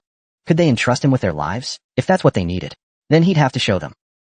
Seeing is believing. Just as Su Juanhao was looking for a suitable opponent, someone cautiously stepped forward. To meet the legendary hero, I go by Ghostblade. Holding a slender sword sheath, he bowed with a traditional Chinese fist salute. No matter how extraordinary a player was, they couldn't escape the marks of time. Compared to other players, he was an elderly man, slightly hunched and thin. Oh. But Su Juanhao didn't look down on him for his appearance, because the look in the old man's eyes was deep and unwavering. I'm Su Juanhao. Do you need something, elder? If I may, I'd like to humbly request a duel with Lord F. It's been the dream of my life. Su Juanhao looked him over briefly. The scissor callus on his left palm revealed he was left-handed, and the sword sheath he carried. His confidence seemed so natural to others, as if it had always been part of him. This old man must have spent his entire life in swordsmanship. His skill had already far surpassed what needed to be proven. Su Juanhao knew exactly what the expedition members wanted right now. If showing them what they hoped to see would smooth things out, then there was no reason not to show it. All right. Su Juanhao nodded without hesitation. The old swordsman's face lit up instantly. Even the wrinkles on his face seemed to stretch out in joy. Then let's get ready. Wait a moment. At that moment, a burly young man stepped out from the back. He stood in stark contrast to the old swordsman. Broad shoulders, solid muscles, and one eye covered by an eye patch, with a purple spear slung over his shoulder, radiating pure confidence. I'm Jiang Xinyu, the one-eyed purple spear. Can you give me a chance? Faced with this new challenger, the old swordsman's eyes sharpened. Hey, kid. I clearly spoke up first, didn't I? Hey, old man. I don't recall anyone saying this goes by order of appearance. TCH. Bold, huh? The old swordsman chuckled as suddenly, a sharp aura burst out from his body. I'll give you a chance to apologize and walk away. But Jiang Xinyu, hearing the warning, took a defiant step forward instead. TSK. Looks like you're dead set on drinking punishment wine. Let's see whose fate is sealed by this cup. Jiang Xinyu let out a cold smile. In an instant, a fierce aura unfurled from his body like threads. That's enough. Not just the ghost sword slave and one-eyed bloodwound, but all players present felt the pressure of that aura. It was so suffocatingly dangerous. They instinctively took a few steps back. Of course, the ones hit hardest were the two closest to him. What is this? Such terrifying magic power. Is this really the strength of a human? Humph. Were you frightened just now? By me? Su Juanhao calmly met their fearful stares, folded his hands behind his back, and said, Why are you fighting in front of me? How embarrassing. His tone became more casual. Since the others weren't being polite, he saw no reason to maintain courtesy either. Su Juanhao looked at the two men who could barely speak, and said, You two can come at me together. That should be about right. Wah. Jiang Xinyu had just opened his mouth, when Su Juanhao's cold stare silenced him. The words died in his throat. What's wrong? Do you have a problem? Jiang Xinyu struggled to withstand the increasingly oppressive magical pressure. He shook his head. Both of us, together? This guy still refers to us like juniors in the end. That must be part of his emotional instability. Something trivial. I wouldn't normally care at all, but it irritates me right now. Su Juanhao looked at Peter and said, Where are the guys who said they came to stir trouble? It's almost dawn. Urged repeatedly. Ghostblade's slave and Bloody Poison Boil exchanged a look. Even if they attacked together, just the thought hurt their pride. But if they backed down without a fight here, they'd surely be the subject of gossip. The two drew their weapons and slowly surrounded Su Juanhao. Please draw your weapon, the elderly Ghostblade advised. Su Juanhao smiled slightly. Thank you for your concern, but the one you should be worried about right now isn't me. The moment he said that, sweat poured from the faces of Ghostblade and Jiang Xinyu, like rain. Huh. This is unbelievable. Even with my back to him, I can't sense a single opening. What kind of monster is this guy? The other party didn't even draw a weapon. Instead, he stood with his hands behind his back. However, facing such a person, it was they who felt the pressure. Damn it. The first to act was Jiang Xinyu. He couldn't stand the suffocating tension, like being strangled by rope. He moved first. Seeing the spear flying at him, Su Juanhao extended his index finger. Black ball. From his fingertip, a ping-pong ball-sized sphere bloomed. Just looking at it was enough to feel a heavy pressure. A pitch-black orb like ink. Is this the legendary Dark Guardian? Jiang Xinyu was full of energy. He even used magic to temporarily enhance his body. He focused all his attention on the tip of his spear. One strike kill. His spear pierced the air like lightning. Ah! That feeling had finally come, after years of martial training. Once in a while, a perfect strike would happen. Form, breath, muscle movement, distance to the opponent, magic control, all of it had to align like clockwork. Only then could one feel the beauty of a perfect strike. What luck! Jiang Sinyu's only eye gleamed with ecstasy. This blow might actually touch the legendary Phantom himself. However, Su Juanhao's eyes from the very beginning had never left the tip of the spear. Not bad. For someone in his early 20s. His spear technique was already quite advanced. If he kept at it, he had the potential to become a great master. Which is precisely why I need to make you understand. You're in no position to feel proud just yet. Asterisk whoosh, asterisk. Su Juanhao gently waved his index finger. A black sphere shot toward Jiang Xinyu. Just break the sphere, and it'll be fine. That's true. In theory, the black sphere is a low durability skill. It vanishes easily when struck, since it's formed from dark matter. So naturally, it has that weakness. But you won't be able to do it. Split. In an instant, the black sphere split into dozens, hundreds of pieces, blinding Jiang Xinyu's field of vision. It was just a simple trick. The spheres hadn't actually split. They were simply moving faster than the eye could follow. When Jiang Xinyu infused magic into his left eye, his face turned pale. It was real. Hundreds of black spheres hit his body. With a scream, Jiang Xinyu was sent flying. So, you're the Ghost Blade Elder? The man who wields the Ghost Blade? Indeed, that one strike was fearsome enough to earn you such a nickname, which is why it's even more regrettable. It's a fine sword. But if it had gone all out, poured everything into it, it would have been even greater, if only it were younger. As people age, they begin to lose things, and the more they lose, the more pessimistic they become. If Ghost Blade Slave had been a fiery, driven young man, Su Juanhao would have taken the duel seriously, but he was far too cautious. Only after securing his safety did he draw his blade. A swordsman who already prepares an escape route. I have no interest in being locked down by his sword. Asterisk bang, asterisk. The black sphere struck the blade, and the impact alone, Ghost Sword Slave's palm was torn open. He watched as his sword fell easily to the ground. Su Juanhao, if you were younger, would you have let go of your sword so easily back then? Ghost Sword Slave's gaze wavered slightly. These past few years, he had always felt his strength had stopped growing. Neither he nor anyone else could figure out why. But in this moment, the frog at the bottom of the well finally saw the sky and understood the reason. Without realizing it, had I become content with the status quo? Ghost Sword Slave closed his eyes. After deep contemplation, he slowly opened them again, as the healer who had rushed over treated his torn palm. He bowed his head deeply. Thank you for your guidance. It's nothing. Some things can't be seen from below or the side, but from above. They're nothing out of the ordinary. We depart in 2 hours. Su Juanhao gave the order. No one objected. Chapter 344. Wheel Drum. 2. Open the gate. At Zhang Jinxuan's shout, the massive 10 walls split open as if by magic. Even though they had seen it once when entering the city, the scene still left a deep impression. Oh, is that also spirit magic? Even the cold and aloof Shuangshua widened her eyes, revealing strong interest. The massive wall created by spirit magic could open so gently. For one simple reason, the person controlling it fully understood how the gate mechanism worked. The stone hinge structure they passed by had already proven it. It said, the one who built this wall was a supreme spirit master who could control earth spirits. I definitely want to meet him when we return. Ever since I gained twin power, I haven't had the chance to meet a spirit master. Even just exchanging information would be valuable. The expedition set off in a tense atmosphere and marched non-stop for an entire day. Asterisk, asterisk, asterisk. They entered Ereb's domain. As expected, the effectiveness of the pest exterminator dropped drastically. Su Juanhao silently waved his hand and closed the holographic window. So this is Ereb's territory. Indeed. It was the same when fighting Ereb's clone. Before killing him, the bugs had always resisted the effects of the repellent. At most, it only slowed their movements a little. Something was wrong from the beginning. The plan had been to rely on the repellent to safely break into the insect nest. But the plan had already gone off track from the start. Was it just my feeling? He suddenly looked up at the ashen sky, which looked especially gloomy. Have some water. It was the expedition's break time. After a full day of forced marching, everyone sat down to catch their breath. Drinking water. Su Juanhao looked at the person handing him a drink, staring at him intently. Thanks. Ghost Blade Slave. Even though this person had humiliated him just the day before, Ghost Blade Slave still hovered around him. Do you have something to say about what happened yesterday? Ah, no. Nothing. Ghost Blade Slave shook his head nervously. Even if only for a short time, I want to stay as close to you as possible to protect you. How surprising. You don't hate me? If you were a narrow-minded person, it's only natural if you hate me. But Ghost Sword Slave was visibly shocked. He quickly shook his head. Humph. How could I? He looked down at the sword sheath and said, I'm already 61 years. I became a player at 42. It's been 20 years now. Su Juanhao subtly brought his parted legs closer together. This man had been active far longer than he expected. Before I became a player, I'd already heard of Lord Phantom's fame from the news and newspapers. You were once the hero of the world. Before he knew it, Ghost Sword Slave was lost in memories. He slowly closed his eyes, seeing the people cheering for your accomplishments. Many longed to feel that same happiness. That's why they became players. I was one of them. Su Juanhao now seemed to understand what kind of person he was. Just a typical fan.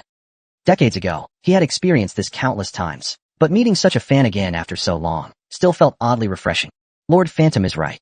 I always thought I was the youngest among my peers. But after yesterday, I realized I was wrong. When shortcomings are pointed out, very few players choose to change, especially those who are full of confidence in their own strength. They're the worst.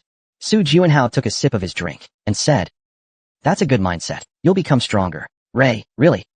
Su Juanhao looked at the moved Ghost Sword Slave, then turned his head. One-eyed blood wound, Jiang Xinyu, had looked listless since yesterday. Seeing someone who used to be so arrogant, now so defeated. Even Su Juanhao felt a little sorry for him. That kid will bounce back eventually. He may act like a mischievous child, but he's not a bad person. I hope you're right. Su Juanhao stood up and looked around, searching for someone. Just then, a man in the distance noticed his gaze and quickly walked over. I'm Miller, captain of the Miller expedition team who discovered the wheel nest. He would be the guide for the journey ahead. Before setting off, Su Juanhao walked beside him and asked a few questions. I've read the report, but I'd like to hear it from you directly. How's the wheel nest? Honestly, it's a place I never want to return to. He shivered slightly. It's hard to explain. My instincts told me not to go any deeper. Human intuition is often more accurate than we think. If he had that kind of feeling, then it could very well be a sign. How big is it roughly? Well, honestly, not that big. Probably about the size of that hill over there. The hill Miller pointed to really didn't look very large. If what he said was true, then this expedition might end up being a waste of effort. But that couldn't be. There had to be something there. Otherwise, 80 expedition members couldn't have all perished in that place. Su Juanhao looked at the team, now fully assembled, and said, Miller, lead the way. We're heading deeper into the cave. Asterisk, asterisk, asterisk. Inside, the cave was damp and dark. The cave was damp and dark inside. It felt like an environment tailor-made for those creatures. The place was filled with the moisture and darkness that egg bugs love. Ugh. Damn it. No matter how many times I see it, I just can't get used to this scene. The players frowned as they saw the massive corpses of egg bugs near the entrance. Just seeing these creatures triggered a primal sense of disgust. That's the kind of existence egg bugs are to humans. Asterisk rustle, asterisk. Asterisk whoosh whoosh, asterisk. From deeper in the wide cavern came the sound of something rapidly approaching.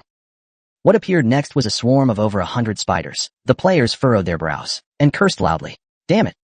I'm about to throw up what I just ate during the break. Wipe them all out. The players quickly entered combat mode and effortlessly cleared out the spiders. That went better than expected. Su Juanhao felt comforted as he watched the scene. Each player fulfilled their role perfectly. This was the very scene the 5 heroes had dreamed of decades ago. All clear. Since everyone had fought spiders multiple times already, they were already familiar with how to handle them. All 80 members could use power weapons, or possessed abilities of similar destructive power. That's also why Shin Chengxian had chosen them as the final members of the expedition team. After a major victory, the players' morale naturally soared. It was way easier than you imagined, huh? I thought I'd be nervous exploring these monsters' nest for the first time, but it turns out I was overthinking it. Maybe it's because only combat-type players were selected this time, so it's actually easier than fighting in the city. Su Juanhao didn't want to lose the current momentum either. He kept pushing forward with the strategy. Sasha. Scout. Again. Just how many spiders are there in this cave? As the players sighed and braced for a second wave of battle, Su Juanhao's eyebrows twitched slightly. Wait. Something's not right. These creepers are completely different from any he had seen before. They're moving slower. Their abdomens were so swollen, they looked ready to burst. Hold it. Su Juanhao's instincts screamed danger. He immediately stopped his teammates from charging in and stepped in front of them. Frost Force. The motionless swarm of creepers was instantly pierced by dozens of merciless ice spikes. Each spike carried the power of the Dark Sentinel, easily tearing through their shells. Crack. Just as expected, the creepers were effortlessly impaled by the ice spikes. Too weak. Did I misjudge the situation? Just as he frowned. Boom. The swollen creepers began to explode one after another. The blast was so powerful, even Su Juanhao, standing far away, was startled. That's insane. They actually exploded. I've never seen anything like that. If those had exploded right in front of us. Damn. The expedition team swallowed hard, cold sweat dripping down their faces. If Su Juanhao hadn't stopped them in time, they would have likely charged in head first again, just like last time. If they were hit by such explosions at close range, could anyone survive? No. The players each simulated the scenario in their minds. They realized they had just stood at the edge of death, but narrowly escaped. Ah, thank you. Welcome, sir. I only survived thanks to all of you. Exploding wheel bugs. That's just beyond imagination. The players finally snapped back to their senses and expressed their thanks repeatedly. Even so, Su Juanhao still looked grim, not relaxing in the slightest. Even after all my cycles of reincarnation, this is my first time seeing this form of wheel bug. Up until now, he had seen dozens of special creatures, but most wheel bugs were based on other animals. This was the first time seeing something like this. Now I understand why the expedition teams always get wiped out here. There must be something unusual about this place. Su Juanhao looked at the people who had gradually calmed down and spoke up. Let's move out. Let's move out. The deeper they went, the stranger the wheel bugs became. After finishing their fourth wheel bug hunt, the players reached a conclusion. These things, they're actually using modern weapons. Yeah. I'm not the only one who thinks this is strange, right? After the exploding wheel bugs, there were those that fired sharp spikes, like machine gun bursts. And right after, the ones they just killed, wheel bugs that launched missiles. The expressions on the players' faces had changed from fear to disbelief. What the heck is going on? Thinking about it carefully, it's not impossible. If there can be elephant and crocodile type wheel bugs, then this isn't that outrageous. We didn't really pay attention before. But these special creatures, how were they even created? No one could answer that question, because they simply didn't know the answer. Su Juanhao also fell into deep thought. These special creatures, there's no way they formed naturally. This must be Ereber's doing. It devoured the administrator on the 4th floor, the world tree. Even if it gained the ability to purify the creeper-type creatures it leads, it wouldn't be surprising. Besides this cave, Su Juanhao stared into the darkness that enveloped the cave's depths. The further they went in, the more bizarre the creeper creatures became. That could only mean one thing. To Ereber, this must be an extremely important place, a place worth guarding. And anything worth guarding would naturally have elite troops stationed. Thinking of this, he grew even more anxious. Let's move. Lord Phantom, can we rest a little longer? Although I've applied the potion, the wound hasn't healed yet. Arthur. Normally, Su Juanhao would have gladly agreed, but not this time. Too many unfamiliar creeper creatures have appeared here. It means this place holds great importance for them, suffering a major loss in such a key area. How could Ereber, who can interfere with spiritual bodies, not know? Impossible. At this very moment, a large swarm of creeper creatures might be rushing here. Su Juanhao weighed the options, retreat or move forward. He ultimately chose the latter. Even if it meant sacrifice, he wanted to obtain valuable clues. Of course, the best outcome would be not sacrificing anyone. Su Juanhao sighed and warned the scouts who were about to stand up. From this moment on, everyone needs to stay fully alert. However, within half an hour after issuing the warning, the scouting team fell into a state of panic. Chapter 345, Nest of the Wheel Creatures. Part 3. The path kept getting narrower. Miller put on his gloves and stroked the wall of the cave as he spoke. Just as he said, the deeper they went, the narrower the path became. The entrance had been wide enough for 10 people to stand side by side. Now it could barely fit 5. No one could predict how much tighter it would become. How should we rearrange the formation? Faced with Miller's cautious question, Su Juanhao responded without hesitation. I'll lead the team. In such narrow passages, the most dangerous positions are the front and the rear. Su Juanhao chose to take the more dangerous front position. He believed this would better protect the other members of the expedition. Long-range players were spread across the center and rear. As for the rear guard, his gaze swept over the team and finally landed on 2 people. It would be handled by Ghostblade Thrall and One-Eyed Bloodscar. At your service. Understood. Su Juanhao had fought them before and knew they were exceptionally strong, fully capable of handling the rear. Don't let your guard down for even a moment. With the new formation, the expedition team resumed movement. At this moment, conversation among the players had vanished. They spoke less and less and became increasingly alert. After silently walking for over 20 minutes, Su Juanhao suddenly raised his hand to signal the expedition to stop. He lowered his stance and carefully examined the ground and walls. The slope of the surface tilted slightly, which indicated that the cave wasn't going upward, but was sloping downward instead. Maybe this cave is much larger than I imagined. Just as Miller said, from the outside, the cave didn't seem very large, but if it extended further underground, things could be completely different. Miller. Su Juanhao called out to Miller, who had detection abilities. There was no response. He turned to look back, but Miller was nowhere to be seen. All he saw were the players staring blankly at him. Where's Miller? He was always right next to Lord Phantom. What? Wait. Where is he? Where did he go? He was just here, just a moment ago. But now he's simply gone. And not just him, another player who was right behind him too. And I didn't even notice? That's impossible. From the moment they entered the cave, he had expanded his perception to the limit. Every breath and slight movement from the expedition members, none of it could escape his senses. Su Juanhao's expression instantly hardened. He spoke up. Count the players immediately. What's wrong? What happened up ahead? No idea. he suddenly said to check our numbers. The expedition members murmured in confusion. After counting, their faces went pale. Their trembling eyes turned towards Su Juanhao. 57 people, but including himself. There should have been 80 who came in. No deaths, no injuries. There should be 80 here. Yet 23 people were missing. What's worse? They vanished.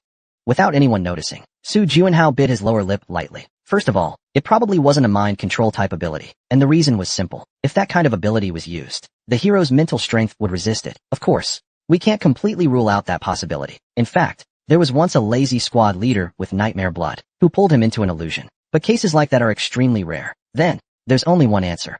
The entire area is under a massive illusion, or some kind of phantasm type ability. If there's a spell that distorts perception, spreading throughout the cave, that would explain everything. A hero's mental fortitude only protects their mind from interference or collapse. Then, could this be the work of the bugs? The strange thing is, up to now, the so-called special variants were merely larger in size, or stronger in power.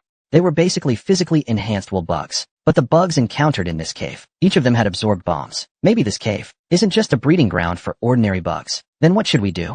Faced with a teammate's question, Su Juanhao thought for a moment, but his answer remained the same. Keep moving forward. Even if we retreat now, on our way out of the cave, more expedition members could go missing. Even if we escape safely, we won't be able to rescue those already lost. At the very least, we must uncover the truth behind the illusion and find the missing. Su Juanhao's heart grew anxious. From this point on, we'll pick up the pace. Should we move the combat team to the front? A question came from an unknown expedition member. Su Juanhao replied briefly. No need. Just keep up with me at full speed. Asterisks. Yeah. A newly emerged group of special entities. As for these special entities, what abilities they possessed, or how strong they were, Su Juanhao didn't care. Boom. A massive sphere of darkness fell from the ceiling, crushing the swarm to dust. All of this happened before those creatures had even been in sight for a full second. Faster still. Su Juanhao decided to go all out. His movements were both swift and precise. Over the past half hour, while running, he had encountered 5 groups of special entities. At each stop, Su Juanhao took only 1 second to finish the battle. At last, he reached the end of the cave. To his disappointment, this spacious, stadium-sized hollow chamber was completely empty. Contractor. Su Juanhao didn't respond. He just stared blankly at the wall. Sigh. Frost, who understood his disappointment, let out a soft sigh. She looked back. When they first entered, the cave was filled with 80 expedition members. Now, not a single one remained. For the contractor as well, this must have been a huge blow. As their numbers dwindled, the expedition members' reactions began to vary. Some cried, not wanting to disappear. Some pleaded to uncover the truth and take revenge. And in the end, some gave up completely, collapsing helplessly to the ground. Even though Su Juanhao, he definitely heard their voices, but he never stopped running. He kept sprinting forward. Are you disappointed in yourself for being like this? Shuang looked at Su Juanhao with a sympathetic gaze. Pat. He gently patted Su Juanhao's arm with affection. This isn't your fault. Heaven and earth can attest to that. At that moment, Su Juanhao, staring at the wall, turned his head. What? What did you just say? It's not your fault. Yeah, I know that. What exactly did I do wrong? He pointed at his index finger as he asked. Oh right. Didn't you see that thing? What thing? Shuang turned and looked at the cave wall. Aside from the dirt yellow surface, he saw nothing at all. His expression grew even more pitying. Oh dear, poor soul. Are you saying you can now see the faces of those expedition members who vanished? No way. Su Juanhao shook his head and replied. I saw a door. A door? Shuang widened his eyes and asked. Yes, a massive iron door, 5 meters tall. You can't see it?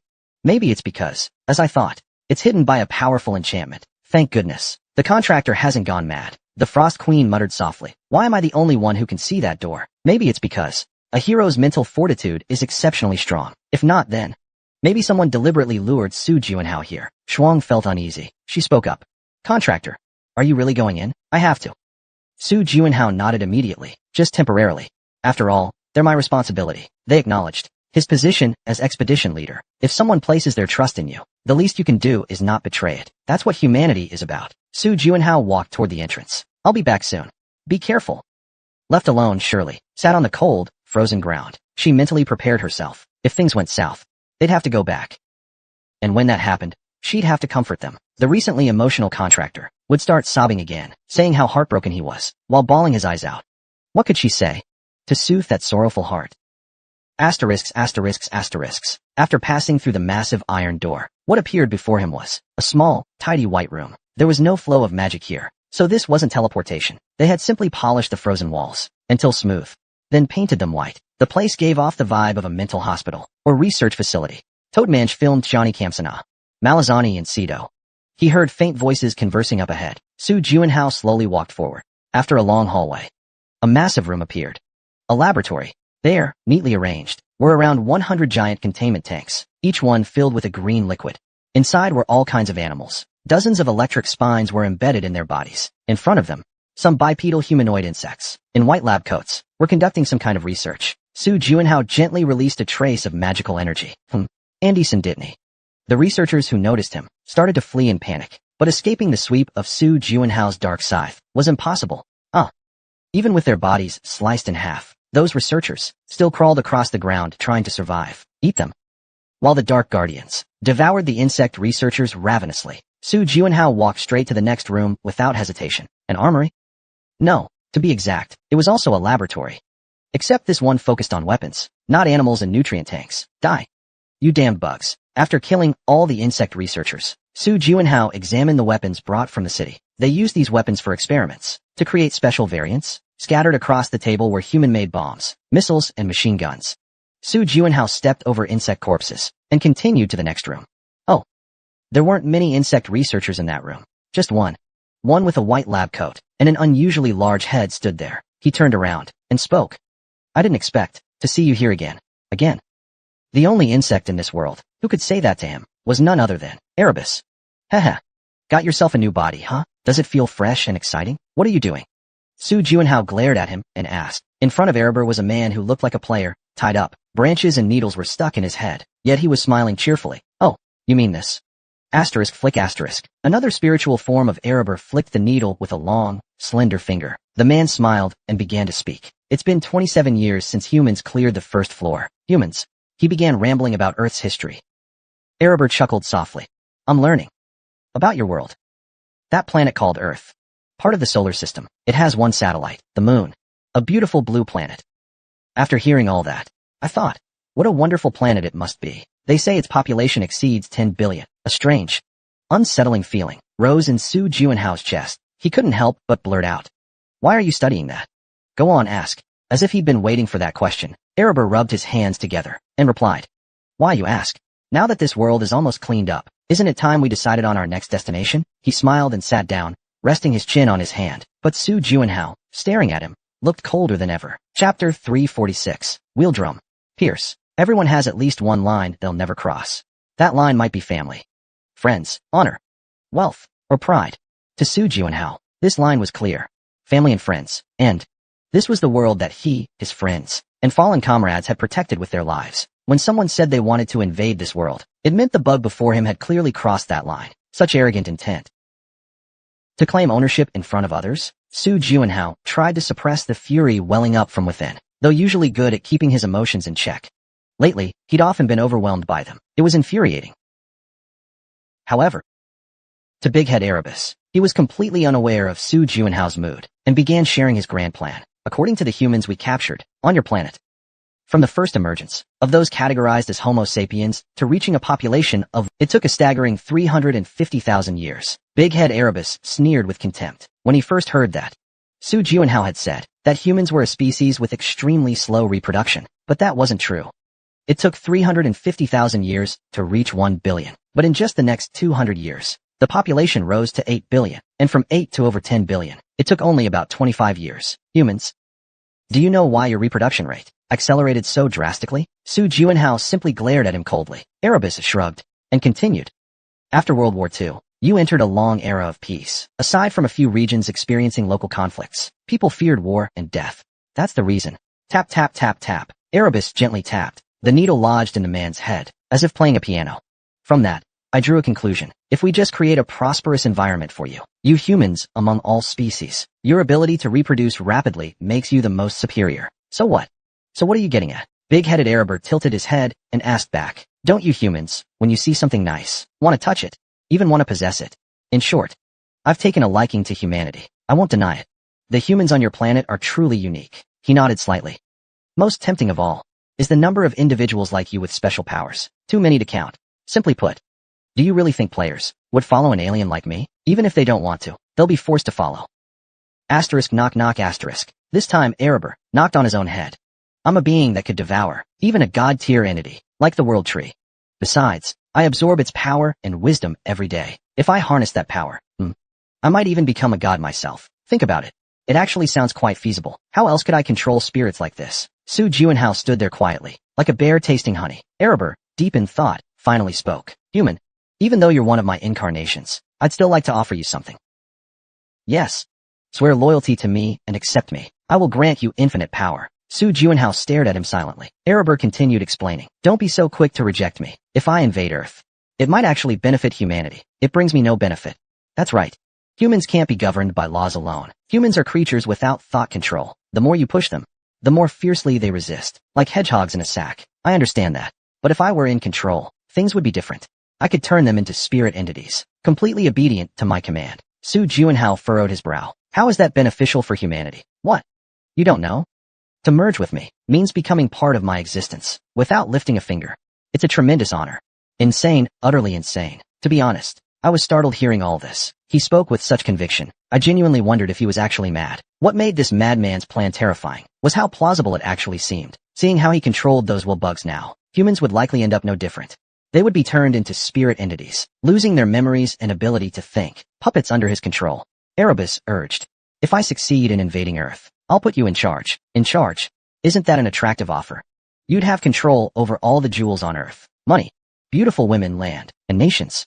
Su Juanhao sneered coldly. Worthless money, unloved women, and nations filled with non-humans. Not one of these things interested him.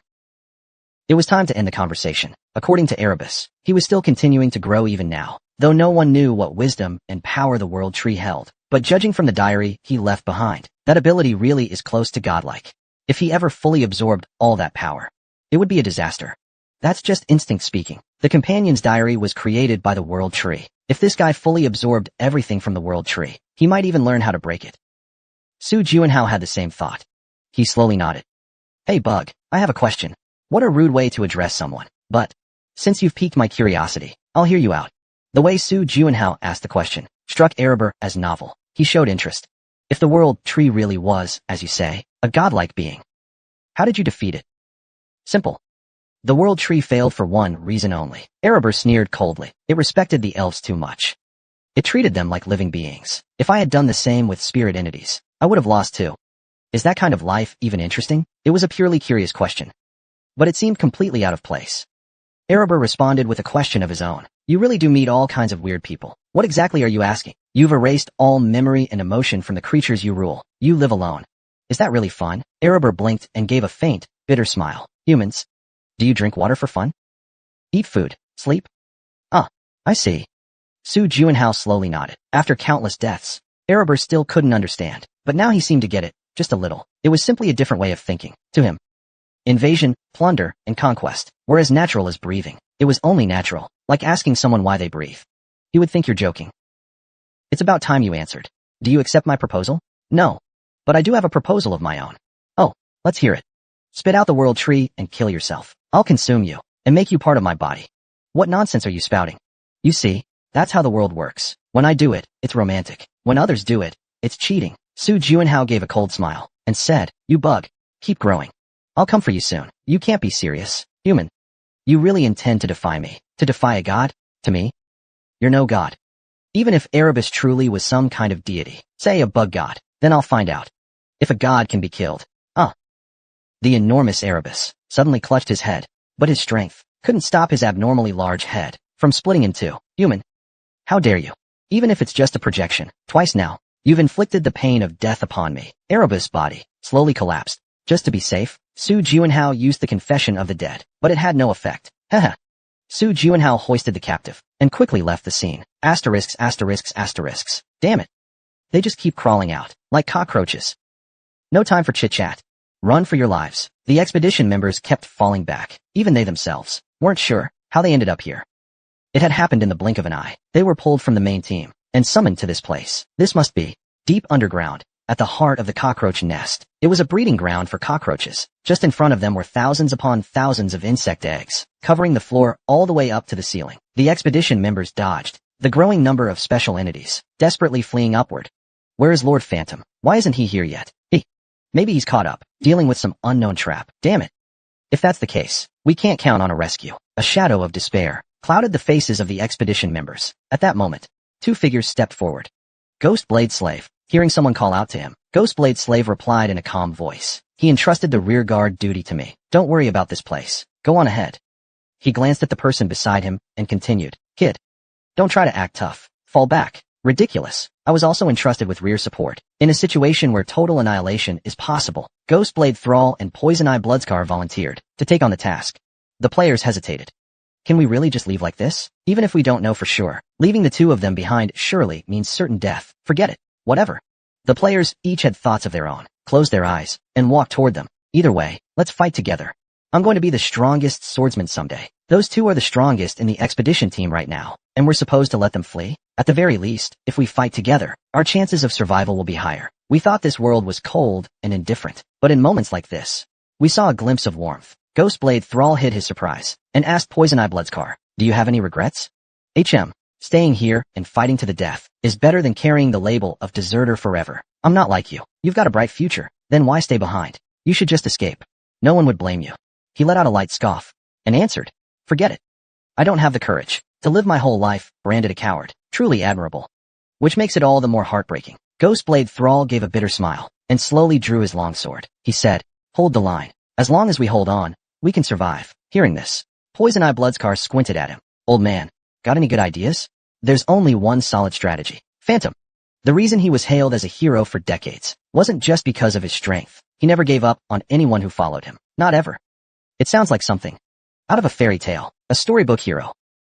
Duyan Bloodskar, who grew up reading fairy tales about Phantom, murmured to himself. Has he gone mad? Walking into this hell alone, he doesn't even know whether we're dead or alive. He'll come. That's faith. Faith passed down by those who witnessed Phantom's era with their own eyes. Fine then. To be honest, I don't believe it. Zhang Xinyu gripped his spear tightly to drive out the fear in his heart, so tightly he nearly snapped it. If he really comes, I just want to see him before I die. The words had barely left his lips when hundreds of missiles launched from the creepers and came flying toward them. Just their luck. However, before the missiles could reach them, a familiar voice rang in their ears. Good thing this trip wasn't for nothing. Whoosh. The darkness drifting through the air instantly took human form. Lord Phantom, what a relief. I knew you'd come. More importantly, look behind you. Quick, behind you. Hearing the scout's shouts, Su Juanhao turned around and gently raised his hand. A massive darkness unfurled through the air like a great cloth, swallowing all the missiles and creepers. The missiles rapidly slowed mid-flight, quickly shrinking into dust and vanishing. Whoosh. Witnessing this scene, Zhang Xinyu couldn't help but sigh. He himself was drenched in sweat, having cut down a few monsters, while he didn't even break a sweat, easily handling that terrifying number. You look disappointed. I should have come even later. You arrived at the perfect time. Heh.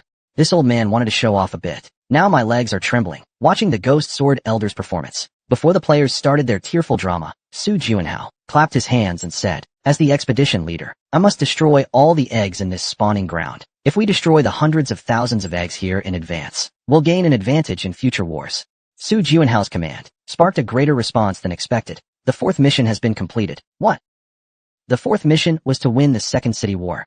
But if all the soldiers that would start the war are dead, the war itself can't happen. Is this what Sun Tzu meant?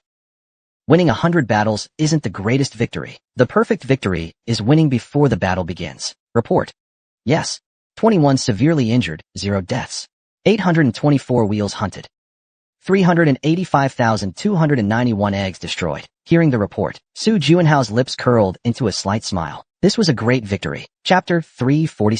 17 years 1 foot.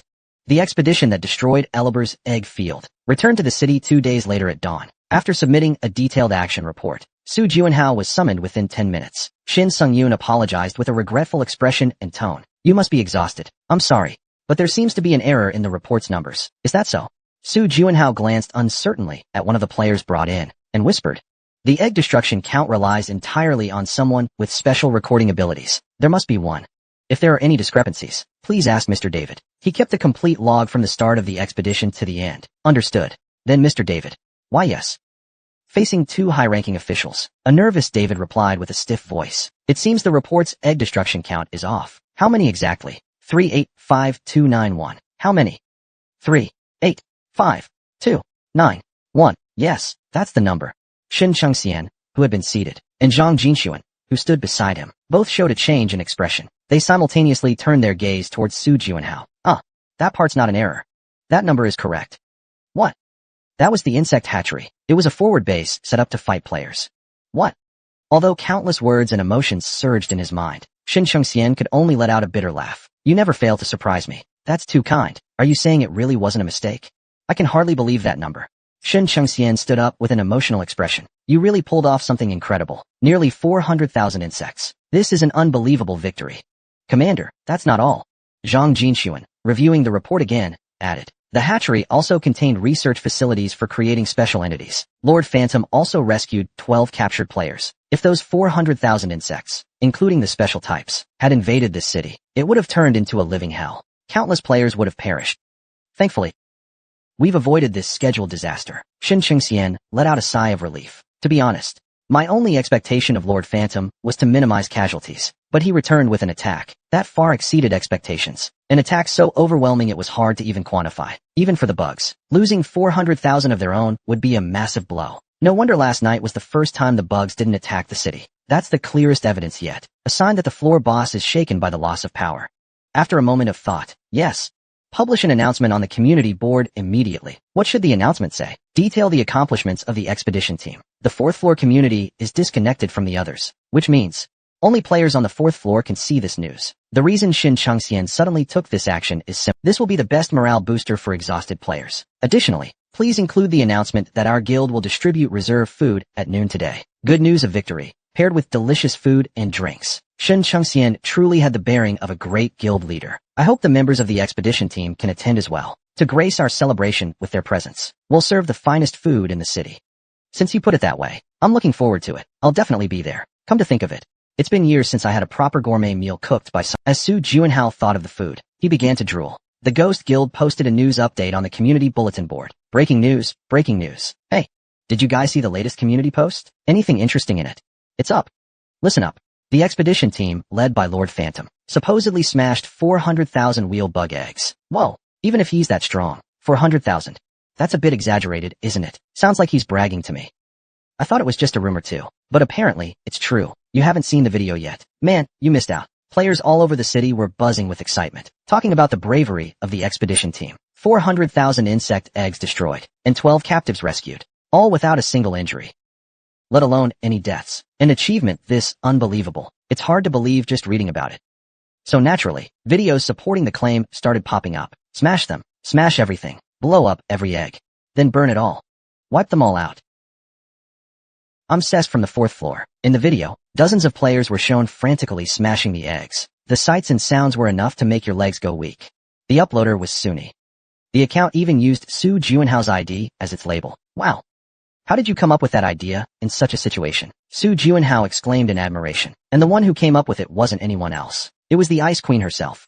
She folded her arms, shoulders slightly raised in smugness. What's there to say? It's clear who's more useful to the contractor now. So obvious, right?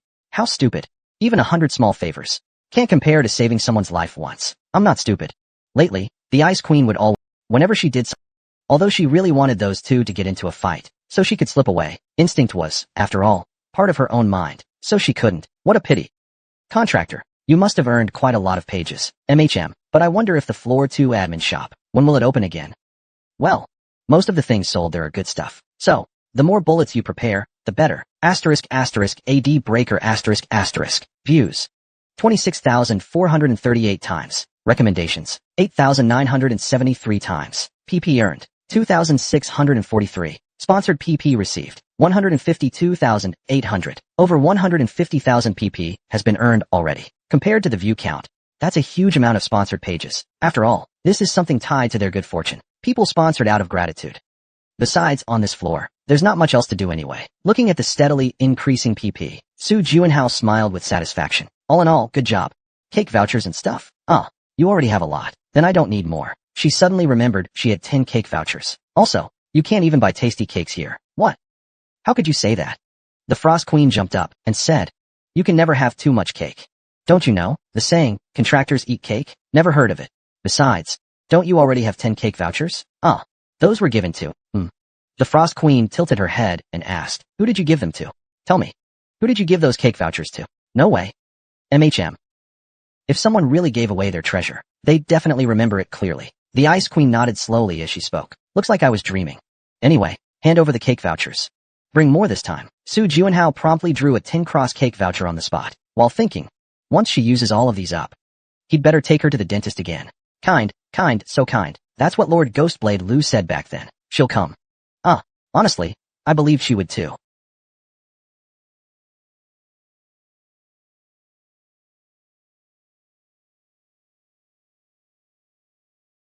Keep bragging, will you? Didn't you say it would never come unless you hung a watermelon around your neck? Otherwise, there's no way it would show up. When did I ever say that? The feast prepared by the Phantom Guild was truly a visual and culinary delight, especially when shared with fellow adventurers who had fought side by side in the past 2 days. Su Juanhao quietly ate his food, enjoying the atmosphere. This is so nice. This place will become a battlefield again soon. But for now, it feels so peaceful. Maybe I won't have to see those annoying bugs for a while. Su Juanhao secretly felt relieved. He had already guessed why Erebus tried to recruit him so suddenly in Chang'an Field. If I had stayed on their side, he must have known I'd destroy all the insect eggs. He's probably tearing up the place in frustration now. Even the world tree might not be able to digest it. After enjoying the feast, Su Juanhao smiled, said goodbye to the cheerful adventurers, and headed to the rooftop. From the top of this skyscraper, he could see beyond the city walls. I can feel it. A fierce killing intent I've never felt before, coming from a certain direction. Knowing that he was the target, Su Juanhao smiled and flipped the bird in response. What's up? Why are you smiling alone? If it's something funny, mind sharing it. A woman stepped onto the rooftop, greeting him warmly. Miss Shujia. She smiled like a happy puppy and handed him a chilled canned drink. It feels like it's been ages since I last felt this kind of vibe. What kind of vibe?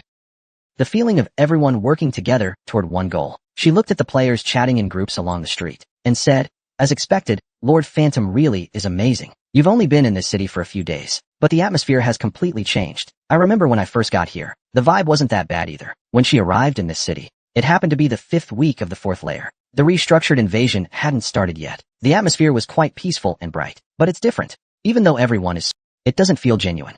That's true. The Vanguard team has been here for over 5 months, almost half a year. When will the 4th floor finally be conquered?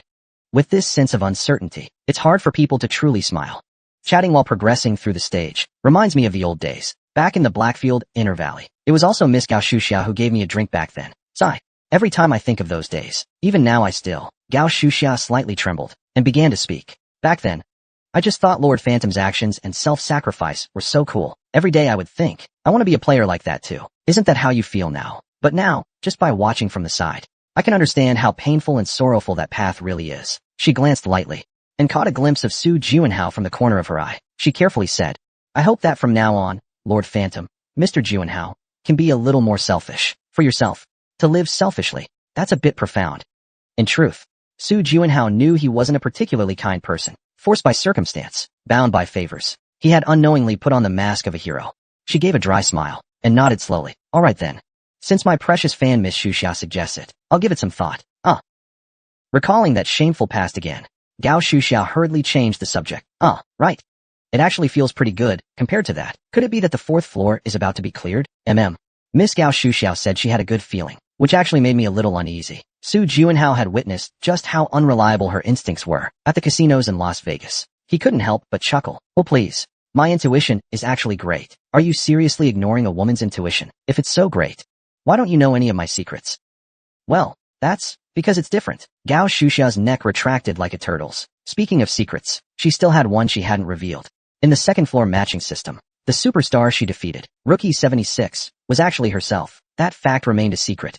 According to Moonlight Intel, many players and guilds were still racking their brains, trying to uncover Rookie 76's true identity. That's something to savor slowly when there's time later. Whether it's Rayleigh or Gao Shuxia, they both react so well. Teasing them is just... Su Juanhao, who had been smiling silently, suddenly froze. What is it? This time, Miss Shuxia's hunch was right. His heartbeat quickened. His heart was pounding rapidly. The blood in his veins started rushing. His body was preparing for the battle to come. This is... Gao Shuxia sensed a fleeting presence. Her face instantly turned pale. The sun slowly sank. At the same time, at the far edge of the sky, a massive tree began to grow. No, wait. That wasn't a tree growing. It only looked like growth. Because the tree embedded elsewhere was steadily moving closer. You've encountered a boss monster from the Another World zone. Erebus.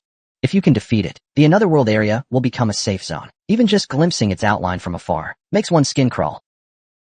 It seems it's furious that I destroyed its lair. Facing the enraged Erebus, Su Juanhao clenched his fists tightly. Finally, I've finally reached you. After 154 deaths, although I didn't experience all of them directly, adding the 105th and 106th deaths, the total comes to 156. Therefore, there are 209 pages left in the diary. I must kill it within those pages. If once isn't enough, then 10 times. If 10 times isn't enough, then 100. If 100 isn't enough, then 200. I must kill it. Break free from this hellish shackle. That was Su Juanhao's true thought in that moment. Chapter 348, 17 Years Bar. Damn it. No wonder my luck has been so good today. Get the weapons ready and gather the guild members immediately. Have the team members assemble. The players celebrating the festival cheerfully were suddenly thrown into a state of emergency. Due to overwhelming fear, Erebus and his Wheel Legion were closing in on them. Shen Chengxian quickly issued orders. He rushed through the city that had suddenly turned into a battlefield. Assemble the first and second squads immediately. Have them stand by at the east wall. Stop that thing from getting closer. Understood. The third and fourth squads will handle rear support and ensure the players' safety. I'll relay the orders right away. Even with 10 arms, it wouldn't be enough to manage it all. Though Shen Chengxian gave his usual stern commands, his heart was already in disarray. Suddenly, an attack was launched. I thought he was a cautious guy. Apparently not. The destruction of Mountain Forest City clearly enraged the floor manager, Erebus. He quickly calculated in his mind. Can we pull this off? Even if we gather all the city's forces now, there's still no guarantee we can subdue that monster. Even if we do manage to push him back, the cost will be enormous. We need powerful players. In times like this, a single overwhelming powerhouse is worth more than 10 average players. Shen Chengxian spoke up.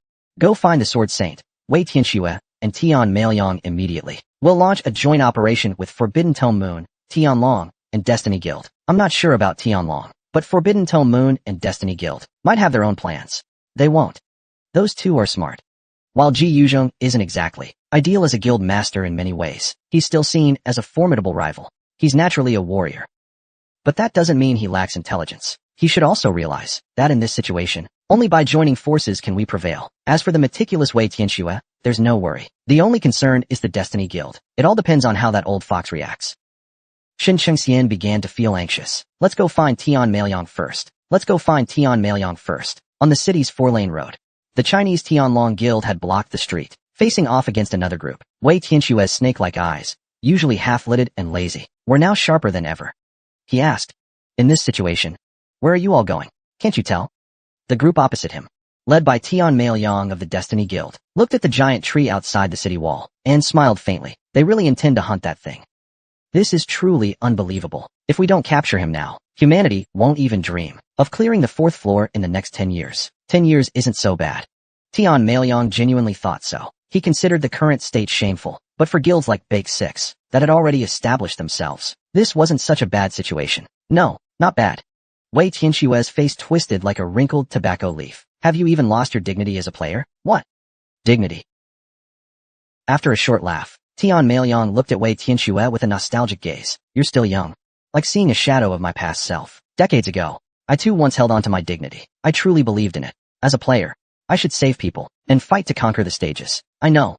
Though I wasn't on par with Phantom or the 5 heroes, Liao was still recognized as an outstanding player. He made great contributions to the Tianming family and to the guild's reputation. But decades ago, I witnessed countless people with dignity die before my eyes. Then I understood.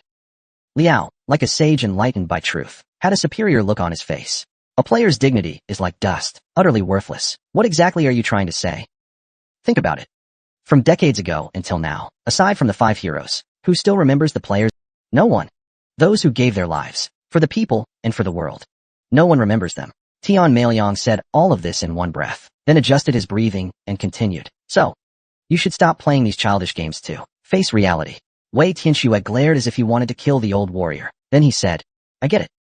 The Tian Maoyong I once respected is already dead. Humph. Not even using honorifics anymore. That's typical of you rootless Chinese. Liao shook his head and sighed. Suit yourself. Let's go. As Liao stepped forward, members of the Tianlong Guild blocked his path, releasing an intimidating aura. So you're going to force your way through now? Let us through. Wei Tianxue looked at him as if he were an insect, and said, the most dangerous thing on the battlefield isn't unreliable allies. It's betrayal from behind. Smart. Then take care of yourself. Liao smiled faintly. As he walked past him, Wei Tianxue asked in a low voice, Your sister, Tian Mei Meishu. Aren't you taking her with you? She'll come back alive. Just like always. Whether she wants to or not, she'll come back. After spitting contemptuously, Liao led the Destiny Guild members back to Earth, watching their backs. Wei Tianxiu a bit down on a cigar and lit it. Goddamn uncomfortable. Even if we win this battle. He could already see there were still many unresolved issues ahead. I'm heading out now. My subordinates will start worrying. Take care. Just as Gao Shuxiao was about to leave the rooftop, she stopped in her tracks, turned around, and said, "You take care too. Don't get hurt trying to save others again. I'll reconsider this matter as well." Gao Shuxiao let out a soft chuckle and quickly descended from the rooftop. Moments later, a familiar presence arrived on the roof. Juanhao. Pushing open the rooftop door were his friends, and Che Shuren. Facing their silent gazes, Su Juanhao slowly spoke. "Gilberto and the guards are standing by here. Skya, have you prepared what I asked you for? It's large-scale area magic, right? It's ready for use anytime. Good job. Shuren, please protect the people on the wall. And Ramatut, Meishu, you too." Su Juanhao's gaze turned toward the world tree beyond the wall. "Come with me there." Rumble. Rumble. Rumble. The massive, four-legged Erebus no longer resembled an insect at all. Whoa. It's terrifyingly huge. When we fight it, the noise must be deafening, big and powerful. Maybe it's because it's carrying the world tree on its back. Its massive body is covered in a shell, as hard as tree bark. Its form reminds one of a Korean yokai carrying a mountain. Gwazoxen. Rumble. With every step it took, the ground trembled. At the same time, it emitted an overwhelming pressure. Players on the wall held their breath. Ugh. Damn it. How are we supposed to fight something like this? Seeing it up close really makes it clear. Our guild's strength. There's no way we can handle it. It's unfortunate, but we have to come up with another plan. The first to make a decision were the guild, because they knew that their choice meant the lives of countless guild members. So they chose safety over taking risks. The Sentinel Guild abandoned the attack on Erebus and returned to Earth. The Four Saints Alliance also retreated. One by one, players opened their teleportation windows. In a flash, they turned into beams of light and vanished. Watching this scene, Ramadak clenched his jaw. TCH, spineless cowards. They just chose to go back. You can't blame them. The enemy really is too powerful. After a brief reply, Meishu looked around. As expected, after the Assault Guild, other teams started pulling out too. Come on, let's give it a try at least. How about we all shout for glory or something? Shout what? We're basically screwed already. But still, we've got the 5 heroes, 3 from BF6, and 4 from 9000. Isn't that worth trying? Didn't 9000 just return as a group at the square? What? Damn it. I'm going to confront 9000 about this. So, one of the team members vanished into light, and the rest stared wide-eyed. Lord Simon. Just now your friend. Did he teleport back? Sigh. Don't worry. I'll bring him back right away. These guys have all returned. Hundreds, thousands of light beams, continuously connecting the sky and the earth. Watching this scene, Su Juanhao felt a wave of panic. Are we just going to hand over victory like this? The battle hasn't even started, and we've already won. The tactics he used in Wheel Valley have now been returned by Erebor unchanged, as massive as a mountain on the outside, yet so narrow-minded on the inside. Do you have a plan? Looking at Erebor, the Frost Queen asked with a frown. First, leave the Wheel Legion to the players here, and then the 4 of us will hold off Erebor. That's the plan. The reason Su Juanhao made this seemingly reckless plan was well-founded. I can sense 4 powerful auras. One of them is a pure aura. This should be the world art, a remnant aura not fully absorbed by Erebor. The remaining one is, of course, Erebor's aura. The other 2 auras, though not as immense as the first 2, are by no means negligible. They might be special individuals. Indeed, their auras are very strong. Yes. Once they join the battlefield, ordinary players might die without even being able to move. If morale takes another hit, the player's retreat speed will increase exponentially. At that point, they'll be completely defenseless. They can only await defeat. But don't worry too much. We still have our final trump card. Trump card? Do we have such a thing? First time hearing about it. Not only Shuang Shui, but even Ramadat and Meishu didn't know about this trump card. Without hesitation, Su Juanhao took out the weapon. Our shut-in archmage really worked hard this time. Die. The night sky turned crimson. A massive hexagram was engraved in the air. Ever since Skya reached the second city, he had been continuously setting up large-scale magic circles. Hey, that lazy guy was always sleeping when we saw him. When did he even set all this up? He's a mage after all. Magic circle activated. The massive rocks hovering in the atmosphere began to fall into designated positions. The accelerating boulders struck not only the Wheel Legion, but also smashed fiercely into Erebus' body. Oh. Erebus, slightly leaning, let out a roar of rage. A powerful shockwave swept across the battlefield. That day, Su Juanhao noticed something. They're coming. Black and white. 2 humanoid special entities were approaching at an incredible speed. Chapter 349, 17 Years 3. boom, rumble. Each step the special entities took sent shattered ground flying into the sky, their bodies stretched like rubber bands. And in an instant, they were right in front of them. Meishu, who had been watching closely, showed a look of surprise. Is the white one female? Just as he said, the white special entity had a feminine form, while on the other hand, the black special entity had a muscular, masculine figure. Looks a bit weird. Don't be fooled by appearances. After giving that brief reply, Su Juanhao observed the two entities closely. They're so fast. Even he felt it was fast. How would the others fare?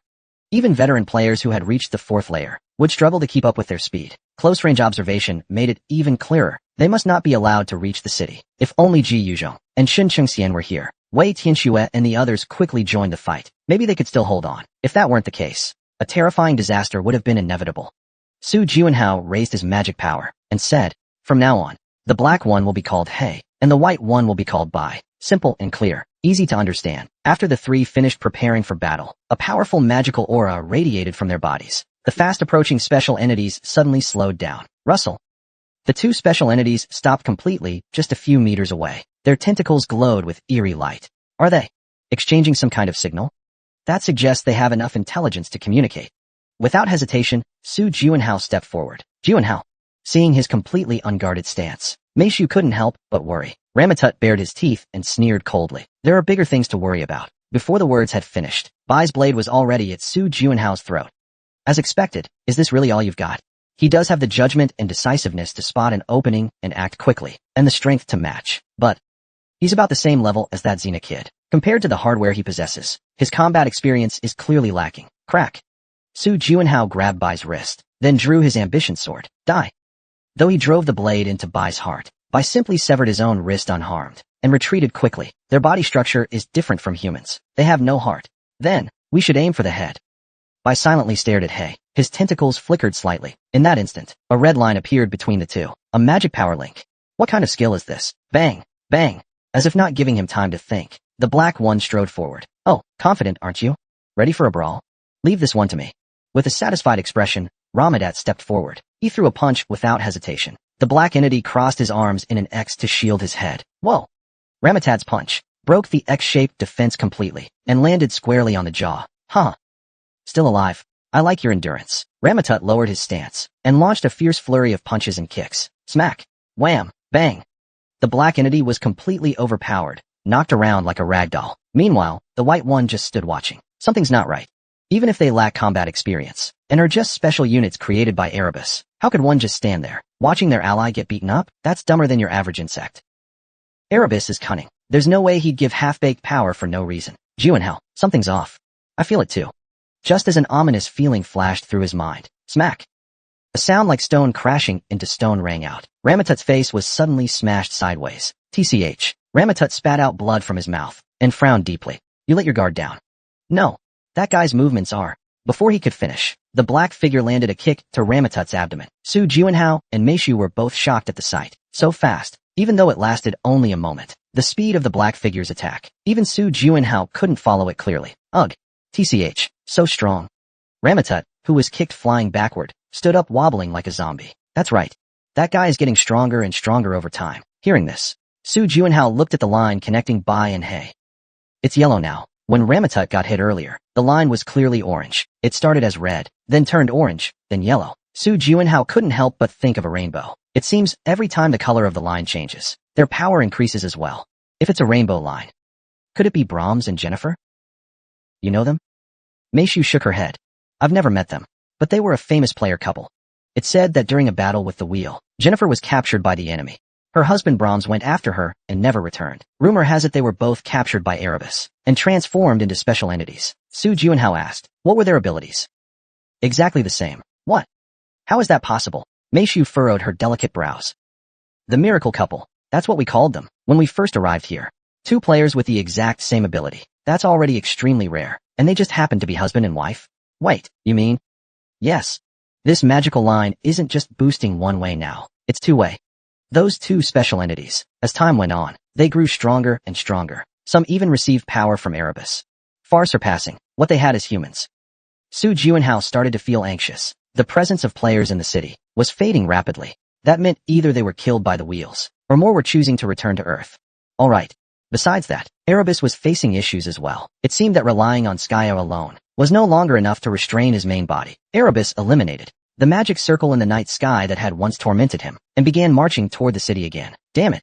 What should I do? Su Juanhao bit his lip, and fell into deep thought. Go, Juanhao. Meishu rested her hand on the hilt of her sword, and said, What? But if I leave? Oh come on. Do you really think we're going to lose? Both of them knew they were strong enough. They didn't need special protection. Even so, Su Juanhao still found it hard to take a step forward, as if he were abandoning them. I heard the news. My disappointing brother led the guild members back to Earth. Meishu gently lowered her long lashes, and gave a weary smile. If the next match begins, please be sure to tell me right away. Even if I tell you, what difference would it make? I'll stop him. Meishu gazed in the direction of the city, though she wanted to avoid clashing with her family at all costs. If it meant protecting her friends, she'd do what she had to do. Su Juanhao quietly nodded in agreement. I promise. I'm sure he will. If it's Juanhao's promise, I can rest easy. He gave a radiant smile, and slowly drew his katana. Under the cold moonlight, watching his fading silhouette, Su Juanhao clenched his fists tightly. Believe in them. Even with the three of them attacking together, capturing those two would still take a lot of time. And in that time, Erebus could reach the city and kill all the players. Su Juanhao, filled with urgency, hoped the two would succeed. As his body flew toward Erebus's main body, rumble, rumble, rumble, rumble. Each of Erebus's steps was unimaginably heavy. It was a massive monster no one seemed capable of stopping. Oh. And yet, a man brought it to a halt. Across the barren desert, a two-lane road stretched ahead. A man holding a spear stood silently there, awaiting Erebus's arrival. A human, huh? Welcome. Foolish human. Erebus stopped moving, and slowly lowered his head. That patch of skin was unlike the rest. It was the only area not completely covered in bark. Let me offer my condolences. You haven't even begun to fight, yet you've already lost. Su Juanhao slowly closed his eyes. Everything is vanishing. Just half a day ago, this city was filled with over 30,000 traces of magic energy, dense and impenetrable, and now, less than 1,000 remain.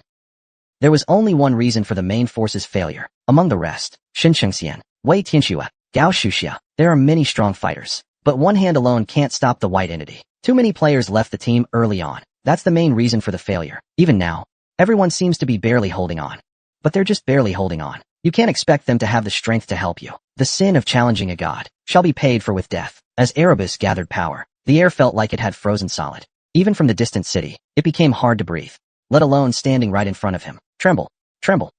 Su Juanhao's hands gripping the spear were violently trembling. But was I really trembling just because I'm facing a monster? Su Juanhao laughed. Even though this was a situation where no one could laugh, he smiled even more brightly because of it. That smile was twisted and hollow. Boom.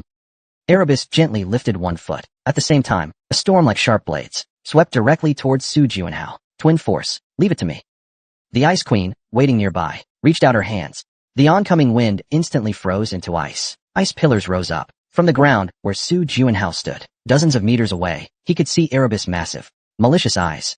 Su Juanhao closed his eyes tightly. Gripping the spear, he pulled it back. A classic throwing stance. A one-hit kill. He split all the magic power in his body into two halves. One half infused into the Dark Watcher. The other transformed into Twin Force. Then they merged into one. The principle is similar to Moonblade. Moonblade, a magical technique. But Moonblade is mixed according to what the body can endure. This time, that's not the case. Even if my body can't handle it, it doesn't matter. As long as I can use it to kill this thing, even if my body shatters, I'll still face it with a smile. Su Juanhao gathered all his power, concentrating it at the tip of his spear, just as he felt suffocated under Erebus's power. Erebus was also startled by Su Juanhao's aura. He actually reached this level? What a pity. Such a shame. If someone already dead is processed into a special entity, their capabilities will drop to less than 1/10 of the original. Erebus let out a short sigh. A surge of energy erupted from the horn on his forehead. Die. Su Juanhao thrust his spear forward. A beam of intense light shot from Erebus's forehead toward him, but the spear pierced through the light and deeply stabbed into Erebus's forehead. Erebus let out a terrifying, agonized scream that echoed across the land. His massive body struggled in pain like a mountain. The clouds in the night sky were scattered. Contractor. The Frost Queen summoned an ice giant to catch the falling Su Juanhao, her face full of anxiety. Even though it was a deadly blow, it wasn't deep enough. That thing's not dead yet. Damn it. At that moment, Erebus, screaming and cursing, rolled on the ground, then suddenly leapt up. A deafening roar rang out. Trees were uprooted. The glass and wooden walls of the city shattered with them. Erebus would never forgive the human who had caused him such unbearable pain. I tolerated you again and again, and you dared defy me. Erebus reached his final phase. Burning with rage, Erebus unleashed all of his magic power without hesitation. A million crystal spikes, Amalinda Espinus. Straight lines extended from the massive mountains, instantly covering the entire world. This is unbelievable. The Ice Queen trembled as she watched it all, her face filled with shock. The contracted one, Su Juanhao, stood up. Even though he had exhausted all of his magic power, he had no strength left. Still, he rose from where he sat and gripped his sword tightly. Erebus. He straightened his back, sword in hand, and stared at the incoming crystal spikes. A million crystal spikes. He tried to cut them down. But with no magic power, he had no chance to defend against such an attack. One spike pierced through his abdomen, another stabbed through his shoulder. Ugh. As he coughed up blood, more crystal spikes pierced his thigh and side. The Ice Queen watched Su Juanhao, bloodied and wrapped in crystal spikes, biting down hard on his lip. The contracted one. You insect-like human. You will never defeat me. Perhaps it was Erebus' cold judgment.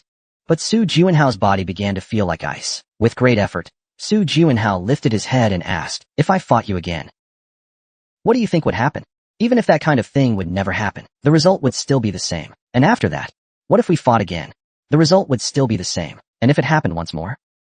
This is nothing but a meaningless assumption. No matter how many times it's repeated, dozens of times, hundreds of times, the result is always the same. Really? Will it really be that way? Why is it like this? Erebus suddenly felt uneasy. His consciousness couldn't respond. Humph. The irony is, the one dying is Su Juanhao, and yet, the one smiling is also Su Juanhao. Erebus stared at the dying human, with an extremely gloomy expression. His consciousness sank into deep darkness, and the sound grew louder, solemn and heavy, like the weight of 1,000 tons. Once again, deep in his soul, he carved this vow. You will be killed by me. This was the grand goal he had held. Since first entering the 4th floor 13 years ago, it was a space he had never seen before. A forest. Not a well-kept garden. Nor an orderly park. Just a naturally grown forest. Overgrown with weeds, wildflowers blooming freely. Everything remained in its most primitive form. Su Juanhao looked around.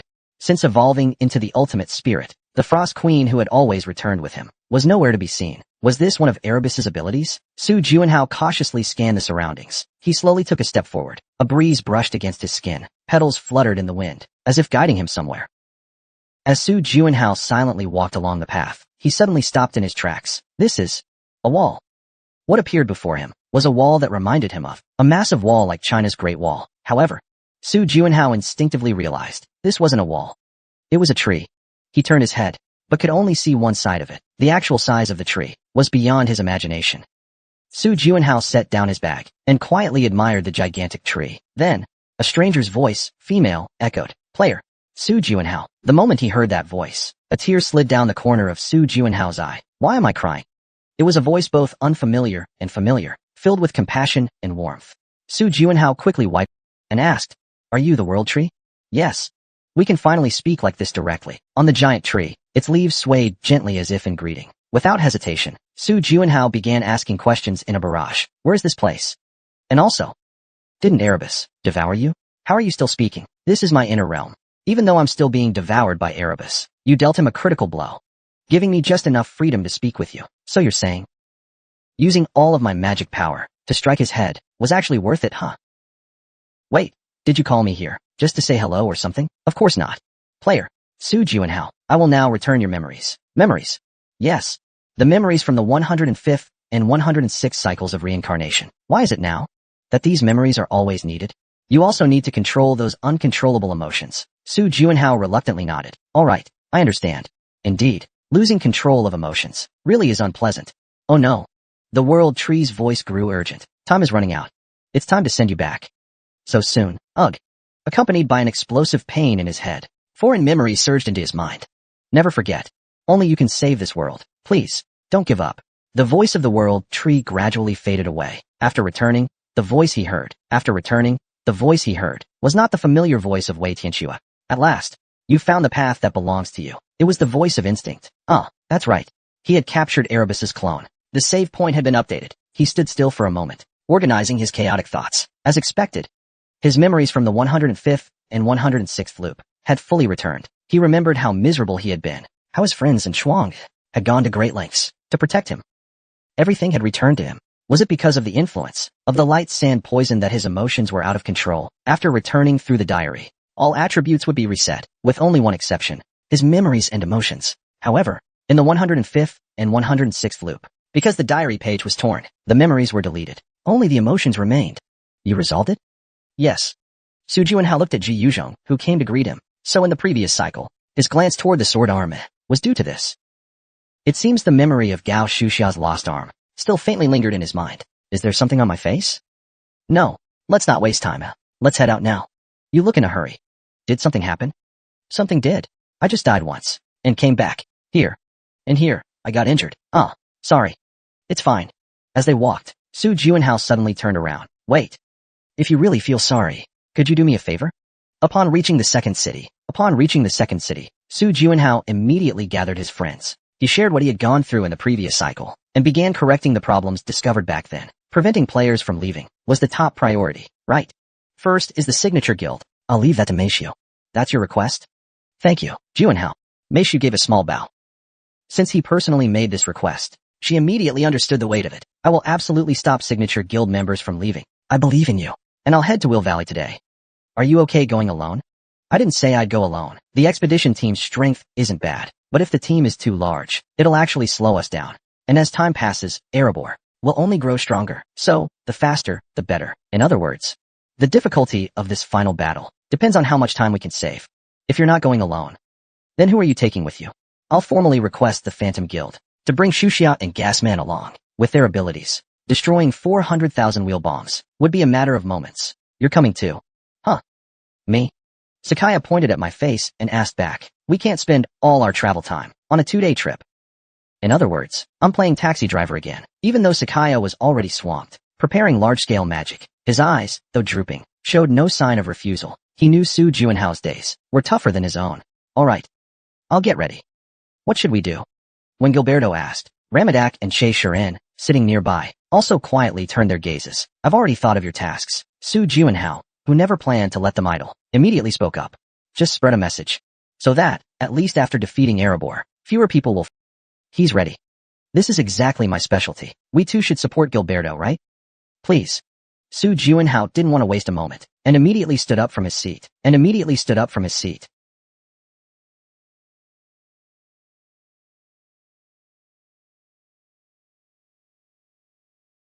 EW. Captain, pull yourself together. But those eggs are just so disgusting. Gao Shuxiao and Gasman cleared out all the eggs in the wheel cavern in just 2 hours. With his raid experience, Su Juinhao quickly reached the end of the cavern and decapitated Big Head Erebor. Skya, let's head back. After capturing Erebor's clone in the first city, Su Juinhao and Ji Yuzhong arrived in the second city at midnight. Before dawn broke, they had already finished clearing the wheel cavern. This is the best plan I could come up with. So far, everything has gone perfectly. Su Juinhao was keenly aware that he had changed. And for the better, not the worse. I've become more adept at controlling my emotions. No more indifference, nor any excessive emotional outbursts that furrowed his brow. He had full control over his mind, and the feeling was empowering. That confidence was also crucial in battle. In any case, I'm in top form right now. However, the final showdown with Erebor would require more than just being in good shape. More preparations are needed. I'll be right back. Let's go together. As long as you don't take the initiative, Juinhao, I promise. I wasn't planning on making a move anyway. After sunrise, Meishu took only a katana and headed for the building where the Destiny Guild was located. The guild members who were eating breakfast all looked up at him. F5 heroes, what are you doing here? There was no hostility in their eyes, only a curiosity, as if they were looking at celebrities. Su Juinhao whispered. Meishu, what's the mission this time? Don't worry, Juinhao. You'll see soon enough. Meishu, trying to reassure him, turned to the nearby guild members. My brother should be here, right? You mean, what's all the commotion about? Tian Maoyong, who happened to be coming down from the first floor, froze the moment he saw Meishu. Ugh, what a terrible start to the day. After decades of not seeing his sister, that was all he had to say. Tian Maoyong approached and asked, You've been keeping a low profile lately. So what wine blew you here today? I'm reclaiming command of the 4th floor of the Destiny Guild. Oh, Tian Maoyong looked stunned and shook his head. You must be insane. You were never even a member of the Destiny Guild to begin with. That much is true. The Destiny Guild was founded after the battle between the 5 heroes and the Frost Queen. That means it was created when the border area was opened. I know, but during my absence, the family law of Destiny hasn't changed, right? You're talking about family law? Don't tell me you mean. Meishu nodded. Family disputes should be settled with blades. That's our family tradition, isn't it? Huh. Tian Maoyong smiled helplessly. After decades apart, she challenges me the moment we meet. It's both funny and exasperating. So, Are you saying you want to duel me for command? Yes, Meishu, my sister. It's been 27 years. Do you still think you're stronger than me? Meishu replied with a cold gaze. Maybe. The last hint of hesitation vanished from Tian Maoyang's eyes. She drew a sword from her bag and said, if you remember the family law, then you should also remember. In a duel, you might lose your life. I won't take your life. Then let's see how long your confidence holds. Follow me. Tian Maoyang walked ahead. Meishu followed close behind. Che Shiren followed curiously and asked softly, is this really okay? Although Tian Maoyang didn't make it into Jiutian, she's a regular on the top 100 experts list published annually by the Spire Sages. I've heard about that. She's definitely improved a lot. But Su Juanhao didn't seem too worried. She followed the two while pondering. Ancient warrior clans like the Tianming family, their family martial arts are their pride. These techniques, refined over centuries and combined with magic, have begun to show us. Even before the age of magic, the Tianming family was already famed for its sword techniques. When ancient people created martial arts, they often drew inspiration from animals or nature. The founder of the Tianming family chose nature as the source of inspiration, especially the sky, a vast presence that is everywhere, inescapable and all-encompassing. There are two main inherited sword styles passed down among direct descendants of the Tianming family. Male heirs learn the Red Sun sword style, inspired by the sun. Females learn the Azure Moon sword style, inspired by the proud and pure moonlight, for self-defense purposes, since the Edo period. This has been the ancient tradition passed down in the Tianming family. But the Azure Moon sword style can never defeat the Red Sun sword style. That was a note personally left by the family founder in the secret manual. In fact, this was a truth that had never been questioned for hundreds of years. However, that blind belief was completely shattered by one person, and that person was Meishu. At the age of 6, he could already defeat older brothers several years his senior, a rare prodigy. If the Tianming family, if Meishu's father, Tian Yahello, had been a clear-headed man, he would have passed down the Crimson Sunblade technique to him, and made him heir to the family. But he didn't do that. Because he was an extremely conservative person, who strictly upheld the family rules. That's also why Su Juanhao disliked him. If one's presence disrupts the spirit of the family, then it's better they don't exist. He was that cold-blooded. He still remembered how Yohao kept pushing Meishu into desperation. Watch this duel closely. Su Juanhao said as he watched Meishu walk onto the schoolyard. You'll understand why he's called the Executor of Destiny. Chapter 351, 17 years 5 foot. Tian Maoyang gently gripped the sword hilt and pointed the blade at Meishu. It was a textbook stance of a sword master. He paused like a statue in that stance. Didn't expect I'd get to witness this duel in person. The past 5 heroes versus the current top 100. Who's stronger? Even so, the flash blade, flash strike, sword technique. That side probably has the upper hand, especially with sword synergy as a factor. Just when I was feeling bored, this is quite the interesting event. I wonder if the news has spread in the community. Players were gathering in small groups on the schoolyard, taking up spots. It had already become a large-scale duel with over 1,000 spectators. Both of them were intensely focused. The reading phase is taking a long time. What's reading? It refers to the pre-battle stage where masters assess each other's strength through their eyes, voices, scent, and aura. In simple terms, it's just probing. The usually arrogant Tian Maoyang stayed motionless. Members of the Destiny Guild exchanged glances. Captain looks especially unfamiliar today. Yeah, his breathing is unusually long. Wait a second, her hand seems to be trembling. Could it be nerves? Makes sense. After all, she's facing her own sister. Maybe she's worried about her getting hurt. These fools have no idea. Tian Maoyang cursed silently in her heart. You know nothing. She tried to suppress her emotions. No one else would understand how much she had longed for this moment. To be honest, she thought such a chance would never come again.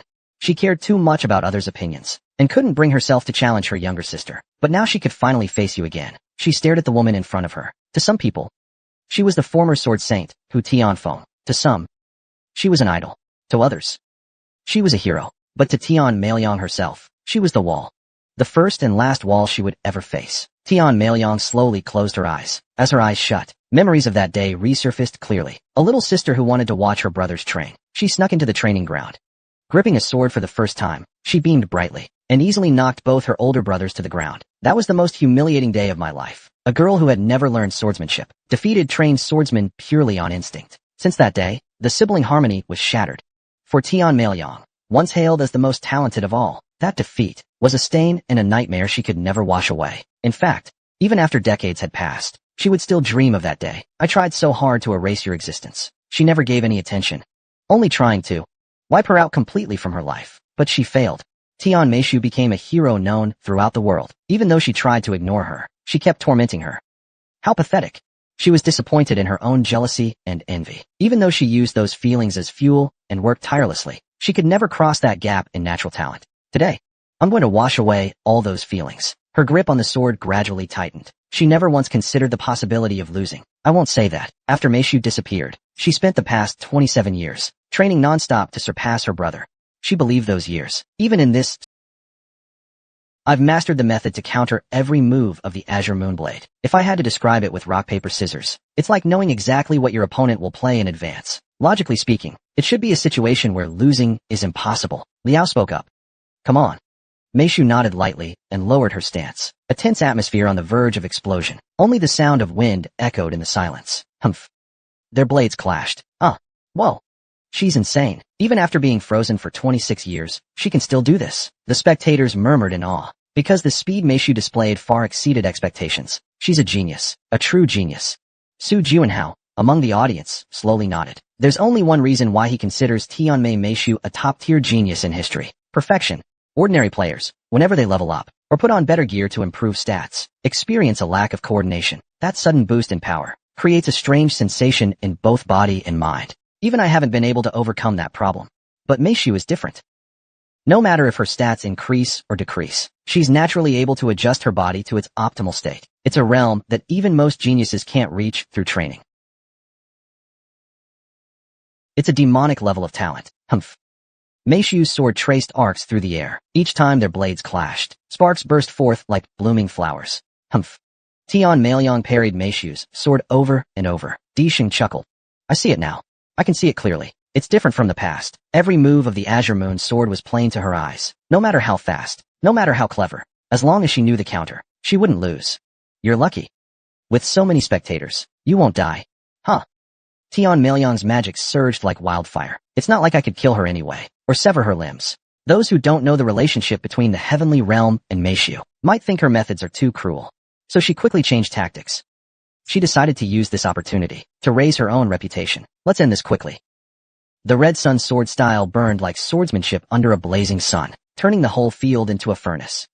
That was the Tianming clan's secret technique. Red Sun sword style, huh? Even without elemental abilities, the heat alone rivaled real flames. She truly lives up to her title as one of the top swordswomen, especially when using the Red Sun sword style. Her terrifying strength becomes even clearer. It felt like a real sun had appeared before them. The field of vision shrank. Breathing became difficult, fierce. Meishu, who caught the strike, was immediately knocked back several. In an instant, her figure vanished like a phantom. Oh. Tian Mailiang's gaze sharpened. She didn't disappear.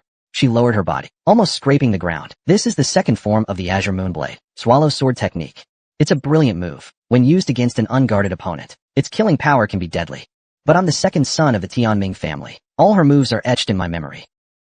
Tian Mailiang stepped one leg back slightly, preparing to counter the incoming assault. Here it comes. With a sharp whoosh, Meishu surged forward, gliding across the ground. Her moves flowed smoothly and naturally, like running water. Fast. Even in just an instant. Her movements appeared like a flickering blur. Don't let your guard down. Focus. Can't lose this match due to carelessness. Tian Mailiang focused his mind, locked onto her sword path, and swiftly countered. The swallow sword style draws the opponent's gaze downward, but the real attack comes from above. Though very refined, that's all it is. Knowing how to break the move, Tian Mailiang unleashed the third form of the Crimson Sunblade, Cloudfall, just as she was feeling confident, a smirk forming on her lips. They multiplied. What was originally a single swallow sword became 2, then 3, then 4. They kept multiplying. What kind of technique is this? Pale-faced, Tian Mailiang quickly swung his sword to block. Her blade shone with a sun-like red glow, cutting through each incoming swallow sword. However, as the battle progressed, her emotions grew increasingly agitated. What on earth is this? What is this technique really? The sun is the brightest light in the sky. Swallows should vanish when they approach the sun. However, these swallows, with razor-sharp fangs, sought to devour the sun. Tian Mailiang let out a roar, as immense magical power surged from within her. She's gone mad. Truly insane. No wonder she's called the Island Blade. Faced with the endless swarm of swallow blades, her sun sword began to split as well. Her nickname is Lightning Blade, meaning every flash of her blade would claim a life on the spot. Did you really think you could win in a speed duel? Slash, slash. Her dancing sword joyfully cut through the flying swallows. I've won. Victory is mine. At the very moment she claimed victory, a smirk was just about to form on her lips. Swallow Blade, 8 trigrams. Meishu's form spun like a phantom, dazzling and disorienting. Even in positions where it's hard to stay balanced, she struck with flawless precision. The result? Tian Maoyong now faced swallows from all 8 directions of the 8 trigrams. She quickly swung her crimson blade, cutting through the swallows. But, yes, a long slash had already been carved across her chest. The training field fell into complete silence. The spectators couldn't tell if the duel had ended or was still ongoing. There was no blood. She held back. To be precise, she only cut the clothing. The skin was untouched. In a case like this, how would the result be judged? If the opponent doesn't admit defeat, then the duel must go on. As the crowd whispered anxiously, Tian Maoyong fell into confusion. Did I get cut? It's me. No, that's not right. This can't be happening. It shouldn't be like this. I've mastered every move of the Azure Moonblade. I also know how to counter them. She had to admit it. She had never seen anyone use the swallow scissors technique so skillfully. Even so, she still felt like she had lost. For one reason only: power. She couldn't even allow the thought to continue in her mind. To admit it would be to deny her entire life. Suddenly, she looked down at her hand holding the scissors. After decades, the scissors had become a part of her hand. These weren't the same scissors from when she first lost to her as a child. Even after all these years, I still couldn't surpass her. Her heart sank like it was dragged into the ocean depths. Her body also felt unusually heavy. She bit her lip hard, fighting back the humiliation, and forced a faint smile to meet the eyes of the crowd. Little brother, that was a magnificent duel. Please hand over command of the Destiny Guild to me, even though the gap was small. Lately, please hand over command of the Destiny Guild to me. That was the... Please hand over command of the Destiny Guild to me. No, when someone speaks. Tian Maoyong nodded, full of doubt. All right. Do as you wish. With so many people watching, I can't shamelessly back out of the bet. He briefly handed things over to the vice captain, his face weary, and quickly left the field. I told you. Jiuhenhao doesn't need to worry. There won't be any more interference. As soon as things ended, Mei Xiu ran over to report to Su Jiuhenhao. The latter gently clapped his hands. Aya. As expected, our old demon is the best. Old demon's the best, he murmured softly, and smiled slightly. It was the brightest smile he had shown since Mei Xiu awakened. Everything is ready. Su Jiuhenhao had already completed his battle preparations. The beginning of the 4 top players logging out successfully intercepted Tao Li from the Signature Guild. In addition, intel work centered on Gilberto was also underway. The information being spread wasn't complicated, mainly a reminder. Erebus might launch an attack tonight. Be mentally prepared. Even though that guy is powerful, we have a trump card to beat him. The main mission is focus on the wheels and special creatures. Also, I've asked Jianxing to help handle the white and black issue. That way, he can focus fully on Erebus, who he's been fighting since the start. Contractor, please allow me one request. Shuanghua, arms crossed, suddenly spoke up. If it's about cake. No. Seriously? In a moment like this, would I really ask for that? You might. After a brief silence, Su Jiuhenhao asked, then, what's your request? With a serious look on her face, Shuanghua stared straight at him. Even if you die a few more times, don't ever change. That's an order. I was afraid you would change. That worry was unnecessary. Su Jiuhenhao smiled slightly. In truth, there was a time when repeated deaths made him want to give up on everything. He had changed, but he would no longer run from anything. He wouldn't give up on those he cherished, nor on himself. Su Jiuhenhao looked at and said, the Su Jiuhenhao standing here is the only one. Contractor, what kind of nonsense is that? Are you saying there's another Su Jiuhenhao? No, it's just a metaphor. A metaphor, that's all. After going through all of this, after overcoming every challenge, without a doubt, the one standing here is the one and only him. Now, there's only one step left. Looking back, you could see countless wounded versions of Su Jiuhenhao. They fell on the way to reaching this point. Their memories, their pain, their emotions, all of them carried by the final Su Jiuhenhao, as he now stands before Erebor. So, you're just a human. Welcome. Foolish yet courageous human. Yes, Erebor. Welcome to this place. Wearing white armor, fully protected, Su Jiuhenhao gripped tightly the weapon that was once Cold Gun. Cold Gun. When I return to Earth, I'll give you a glorious name at the Philosophy Hall. The chill from the spear grew even colder. Chapter 352. 17 years 6 foot. Su Jiuhenhao no longer recklessly boosts his magic power like before. That candle-burning style, going all out from the start, won't work. He already knew that. He had witnessed what kind of skills Erebus uses when seriously injured or enraged. To nullify a million roots of economy, he had to conserve his magic power. Among the abilities I possess, only one doesn't consume magic. Su Jiuhenhao stared ahead and said, dual motion. Even if it drains my mental strength, it doesn't matter. Let's hit that bastard hard. Leave it to me. The Frost Queen glared sharply at Erebus as she responded. She had also experienced countless cycles, and her hatred toward Erebus had reached its peak. In truth, I've wanted to beat her down myself. From the Frost Queen's petite body, a powerful aura radiated outward. An elf? You were originally an elf? After absorbing the power of the world tree, Erebus could now see the elf clearly, and shouted loudly. Wretched creature. Let me give you a personal warning. The Frost Queen stomped lightly on the ground. Her gaze was cold as an iceberg, in front of the Queen of Nibelheim. Mind your words. Crack. A massive ice pillar extended from her feet, freezing the ground, and rushing toward Erebus as it advanced. The pillar grew in height and width. By the time she neared Erebus, it had reached the scale of a mountain of ice. She struck Erebus with a massive glacier. Ugh. Hit by the iceberg, Erebus screamed as his body rolled and froze. But the most shocked was Su Juanhao. What is this? Is this really the same Frost who once seemed so weak? She quickly touched her temple. Her head didn't hurt. Frost wasn't using her magic. She was using mental energy. Because of that, she had always avoided relying on Frost's power in battle. Every time she used that power, her concentration would drop, and the headaches would worsen. But now, she felt no discomfort at all. Not only was there no loss of focus or pain, her mind felt clearer than ever. Was this because she had ascended to become an ultimate spirit? Of course, after I ascended. As a top-tier Tier 3 spirit, I could indeed use the contractor's mental power more efficiently, but the biggest change. Shuang looked warmly at Su Juanhao. Was probably your change. My change. Su Juanhao responded. What kind of change are you talking about? Contractor. What do you think is the most dangerous form of mental suffering a living being can experience? Mental suffering. Su Juanhao thought of several things. Heartbreak, fear, loneliness, despair, and death.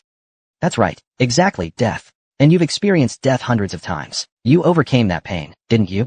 That does make sense. Which means, after hundreds of deaths, his mental strength had gradually become stronger. So now, an attack like the one earlier, he could use it several more times, without it harming him. According to my latest check, we can probably 3 times. That should be enough.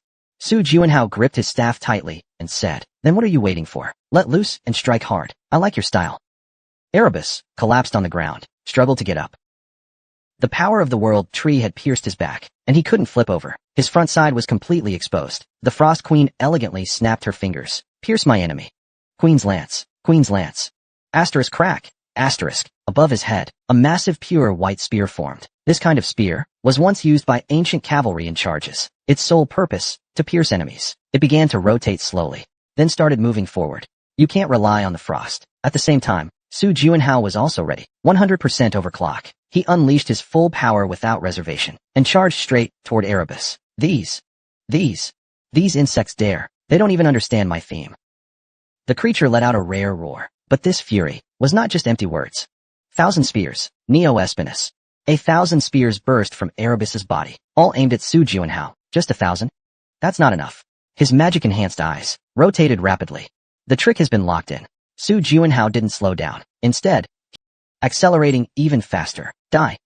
Slice it down. Die. Die. Cut everything down. The spear that had been in his left hand, at some point had switched to his right, and the one in his right hand was now in his left. His spear technique was simply godlike. Su Juanhao decisively dodged any unavoidable attacks. For the ones he couldn't avoid, he bravely let his body take the hit. You bastard. How dare you? An insect, to Erebus. Humans were nothing but ants. Once stepped on, they couldn't even struggle. They could only die. And yet, this being, now truly intended to kill him. Charging straight at him. It was laughable. If someone saw an ant trying to kill them, charging at them seriously, it would be ridiculous. Shut up. Stop laughing. You're already captivated. With the Ice Queen's warning, a massive spear thrust straight toward Erebus's abdomen. Erebus hastily summoned his magic, creating dozens of solid magical defense arms over his abdomen. These layers were sturdier than any city wall. Layer upon layer, dozens of them stacked. He sneered and mocked the Ice Queen. Foolish spirit. Did you think I'd let you attack a second time? Foolish worm. Do you even know? He sneered with contempt. My contractor is Phantom. The moment he finished speaking, clang. Dark wooden bones unfolded in the air like magic, wrapping around the massive spear. It might. No, it will definitely hurt. World-ending force. Activate. A combined strike by Su Juanhao and Frost. It easily tore through dozens of defensive barriers, and pierced straight through Erebus's body. Boom. Erebus let out a scream like his body was being ripped apart, like the roar of a furious lion. The night clouds that had covered the moonlight were completely scattered. Humph. The Frost Queen added with a cold sneer. All you can do is scream? Just as she said, as Erebus screamed in agony, the pressure on Su Juanhao from the spikes slightly weakened. I see it. Spotting the opening, Su Juanhao broke free from the thorn chains and leapt onto Erebus's abdomen. Cold spear. It's your turn. Su Juanhao glanced at the cold spear and without hesitation drove it into Erebus's stomach. Scrayak. Then he ran straight up along the slanted belly. Chhchchchch. As Erebus's abdominal skin tore open, it was frozen by the spear's chilling aura. It hurts. It hurts. It really hurts. I'm losing my mind. Erebus thrashed violently, shaking his body uncontrollably. Each time, Su Juanhao's body looked like it might fall off at any moment, swaying wildly. But Su Juanhao's focus had reached a state of total selflessness. With determination and grit, he resisted the fierce shaking and pressed on. Finally, Su Juanhao climbed high enough to see Erebus's head. He finally drew cold blade. Ugh. Ugh. Erebus's body let out intermittent choking sounds, twitching slightly, gazing at him. You bastard. What are you trying to do? His enormous abdomen, matching his massive frame, had a long gash running straight through it. Su Juanhao bent down to look at a shadowed guardian of darkness. He touched the ice trail with a hand. Whoa! The blue line instantly turned pitch black. The transformation completed in the blink of an eye. Sensing the change in aura within his body, Erebus's pupils dilated sharply. This is the technique used to kill my clone. Quick reflexes. Having a PTSD flashback, the long trail of ice, laced, became the technique Su Juanhao had envisioned. It mirrored the mechanism of transcendence exactly. If transcendence used a flower to deal damage, then what should this technique be called? Even if Cold Gun died and came back to life, he'd never remember the name. But this one surfaced in his mind instantly. Faluo, the path of flower ***. Yes. Long mirrored flower lines exploded in all directions, becoming sharp, snowflake-like blades. This technique consumed almost all of Su Juanhao's life force, but its power was overwhelming. This attack would break down your body to the cellular level. In an instant, Erebus's entire body turned pitch black. Inside, his body was being corroded by ice and darkness. Evidence showed his cells were rapidly necrotizing. No, this can't be. I absorbed the power of World Tree. I gained near limitless regenerative ability. But this power is destroying the very cells that support your regeneration. How could you possibly withstand it? Lies. It's a scam. This is a scam. Then go claim it yourself. Erebus let out a piercing scream and unleashed his magic. Partner. Big trouble is coming. Trusting his instincts, Su Juanhao immediately kicked off from Erebus's stomach and leapt away. He had already completed his mission anyway. Good job. You too. The Frost Queen and Su Juanhao briefly gazed at the agonized Erebus. Contractor. Even with the combined power of the Dark Watcher and Frost, even with a cell-destroying force like Leap, bringing down a massive body like that one would still take several hours. I know. What's surprising is that all this was just an appetizer. The real main course starts now. Can you endure it? Those million thorns. I don't know. Does the contractor know? Who knows? How will you know if you don't try? Su Juanhao turned his head slightly to glance behind. The battle against the Wheel Legion would take at least 4 to 5 more hours to end. Then he looked to the other side, sensing a massive and surging presence. It would take at least 2 more hours to deal with black and white completely, which means he had to hold out for at least 2 hours before reinforcements arrived. During that time, he must endure alone.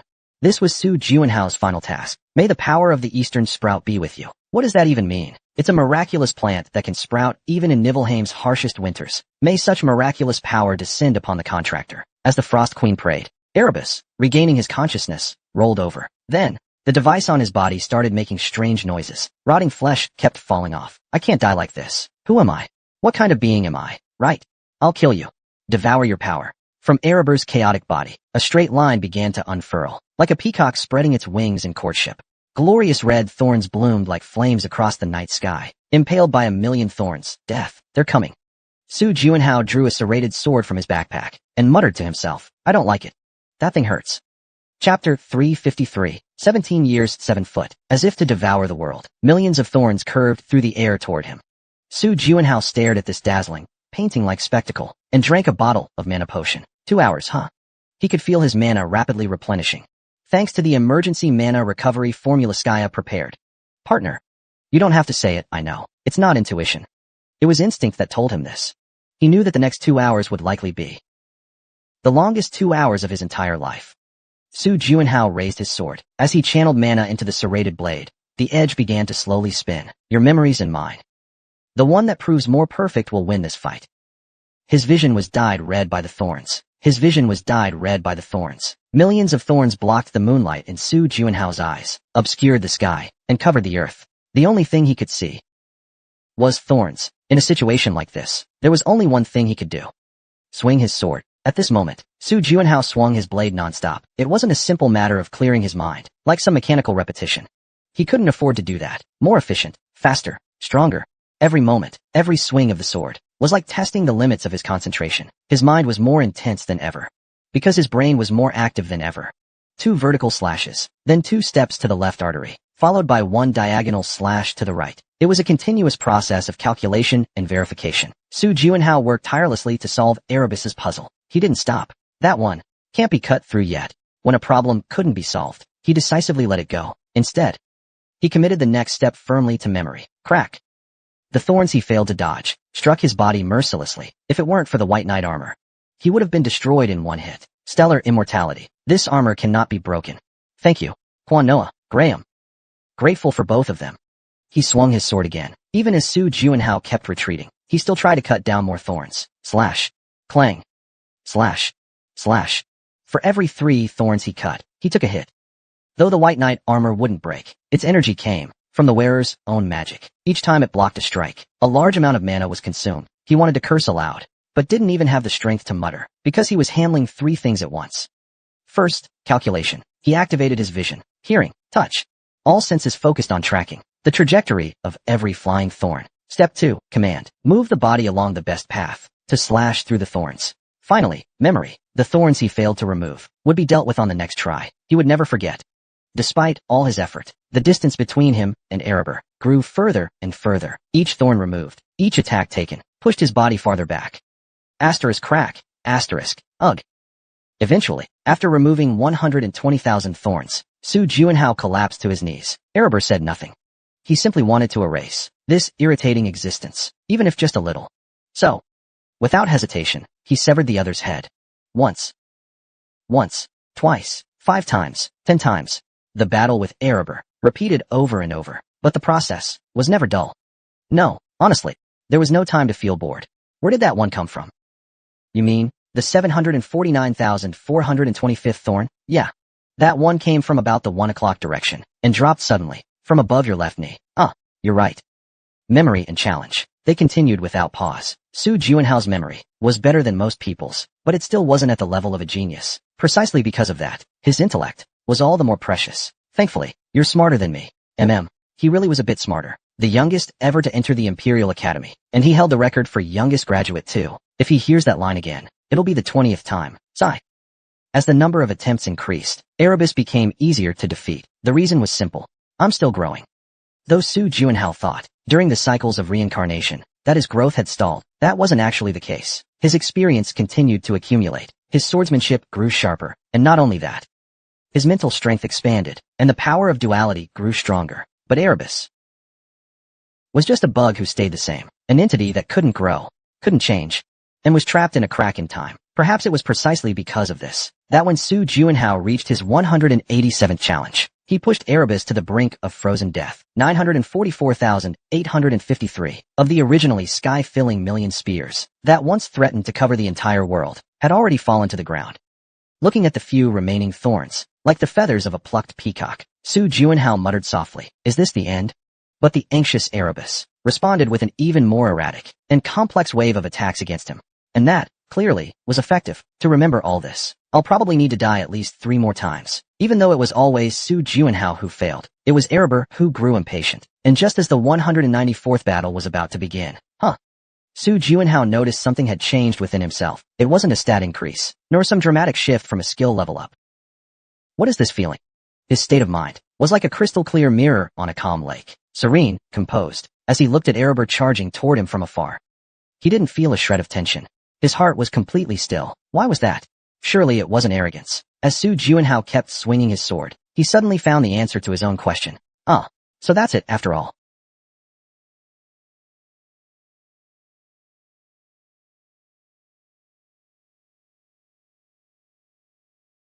He slowly nodded and looked around. At his feet were over 1,000,000 thorny lights. Even more surprising was, his body showed no signs of fatigue. In the previous rounds, toward the later stages of battle, he would be gasping for breath, relying only on willpower and fury to keep fighting. Su Juanhao looked down at his hand, as if every sense, even exaggeratedly speaking, every single cell could be completely controlled by him.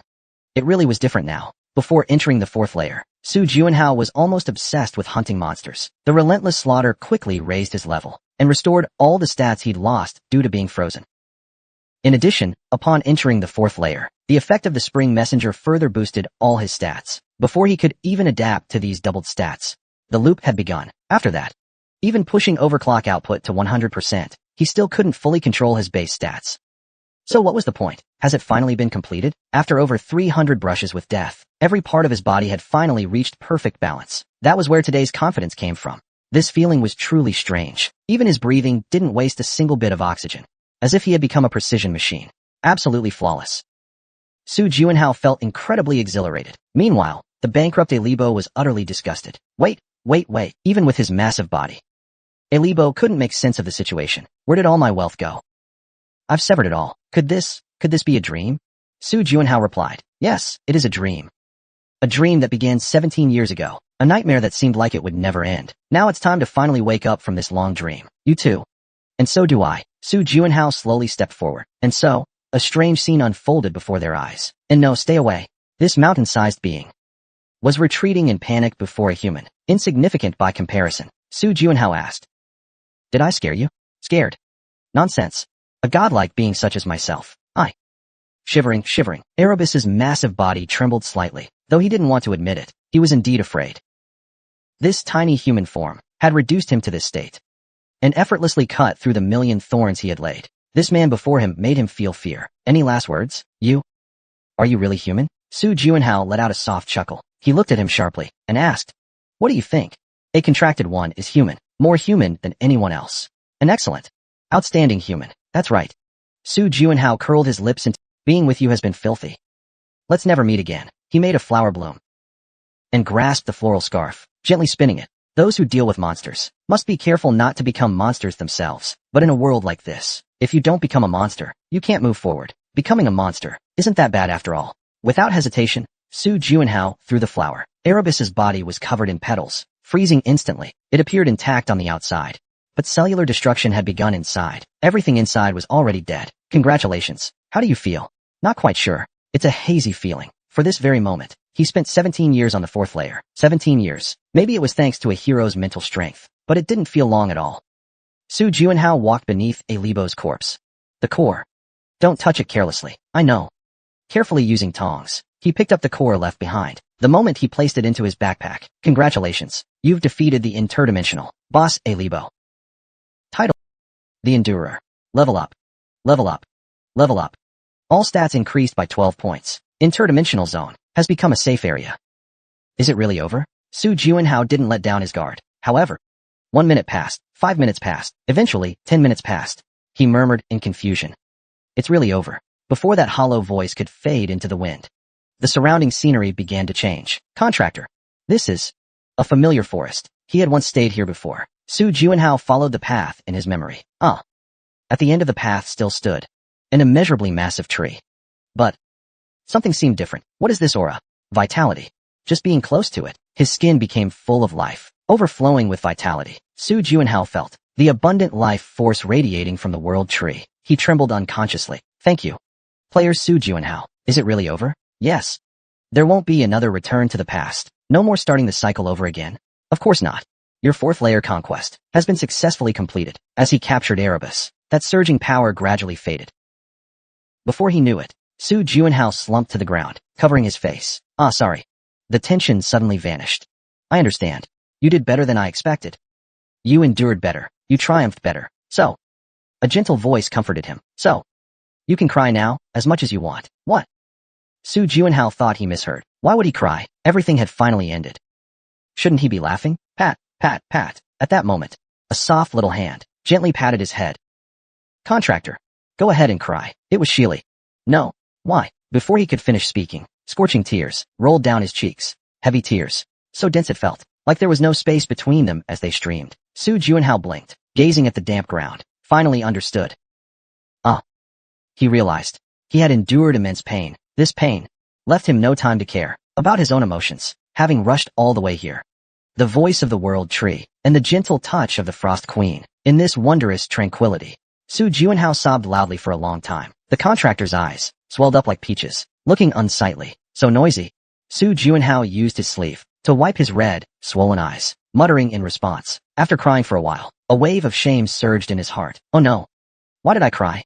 At that moment, a clear laugh rang out. Crying is not a sin. Please always face your emotions honestly. The reason I shed tears is mostly because of you, World Tree, isn't it? I know. Therefore, I feel both sorry for you and deeply grateful. A light flickered in the sky, slowly descending upon him. Please accept this gift. Beyond the mission rewards, this is my personal, extra reward for you. What is this? It was a small wooden box. He instinctively tried to open it, but the box wouldn't budge. When you are most exhausted, most desperate, when you regret so much that you want to give up on life, open it then. So what is it? If I told you now, then it would be meaningless, wouldn't it? How frustrating. With a hint of stubbornness, he tried to open the box again, but still failed. In the end, Su Juanhao gave up and placed the reward into his backpack. So then, Lord World Tree, what happens next? Now that Erebus has been released, I am on my way back to my home planet. You're leaving already? What about the fourth layer? Of course, I will continue to fulfill my duty as administrator. But if all the rings are gone, does the fourth layer still need an administrator? Heh. The World Tree chuckled softly. You'll understand soon enough. As its words ended, a sensation of disconnect from his surroundings once again enveloped him. Please always keep this state of mind. Don't let it change. In the departing voice of the World Tree was an abundance of care and affection for him. I bless your future, hero of humanity, my benefactor, Phantom.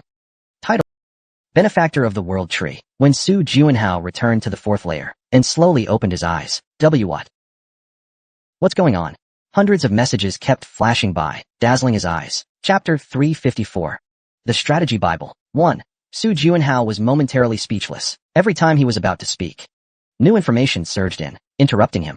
He closed his mouth and began carefully reading the data, calculating player Su Juanhao's performance. Clear time: 17 years, 2 months, 13 days, 12 hours, and 52 seconds. Normal mobs defeated, 2,157,139. Special entities defeated, 6,384. Achievement: died 350 times. Achievement: defeated floor boss Yahello solo. Achievement: revive the World Tree. Overall rating: EX.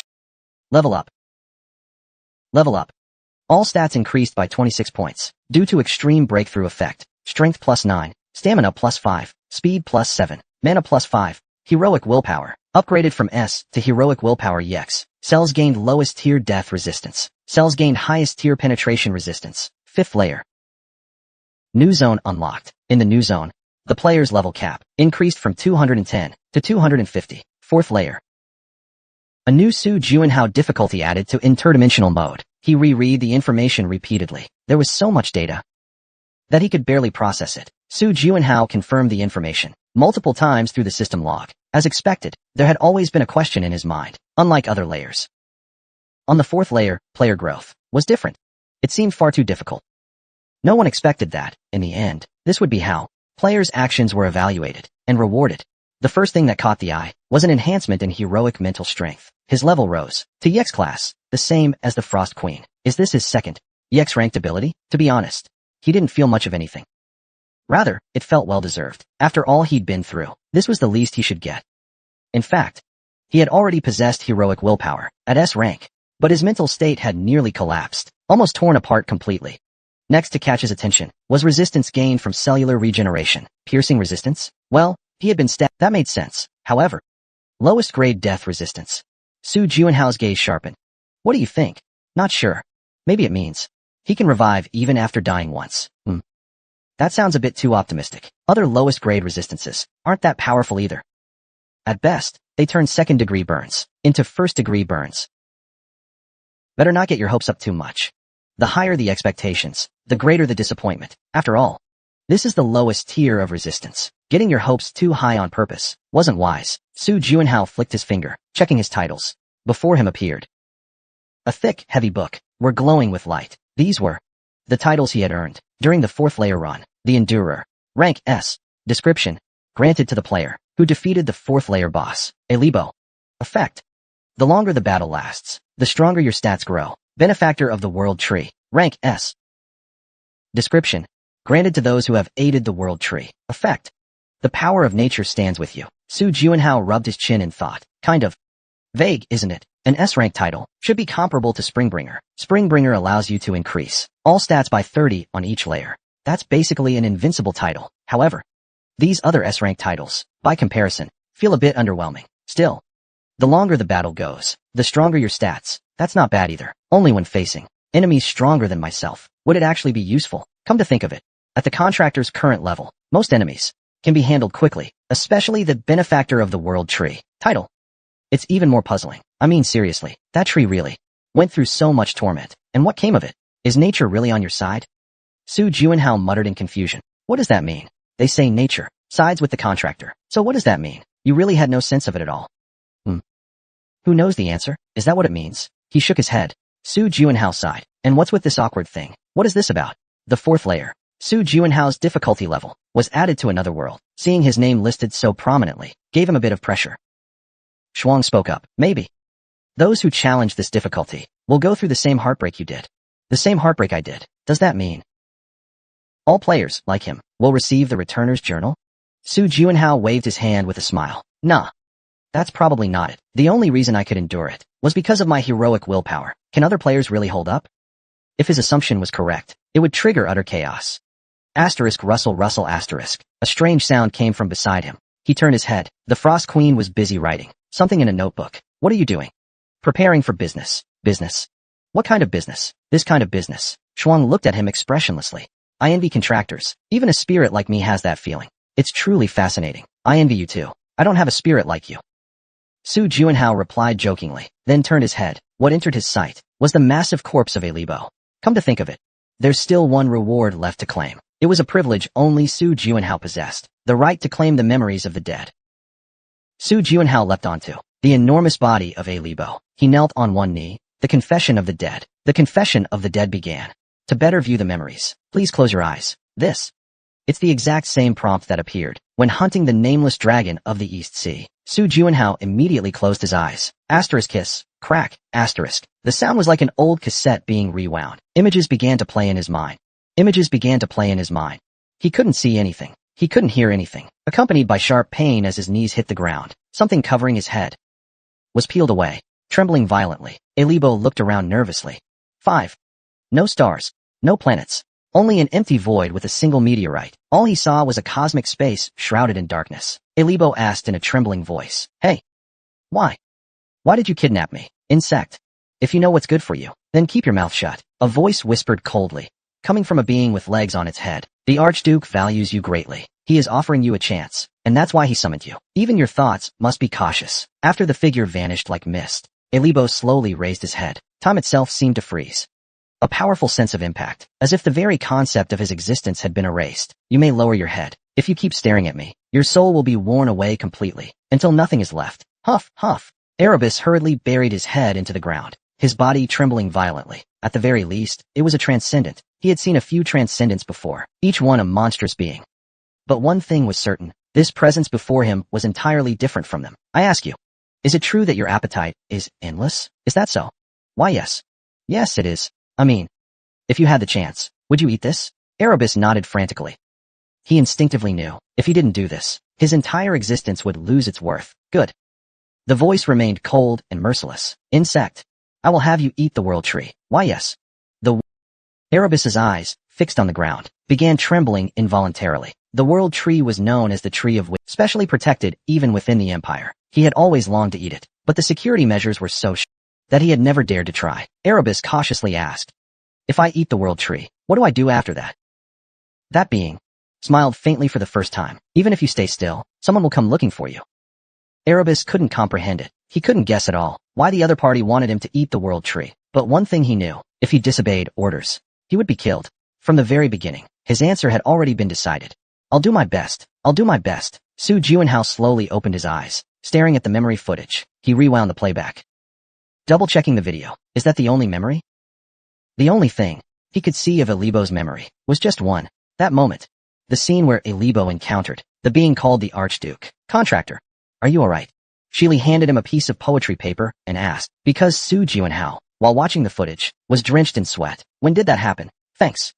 He felt his back soaked through and used the cold poetry paper to wipe his face. His mind was momentarily dazed. It hadn't even been an hour since he defeated Elibo and felt his own growth.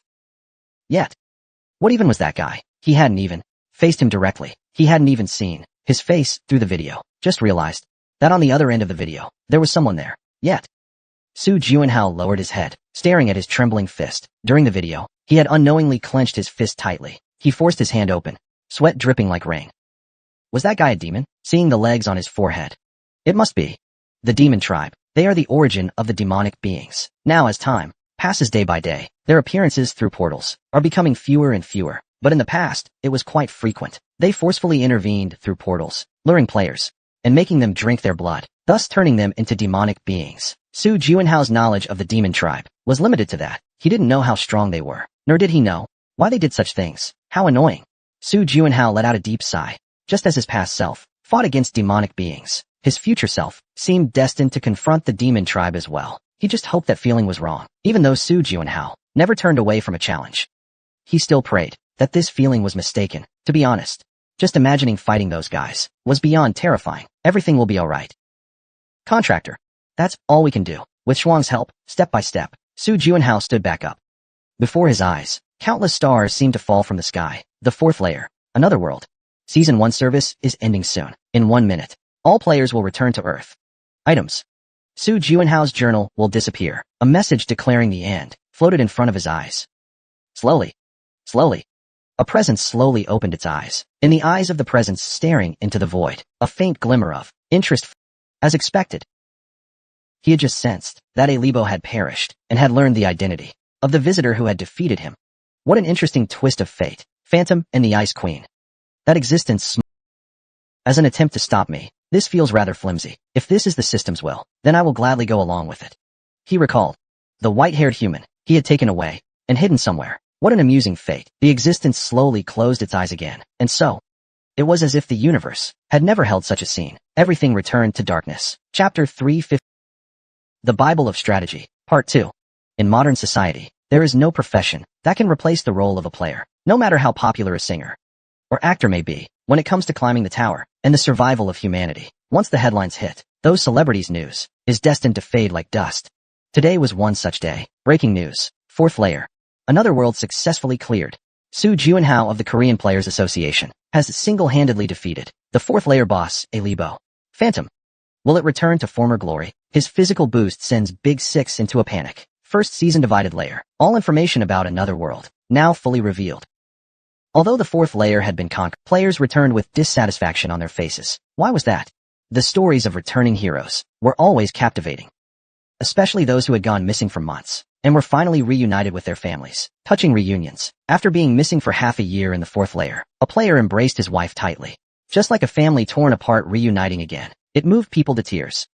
Airports around the world were nearly paralyzed. At that moment, Su Juinhao was already sitting on the sofa in his own living room, raising a glass in celebration. I remember the 185th time he watched TV, quietly enjoying a sense of accomplishment only he knew. Heh.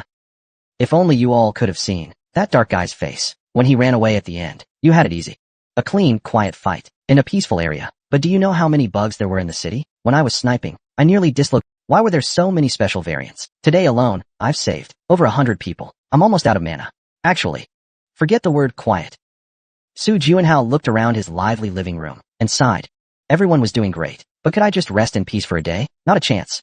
The conquest is over. Of course we have to laugh and cheer. Let's celebrate to our heart's content. It's a long-standing tradition of ours. What tradition? This is the first I've heard of it. He smiled slightly and replied.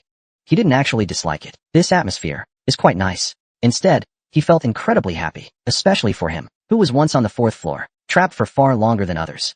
These ordinary moments felt especially precious. However, where did Shirley run off to? She said she had something to do and went back to her room, without even showing her face. Breaking news. The existence of cockroaches has completely vanished. Nations are currently investigating. Skaya, watching TV, widened her eyes. What? Cockroaches are gone. What's so surprising about that? Didn't we wipe them all out? No. Not just the fourth floor, but the entire Earth. Everyone then noticed the report on the TV. Oh. Really? It said that while we were conquering the fourth floor, all cockroaches vanished. Is this one of the fourth floor's rewards? That's amazing. In fact, over the past few hours, the most direct feeling for people was the disappearance of cockroaches. Though they didn't personally experience the conquest of the fourth floor, this had a huge impact on their lives. However, the complete disappearance of cockroaches brought them immense joy. This counts as an interesting reward, doesn't it? Su Juanhao gave a wry smile and took a sip of red wine. By the way, Juanhao, I have a question. He looked up. Seeing Meishu holding a bottle of banana rice wine, her face, usually not accustomed to drinking, was already slightly flushed. What's the issue? What is the Su Juanhao difficulty? I don't know either. The Su Juanhao difficulty, and yet Su Juanhao himself doesn't know. That's a bit strange. The other companions also turned their heads curiously, starting to ask questions. Perhaps it's the difficulty you've experienced, completely recreated. Even if it's not like that, it should at least be like you, going through a cycle of reincarnation. I've thought about that too, but when I think of other players walking the same path, I feel only an inexplicable pity. Ordinary people would probably struggle to endure it. Is safety guaranteed? So far, all actions taken by the system haven't caused any major issues. Speaking of which, Juanhao, Gilberto, sitting by the window overlooking Seoul's night view, turned his head. And by the timeline, how long did you stay there? Su Juanhao paused for a moment. He could feel everyone's gazes converging on him. This is tricky. He swirled his glass, sinking into thought. Should he be honest? Or, for the sake of his friend's peace of mind, tell a white lie? If you still consider us your companions, please tell us honestly. Facing Gilberto's mature gaze, he had no choice but to raise the white flag. I can't take this anymore. 17 years. How many years? 17. Are you insane? Are you Valentine or something? Why didn't you say anything until now? Skaya scolded him in a sharp voice. Hey, is this a mental hospital? Excuse me. Are you still taking patients? I need to confirm if my friend has a mental problem. Hello. Hey. If hospitals in Korea won't work, let's go to Japan. I know a really good one there. Miss Meishu, Korea and Japan are in the same time zone. Oh right. Then what should we do?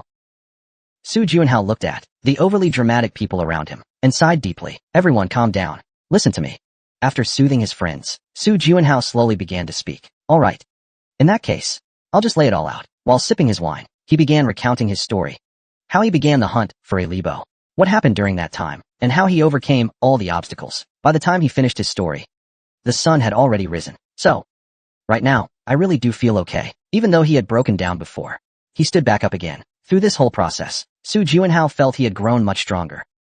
If he were alone, I probably couldn't have done it. If it weren't for my friends, he might still be trapped on the 4th floor, or even if he did manage to clear it, he might have ended up as just, thank you all of you. Though Su Juanhao's words were full of sincerity, the group still couldn't hide the guilt in their hearts. Breaking news. TCH. That guy's news again. Is it always breaking news with him? Ramatut vented his frustration on the innocent TV. First-hand accounts from the players who first challenged the Su Juanhao difficulty. That is breaking news, isn't it? Everyone, as if on cue, turned their eyes toward the TV. When the 4th layer was conquered. Players fighting in research let out loud cheers. It's finally over. Ugh. Those damn bugs. Now that I'm back on Earth, I'm buying up all the shares of 3X Corporation. TCH. But the level gains were lower than expected. I still had tons of quests left unfinished. What happens in that case? The end of the conquest came more suddenly than anyone expected. That was how most players felt. Many of them weren't able to complete their quests. What? My rank at settlement is just grade 1. I did okay. I got an S rank. Is this really how it works? What's the actual standard? The more cockroaches you captured, the better your score should have been. But just that alone definitely wasn't enough to get a good rank. In fact, even Shin Changxian, who caught 100,000 cockroaches, was frowning. My score is only a B grade. He was one of the first to enter the 4th layer, probably caught the most cockroaches. And yet, his score was still only a B, even with achievements. As the commander of a city, his results were still the same. Due to his low level, the corresponding rewards were nearly non-existent. Honestly, it's basically like getting nothing at all. No. I spent months grinding, and only leveled up 30 times. This is unbearable. System, come out here. If it's going to be like this, might as well just make it a fight. Players were full of complaints. Everyone had caught at least a few hundred, some even thousands of cockroaches. They had seriously completed the missions, without doing anything that could affect their ratings. Yet their final scores were a mess. Naturally, everyone was furious. And what's the point of this ranking board? If everyone scored terribly, then fine. But the interdimensional ranking board had one bold line of text that made them even angrier. 1. Su Juanhao, X grade. 2. Shin Qingxian, B grade. 3. Wei Tianxue, C grade. The gap between 1st and 2nd place was massive. What was even more unbelievable was that Su Juanhao had only entered the 4th layer less than 2 months ago. Other players simply couldn't understand it. This is ridiculous. Is it because he's a former hero, and the system gave him special treatment? Even if that were true, I joined way later than Shun Changxian. How could I possibly be at that level? No. I need to see it for myself. How he managed to reach X grade. An impatient player Less than half a day after leaving the 4th floor, they re-entered the 4th floor to personally experience the updated Su Juinhao difficulty. A few hours later, they returned again, their faces pale. Why do you all look so bad? The Su Juinhao difficulty. How was the actual experience? What's different about it? Tell us quickly. Faced with countless questions, they could only scratch the back of their heads and say the same thing. No. After experiencing it, I think the X rank is truly well-deserved. From what I've seen, Teacher Phantom really did something extraordinary. Their attitudes changed instantly. Information about the Su Juinhao difficulty spread rapidly. Isn't it said that the goal is to act as Su Juinhao and clear a floor alone? Luckily, the enemy's strength adjusts to my level, becoming somewhat weaker. Moreover, to prevent mental collapse, various support abilities are provided. No. That unbelievable difficulty, Phantom actually managed it. Since he did it, that's why we're here. Moreover, he completed it at the original difficulty. Therefore, dissatisfaction with Phantom vanished within a day. The community even opened a dedicated forum to discuss the Su Juinhao difficulty. No way. My teammate is the swordsman, one of the 5 heroes, and it's still too hard. Yeah. Especially that pest extermination skill. Can it even be done? I was out hunting when a Lebo suddenly appeared and killed me. Humph. I was riding my mount at the time, and my nemesis suddenly appeared and bit my neck off. No way. Has anyone actually eaten Meishu's cooking? Am I the only one who thinks it's bad? Seems like it wasn't executed perfectly. Meishu took all kinds of classes growing up. She's basically good at everything. Back to the point. I think there might be a hidden path. It definitely can't be cleared by normal means. Su Juinhao and his group glanced at the TV and community posts, and a glimmer of light flashed in their eyes. Gilberto was the first to speak. This is bad. Meishu's cooking has gone public worldwide. That's just a rumor, right? Everyone seemed to enjoy it just fine. Skaya averted her gaze and changed the subject. Looks like our hypothesis was right. Su Juinhao difficulty is exactly that. Players must clear it as Juinhao himself. That's the essence of Su Juinhao difficulty. So shouldn't we get the diary first? Everyone began discussing all at once. Su Juinhao cautiously asked, just asking, just in case. You're all planning to do this too? Everyone stared at him intently. Ramadak crossed his arms and asked, Juinhao, weren't you the same? Didn't you grow incredibly strong while clearing the 4th layer? That's true. After all, I had 17 years of experience, and my level rose a lot. So, if we continue clearing the 5th layer like this, have you thought about what will happen to our relationships? Su Juinhao furrowed his brow. Are you saying I'd abandon you all because of a gap in strength? Don't be too sensitive. Gilberto let out a soft sigh and said, when you trained me, you said something like this. Keep working hard. And you hoped I could become the reliable sniper behind you, always protecting you. Gilbert, I don't want to keep accepting your care just because we were once colleagues or because we're close. Something like that should be rejected from my side. Su Juinhao closed his mouth. It wasn't just him. His friends were also people with strong pride. Is it that I'm only thinking about myself? Because he deeply understood the pain he endured, he didn't want his friends to go through the same suffering.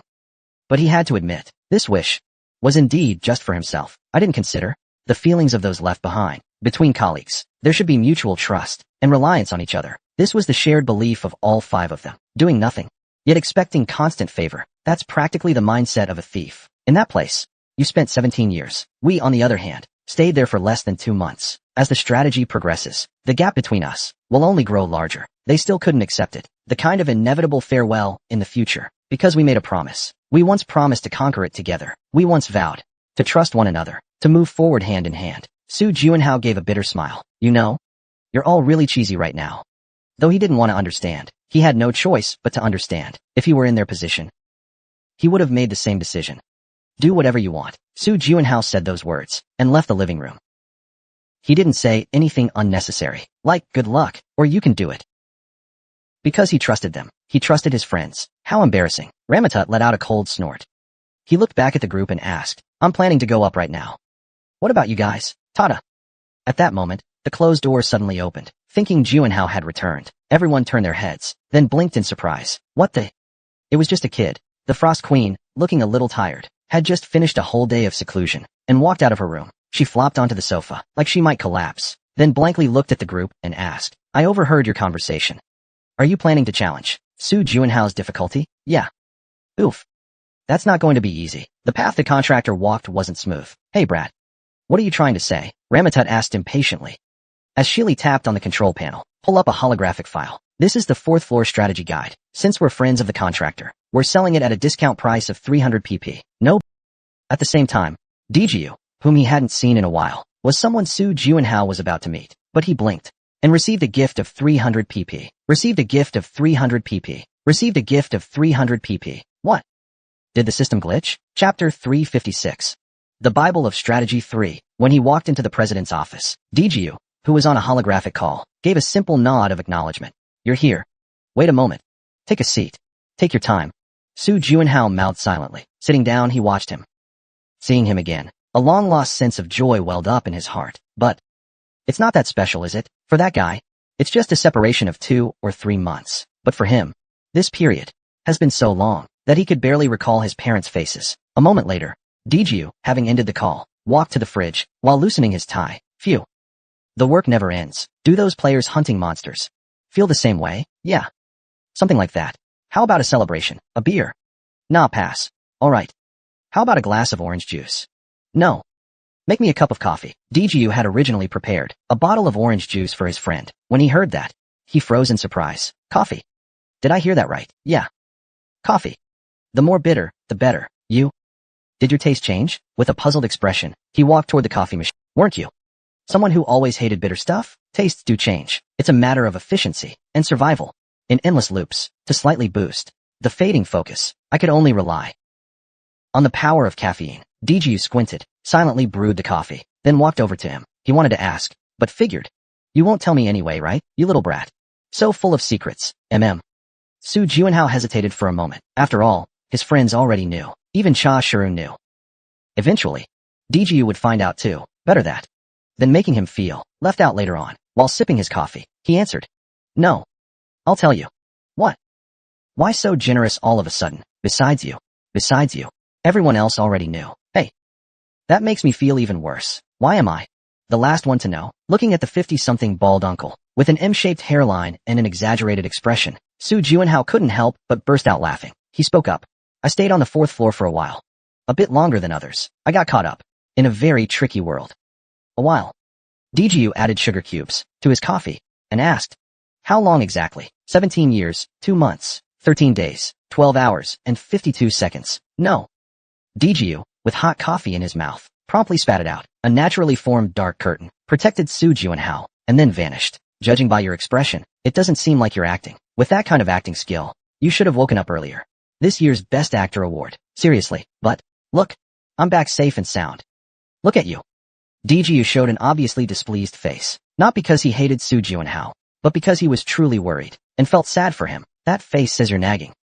Hey, even my mom doesn't nag like you. You still have the nerve to laugh? You wet the bed at age 7 and came to my house to hide. Oh.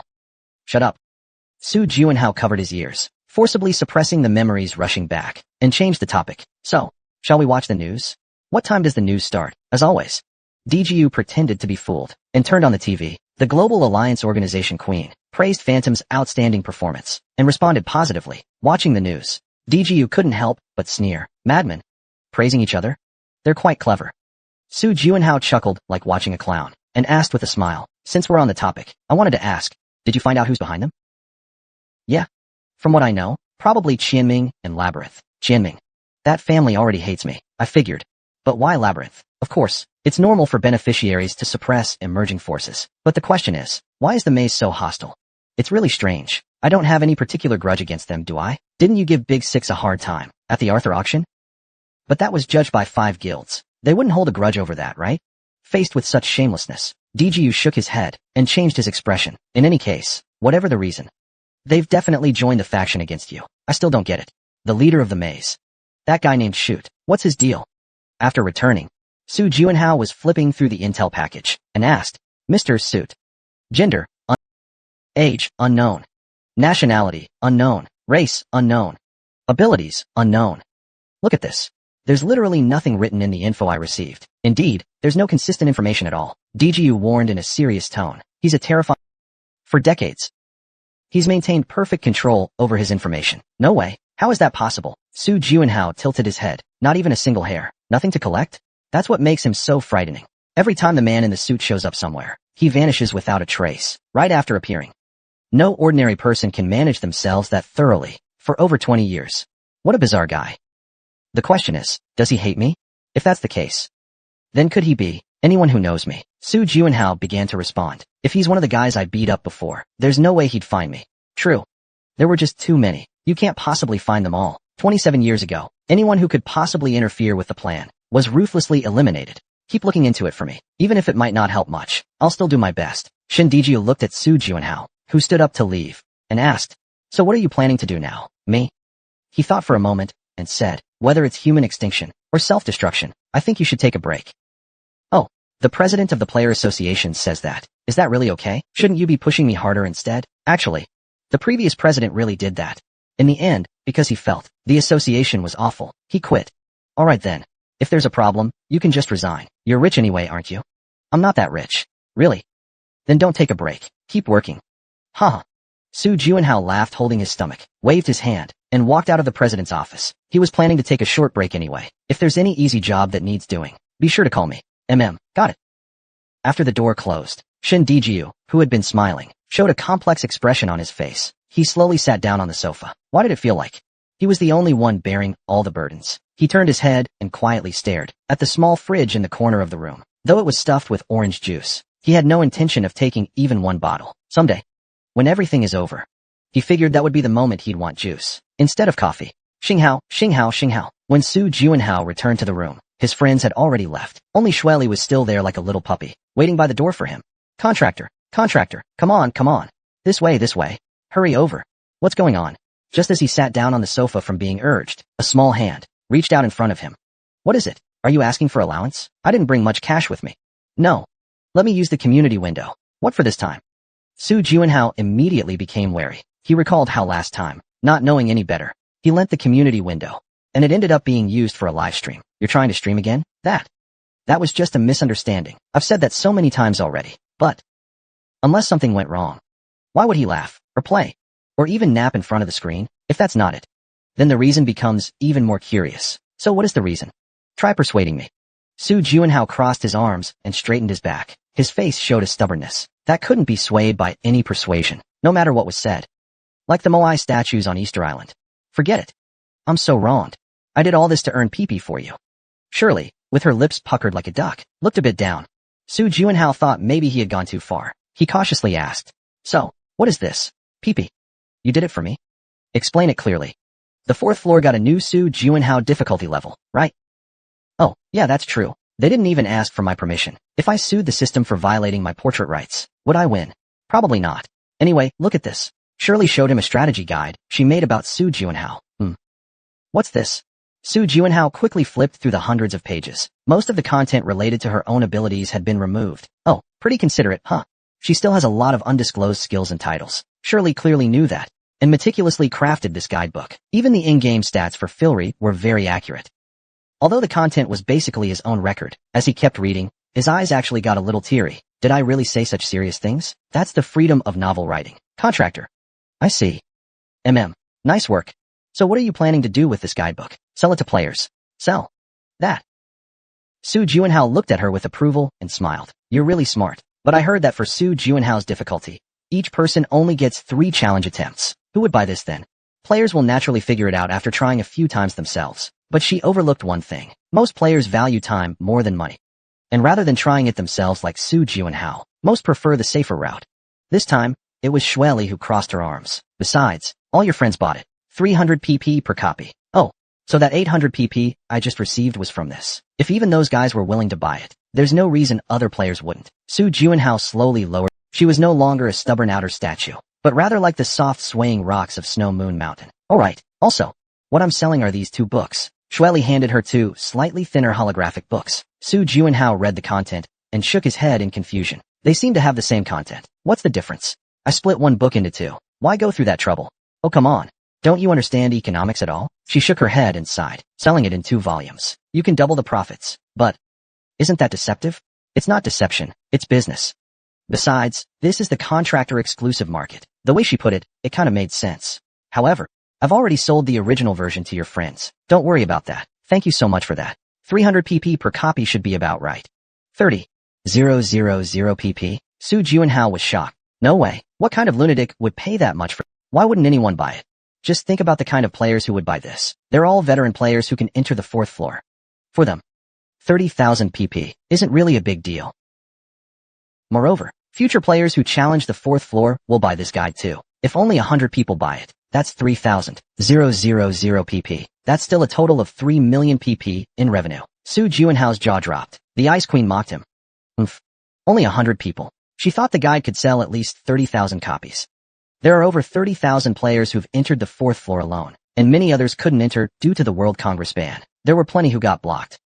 If they wasted a try after choosing Su Juinhao difficulty, what would they do? If they don't buy the book, they can't make up for that loss. Exactly. When Su Juinhao listed the guide on the community trade board, the Ice Queen enthusiastically gave him suggestions from behind. If someone buys 2 copies at once, give them a discount. Sell both for 50,000 pp. Wow. Where did you learn that? From TV shopping shows. The Ice Queen shrugged, and the guide she compiled actually sparked far more response than expected. Chapter 357. Strategy Bible. 4. Anything interesting going on? Most of his break time, Song Tae spent browsing the community forum while yawning. The forum was filled as always with meaningless discussions. I want to buy a villa near the border for about 120 gold. Can anyone recommend a livable city? Based on my years of experience, I recommend Malone. Low taxes and friendly residents. Oh, thanks for the recommendation. Do you also live in Marin? I don't have a house. Heh. What are these idiots even talking about? Lying on the sofa, Song Tae was aimlessly scrolling through posts. When he got bored of the anonymous forums, he switched to the video section. When the video section also bored him, he moved on to the image board. Even this is starting to bore me. A sudden wave of deep weariness washed over him. Song Tae closed his eyes. Seriously, starting tomorrow, I'm done with this community stuff. If he had spent all the time wasted on the community, on hunting and training instead, he would at least have the strength to join a company at the BET 6 level by now. This time, he was really going to quit. Determined, Song Tae scrolled through the boards like it was his last blaze. He went through each section seriously. And that's when he entered the trade section. Right as he entered, his eyes were caught by a newly posted thread with 0 views. Guidebook for Su Juinhao difficulty for sale. Humph. This must be a bait post, even if it's a low-effort one. Curiosity got the better of him, and he clicked in to take a look. After checking the contents and detailed pricing, Song Tae couldn't help but click his tongue. Insane. Each copy is 30,000 pp, and there's even a volume 1 and 2. This guy is out of his mind. Is this the kind of monster capitalism creates? Just as Su Juinhao, frowning, was about to turn away, a certain username on the post somehow caught his eye. After thinking deeply for a while, his eyes suddenly widened. Sammy. That's Phantom's ID, isn't it? No. It could also be a duplicate ID, so activity logs need to be confirmed. Test stream. Simon in the mountain. Deleted broadcast. Only 3 short logs remained, but Song Tae had no doubt. It was him. It really was Phantom, judging by the view count and likes. There's no way it was a fake. Wait a second. Does that mean this strategy guide is real too? Things were starting to get interesting. Although 30,000 pp isn't exactly a small amount. For him, it wasn't that much of a burden either. Besides, buying 2 copies came with a discount. 50,000 pp. What a cunning sales tactic. However, Song Tae's hands had already started the payment process before he realized. Warning. This item may not be illegally copied or shared with others. Of course, right after payment, the 2 books entered his inventory. With a serious expression, Song Tae began reading the first volume. About 10 minutes in, his eyes began to shine. This is the real deal. Even from a quick skim, he could tell it wasn't fake. Especially the part about acquiring the diary first was a major highlight. The infinite corridor. Who would have thought that see them hid such a secret there? His heartbeat started to speed up. This was exactly the kind of book it was, like a stimulant. It reignited his long-dormant adventurous spirit. Song Tae immediately logged into the community board and wrote a post. Did you guys see Phantom's post? Asterisk. He woke up with a start. No, to be precise, he couldn't fall asleep at all. The Su Juinhao strategy guide I posted on the trade board has been sold for 50,000 pages. The Su Juinhao strategy guide I posted on the trade board has been sold for 30,000 pages. The Su Juinhao strategy guide I posted on the trade board has been sold for 50,000 pages. The Su Juinhao strategy guide I posted on the trade board has been sold for 50,000 pages. What's going on? Su Juinhao mumbled in a sleepy voice, barely managing to open his heavy eyelids. When he saw the full holographic notifications before him, he instantly snapped. What the heck is going on? There were dozens of new messages every second, constantly refreshing. Su Juinhao stared blankly at the messages, unable to look away. Am I dreaming? He did a rough estimate. And just in a few seconds, he had already received at least several million pages. After a moment, Su Juanhao cautiously muttered to himself, confirming PP. Your current player points are 224,700,450. He rubbed his eyes, but the number was still the same. He rubbed his eyes again, and the number remained unchanged. Su Juanhao couldn't help but scream, Shirley, Moments later, Shirley's startled voice came from the room next door. She came in rubbing her eyes, dragging a teddy bear behind her. Why are you shouting? I was sleeping. Take a look at this first. Su Juanhao hurriedly said, and showed her his account balance. Shirley stared at it for a while. She rubbed her eyes too, but the number stayed the same. She rubbed them again, and the number still hadn't changed. Then she screamed too. Contractor. // Humans and elves hugged tightly and danced joyfully together. Look. What did I say? What did I tell you? Didn't I say this would work? Of course I believed in you. I believed in you, Your Majesty the Queen. Even as they continued celebrating, the sales kept rising non-stop. It had already surpassed 30 million pp. At this rate, it might hit 100 million before sunrise. Didn't I say it'd become legendary? Just like watching a stock chart skyrocket. The two at the PP window for a while. Announcement. A malfunction has occurred in the trading board. It is temporarily unavailable. We sincerely apologize for the inconvenience caused. The trade board has disappeared. What? What happened? What's going on? System error. Contractor. We're in serious trouble. Currently, the accumulated PP has reached 35,770,450. In about 10 more minutes, we'll break 50 million. But the trade board suddenly disappeared. How is that possible? Sue them. We should sue the contractor. The two of them, furious, were about to look up how to file a complaint to the system, when a familiar voice said, this is a bit tricky. Hearing that long-lost voice, Su Juanhao looked up. The surroundings had changed without him noticing. He was no longer in his room, but in a vast white space. Lord Grey, the Floor 1 administrator, long time no see, Lord Phantom, and Lady Frost Queen. The snake-eyed man removed his gray top hat and gave a faint smile. Su Juanhao and the Frost Queen began voicing their grievances. Listen. We were selling items. See here. The bulletin board suddenly disappeared. I'm aware of the situation. The temporary shutdown of the trade board was done by me. You did it. The two of them flared up with rage in their eyes. Seeing this, Gray bowed deeply without saying a word. First of all, please allow me to apologize. Even the system didn't anticipate this kind of situation. What kind of situation? The situation of a single person earning tens of millions of PP in such a short time. What's wrong with that? Su Juanhao asked in a calm voice. Of course, this doesn't mean Mr. Phantom is cheating. It's just that the amount is too large. Gray stammers, trying to appease him. Well, you see, is it possible? Could we consider canceling this transaction? Impossible.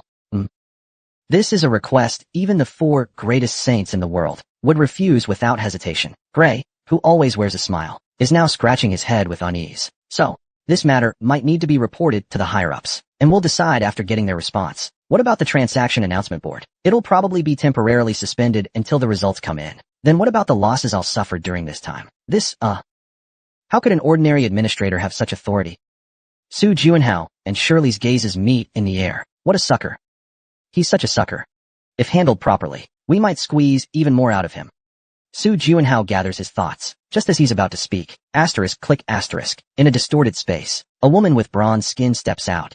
Anna, I was sleeping. Don't bother me. Lady Leiji. Gray calls out in a bright voice. At the same time, Su Juanhao temporarily shelves his plans for revenge against Gray. After all, Leiji is not only quick to react, but also fearsome. Hey. As expected, her sharp gaze immediately turns to Su Juanhao. Yes, Lady Leiji, I'm supporting your work. Not so you can stab me in the back like this. Stab you in the back? He seemed to have just woken up. After a big yawn, he continued speaking. First of all, sales of the Su Juanhao strategy guide will be completely halted. That's an order from above. But don't make a fuss over it. As for this issue, we'll give you appropriate compensation. Understood. Faced with the fierce gaze of the still sleepy accumulator, Su Juanhao shut his mouth. The administrator shop that wasn't part of the original plan will now open early because of you. Is that the compensation? Losing the chance to make over 100 million PP was incredibly disappointing, but the accumulator wasn't done speaking yet. You're interesting. You've been working so hard to save up pages. What exactly are you saving it for? Of course, to use in the administrator shop. And what if I don't open the shop? As despicable and shameless as that logic sounds, it's true. If he didn't open the shop, then PP would be completely useless, only good for editing videos, or being used as currency on the trade board at best. The administrator shop, originally scheduled to open in a year at the earliest, is now opening early because of you. The accumulator quickly continued. Of course, that's not all. You'll also get priority access. Priority access? Think of it like a VIP customer, being allowed into a department store before it opens. Oh. Su Juinhao nodded slightly. That really wasn't a bad proposal. Even if you have 100 million PP, if the system makes things difficult, it could still become a serious problem. The order of entry into the shop was decided by the accumulator. If he placed Su Juinhao at the very end, all the good items might already be taken. Thinking about that, being the first to enter the shop was indeed a very tempting offer. In fact, he already had 35 million PP. With that amount alone, he could buy plenty of quality medicine. And not a year later.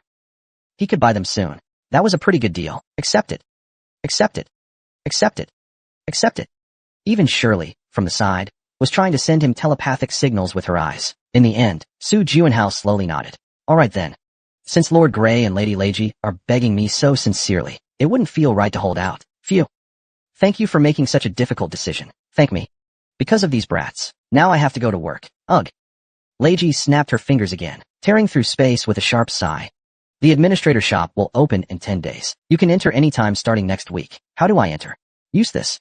Leiji tossed a small business card toward him. It was a simple entry pass card. See you in a week. Okay, I'm off to clean up the store. After Leiji left, Gray gave his usual smile. I'm glad everything was Yeah. Su Juinhao and Shirley looked at Gray and swallowed hard. If Leiji hadn't shown up, we probably could have squeezed even more out of him. Yeah. Are you catching a cold? Gray felt a strange chill and shivered slightly. He tapped the ground lightly with his cane. Well then, you two, please keep working hard for humanity. They returned to their room, staring blankly at the PP window. However, at that moment, the one who felt the most regret was actually someone else. No way. I was just about to buy the Su Juinhao strategy guide. Why did the trade board shut down? Players who purchased the Su Juinhao strategy guide can resell it for double the price if verified as original. Can anyone share a copy of the guide? I can pay in gold, USD, or PP. These were exactly the players who missed their chance to buy the guide right away. Chapter 358. The Bible of Strategy, Part 5. 59 players were present in the holographic conference room. Today, we're gathered here because of the news from last night. As a firm voice rang out, everyone's gaze shifted. The news from last night refers to the still widely discussed event known as 13 Minutes of Dawn. Who would have thought Phantom had such business acumen? Indeed, the title of World Number 1 isn't something you get by chance. Are you defending them now? Why would you think that? I'm just stating facts. Everyone quiet down. Tian Meiyu quickly regained control of the meeting that was about to spiral. Among everyone present, did anyone purchase the strategy guide? Everyone remained silent. Then, one person cautiously raised their hand. I bought a copy out of curiosity. 50,000 PP wasn't a big deal for me. Meiyu nodded with satisfaction. Glad someone bought it. Otherwise, we'd be in trouble. So basically, the reason you called us here today is... Exactly. I plan to copy this strategy guide and distribute it to all players in Clem. Oh.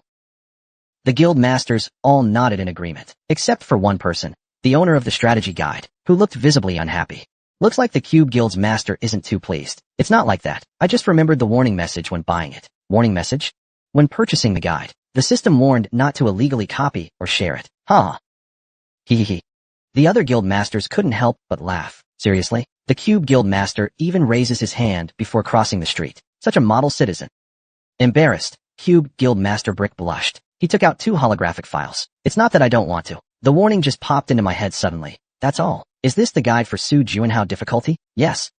Tian Yahello gave a small nod. Copy them over. Yes, sir. Brick operated the holographic interface and duplicated the books. 2 brand new copies of the guide appeared before them. Looking at the 2 books, the guild masters all smiled at the corners of their mouths. With just 2 books, thousands of players could now share the info. Joining Clem really was the right call. We're so lucky. Clem officially consists of 57 guilds, but including Signature and Labyrinth. There were actually 59 guilds forming this super faction, and the total number of players exceeded 3,000, even with simple math. This had already caused Su Juinhao a loss of 90 million PP. At that moment, Tian Yahello frowned as he opened the guidebook. His stern gaze locked onto Brick. Are you joking with me right now? What? I was just... The copies Tian Yahello threw down had no text at all. Both the upper and lower volumes were completely blank. Seeing this, Brick's face turned pale. This must be a mistake. I'll redo it. He immediately flipped open the original guidebook. His eyes widened. And no, it's not a mistake. Mine is blank too. To prove his innocence, Brick showed the guidebook in his hand. The 2 strategy books once filled with dense writing were now nothing but blank pages. A look of grievance slowly surfaced on his face. I told you already. Illegal copying and sharing aren't allowed. But... Tian Meiyu turned away, speechless. That sneaky bastard. He actually learned this kind of trick. Who would have thought that upon copying the file, both the original and the copy would be erased, and there's no way to hold anyone accountable. Since the original author explicitly forbade it, now what do? There's no way to recover it. As Brick slumped in frustration over losing the guide, the other masters asked, "So what should we do now?" After a moment of thought, Mayu spoke up. "Let's each go and try to find new copies of the guide." "Alright then. Even if copying is illegal, memorizing and rewriting it should be fine." With that said, Mayu's hologram vanished. The other masters quickly disappeared as well. Only 2 people remained in the conference room. As Brick was about to disconnect, he noticed Shoot was staring directly at him. Feeling pressured, he spoke up. Do you have something to say, President of Labyrinth?" On Shoot's LED helmet, an emoji appeared. One of faint sympathy. The white-haired man stared at the flowing lava like a river. Footsteps approached. A person with a well-concealed presence walked up and said, "Hey, Tianyu. What are you looking at?" "It's not Tianyu. It's Mo plus Tian. It means Sky of the Demon. Such an arrogant title should only be used by His Highness the Archduke. A brat like you has no right to call himself that, and that." He really had no way to argue with. Tianma gave a bitter smile. The other asked again, "What are you looking at?" "I'm watching the lava." What's there to see?" "I've long grown tired of it." He turned around and saw a cold-faced demon. A demon with horns on his head and a tail dragging from his rear. As a superior-tailed demon, he had not 1 but 2 horns on his head. "Are we fighting again today?" "No. I'm here to deliver a command from the Archduke," the demon said while swaying his tail. He said it's time to move. Tianma's eyes glinted slightly. "So that means the 4th floor has been breached?" "Yes. They say it was someone called Phantom who opened it." Tianma gave a faint smile. "I knew it. He really is something special." "As special as you?" "Not necessarily." Tianmo replied vaguely and changed the subject. "By the way, this preparation the Archduke mentioned, is it that plan?" "That's right. However, more time is still needed. After all, you failed to complete the gate and got wiped out instead." "I'm sorry. Forget it. It's already in the past anyway. Besides, the gate is nearly complete." The demon turned and said, "The chaos is about to begin. The great upheaval will start as well. It's just that the players are progressing too fast. I'll delay their progress." A slight smile curled on the demon's lips. That was the answer he wanted to hear. Sending a few subordinates should be enough to slow the players down. "Just a few people will be enough? You know their strength, don't you?" The demon only nodded, without further comment. "Then I'll leave this task to you. Remember, don't mess it up." "I'll keep that in mind." As he departed, Tianma lightly snapped his fingers. 7 commanders immediately gathered before him. "You summoned us?" Tianma looked at the 7 men and 1 woman in front of him. They had already been in the demon realm for over 5 months. During that time, they had done only one thing: fight, kill, and kill again. Through that process, the only thing they had gained was power. By drinking the blood of hunted demons, they strengthened themselves. Because of that, Tianma had become a force even the ultimate demons dared not underestimate. It's time to prepare for action. With his eyes closed, Tianma smiled faintly, as if enjoying a pleasant thought. "Let's divide up the tasks. To welcome the approaching era of darkness, we must slow down the player's progress." Nazid, Harlow. A pair of aged eyes peeked out from beneath the robe, staring at him. "Go and disrupt the players." His body trembled slightly. Was it fear? No. Everyone here knew. The old man before them was incapable of fear. Very well. With barely concealed joy, he turned to leave. "This will be fun. I'm looking forward to it." He wasn't just saying that. He truly was excited. Nazid, Harlow's power was among the best of the elites, though Isaac and Valencia were also strong. Their influence didn't compare to Nazid. The stir Harlow caused. He was practically an army by himself. His only flaw was, his pride was too great. Among all demons, the only one he allowed to speak down to him was Nazid. Harlow.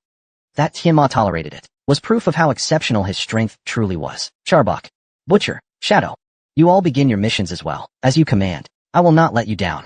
As the officers vanished like the wind, Tianma turned around again, staring at the endlessly flowing lava. He sank into deep thought. Very soon, we'll meet again. The thought of Su Juanhao brought back the phantom pain in his severed left arm, as if it had returned. Though it had been fully healed and shouldn't hurt anymore, the sensation continued to torment him. Tianma let out a soft chuckle as usual, and clutched his left arm tightly. How exciting this is. Asterisk, asterisk, asterisk. Oh dear. What a shame. The system stopped the sales? Xuan Lu, who had been called into DGU's room early in the morning, voiced her dissatisfaction. This is totally unreasonable. I even skipped cake all day just to write the guidebook. So actually, a few publishing houses have expressed interest in working with us. Su Juanhao, who had been quietly listening, interjected. What? You mean publishing the guide? Yes. And if sales become an issue, we could restrict distribution to association members only. Su Juanhao thought for a moment. Gray and Accumulator were only concerned about individuals having too much pages. Aside from that, they had no objections to the publishing of a guidebook. It's fine. Then, as for the publishing, I'll leave it to you. Understood. I'll work with a trustworthy publisher and give it a try. DGU's expression brightened as he organized some documents and asked, so in that case, the people who bought your guidebook should be attempting the Su Juanhao difficulty now, right? That should be the case. However, Su Juanhao's expression turned a bit subtle. I doubt many of them will actually clear it. Even with a guidebook, the difficulty adjusts based on the individual. Why wouldn't they be able to pass? Even knowing the method, it's not something you can overcome with just willpower and focus. Hearing that from you, I guess only those near the Jiutian level could clear it. Su Juanhao shrugged. Jiutian, or those close to Jiutian level, if you're not one of those. Only someone who's truly been to the brink would have that kind of aura. ****. Sale prohibited. Su Juanhao difficulty strategy guide. Copying and sharing are forbidden. Because of this, there were fewer than 1,000 copies in circulation. Those lucky enough to get one immediately challenged Su Juanhao difficulty on the 4th floor. That man was no exception. He carefully picked up the guide dispensed from the vending machine, accompanied by a soft click. The Log of OO. A fantasy item said to let one repeat life 365 times. Reincarnation. The man holding the journal had trembling hands. How much he longed to have such a power. He shook off the thoughts and continued on his run. The true challenge of the 4th floor only began after obtaining the journal. Endless wheels bore down, an Ereber's clone trying to kill him. It was an insane level of difficulty. Even following the strategy guide, walking the correct path, he was barely keeping up with Su Juanhao's footsteps, dying over and over again, dying nonstop. It was truly admirable. As the number of loops increased, his respect for Phantom grew. At the same time, bitterness and pity stirred in his heart. 17 years, huh? All those years. Trapped in a prison of endless time loops. What thoughts must he have carried? It was no big deal if he failed. He could just return to Earth and try again, start over. But Phantom wasn't like that. He must have felt fear. He might have even cried. And yet in the end, he accomplished something truly extraordinary. You walked such a grueling path. The man closed his eyes. I always thought he was a happy person. Because he always wore a smile. I never imagined that behind that smile was a pain so deeply etched into his soul. His body and spirit riddled with wounds from magical power. Only now do I finally understand what Master said back then. He once said, Su Juanhao is the saddest and loneliest person. He hoped that, when possible, we could be his strength. I feel ashamed. There was someone who, for 17 years, failed again and again, yet never gave up, and kept challenging himself. But what have I done? In all that time, I despaired. I raged. And despaired again, because I couldn't change anything. In the end, I chose to run away. Because of the overwhelming pressure. Because of my own fear. Someone like me, so ordinary, could never take Master's place. But it turns out I was learning from you. Now I finally understand. A hero isn't born from luck. He is forged through effort and endurance. The man slowly opened his eyes. I'll keep challenging myself until I succeed. If a few years isn't enough, then I'll repeat it for decades, whatever it takes. So I can stand by his side with pride, as his senior brother. For the Master watching us from above. Tian Dai. What is your name? Faced with Ereber's question, he gathered thunder energy and answered. By Dahang. My name is by ***boom***. The thunderclouds scattering across the sky seemed to be laughing. Their laughter felt like a breath of fresh air, freeing the chest. Chapter 359. Player Slayer. 1. Su Juanhao lay in a hammock, gazing at the gently swaying sea. So nice. At this moment, he was resting on a private beach in Bali. One of the most renowned luxury vacation destinations in the world. It had been a long time since he had relaxed like this. His eyes gradually closed. Warm sunlight poured down, filling him with comfort and peace. The sound of the waves was like a refreshing melody, ringing softly in his ears, bringing peace of mind and spirit. It was a perfect vacation. Even his muscles and mind were completely relaxed. Su Juanhao looked at the endless sky, a clear blue like a painting, and whispered softly, Zhuang Tailon. Su Juanhao, level 195, title, Messenger of Spring, plus 7 others. Strength, 635, stamina, 619, speed, 633, magic, 657.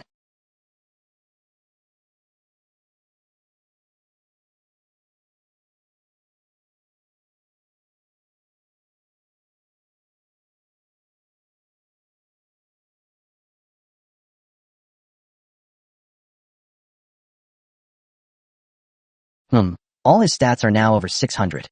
He once thought it was impossible to grow on the 4th floor, but now, that's clearly a thing of the past. He received a massive reward through performance settlement, and his level shot up by 38. In total, he gained 43 levels on the 4th floor. Ugh, such a hassle. Yet even in front of an enviable stat window, he couldn't just be happy. When would he ever fully adapt to this? To truly master these abilities, he still had to put in the effort. And this wasn't even everything. On the 5th floor, each stat would increase by another 30 points. This never-ending grind of a mortal is such a headache. Su Juanhao closed his stat window and shut his eyes. Forget it, I'll leave it for now. He was currently on vacation. He wanted to delay these thoughts as much as possible. Of course, he wasn't without hope. There's always something helpful in the administrator shop, right? Su Juanhao sincerely hoped he'd find a solution there to his current situation. Contractor. Su Juanhao, in swimwear and goggles, with floral rubber tubes on his waist, was approached by the pool party fairy Shirley wearing flippers. Why aren't you swimming? I'm getting older, it's more comfortable just lying here, he replied, sinking deeper into the hammock. The Ice Queen gave him a cloudy-eyed stare. You always say things that only old men say. Old man. Where do you find such a youthful old man like me? Su Juanhao suddenly fell silent. He remembered he was born on June 6, 1999, and a simple question surfaced in his mind. Am I really an old man? In a few days, he'd be turning 52, not even counting all the time spent in the trial grounds, at High 10 Academy, and on the 4th floor. Oh God. It felt like he had opened Pandora's box. Su Juanhao sat up and asked in a panic. S.H. Shirley, what? Do I look like an old man to you? He nervously flashed a bright, youthful smile. Shirley stared at his awkward expression and replied. No, you're like a child, always causing trouble and never listening to me. Phew, good thing I'm still just a kid. Su Juanhao let out a sigh of relief. Just then, his VTC went off. He squinted and slowly got up from the hammock. Too bad, the vacation ends here. What happened? I'll have to go back to find out the details, but it's probably not good news. He glanced at the message on his VTC and muttered. Player number 7, 20 civilians killed. Please return immediately. Please return immediately. Rushing back to Korea, Su Juanhao went. You're here. DGU clearly hadn't slept well. His haggard face made Su Juanhao feel a pang of guilt. He had been having fun, and came back with a glow on his face. What exactly happened? Take a look at this first. DGU summoned a holographic photo. A dim street lamp lit a filthy alley. Several corpses were like pigs in a butcher's shop. Some had their upper or lower halves completely eaten away. Insane. Any clues about the perpetrator? This is the typical method of a player killer. Player killer? Yes. It might be a copycat, but the style is identical to the butcher's. The butcher, Luchair, his trademark is displaying the players he slaughters, like meat on show. He was once one of the top members of the Phantom Society that drove players into utter fear. Su Juanhao's expression turned icy cold. To be so bold and fearless. In this situation, you should be hiding for your life. But to commit murder so openly on Earth, this is clearly provocation. From the photo, it doesn't look like our country. Where is it? Baghdad. Huh. The capital of Iraq, Baghdad. Even in this era of high tech and magic, security there clearly isn't as developed as in Korea. Basically, there are far fewer surveillance cameras there than in Korea. That guy is really cunning. If he deliberately hides, it will be very hard for us to find him. Indeed. If he's wandering inland around Baghdad, catching him will be extremely difficult. And he's alone, not many in number. How have other associations and guilds responded? The association has already banned all outsiders from entering Baghdad. That's a swift response. With that, leaving Baghdad through normal means is now impossible. Of course, that's just in theory. In reality, checkpoints are useless against high-ranking members of the Shadow Guild. The location is also strategically chosen, whether heading to Europe, Africa, China, or Russia. It's convenient. Baghdad was once a global trade center, located at the intersection of Europe, Asia, and Africa. Thanks to that position, it holds a natural geographical advantage, and organizations like the 6 great guilds have mostly ceased operations. You know the reason why. Because of the 4th floor, Su Juanhao difficulty from the other world. Everyone's busy challenging it. No time for anything else, so there's no point debating here any further. Prepare the teleporter. A flicker of worry and doubt crossed DGU's eyes. Can you handle this alone? It's just a guild officer. No problem. Even if that guy is strong, could he be stronger than Erebor? Still, it could be a trap. You know it too.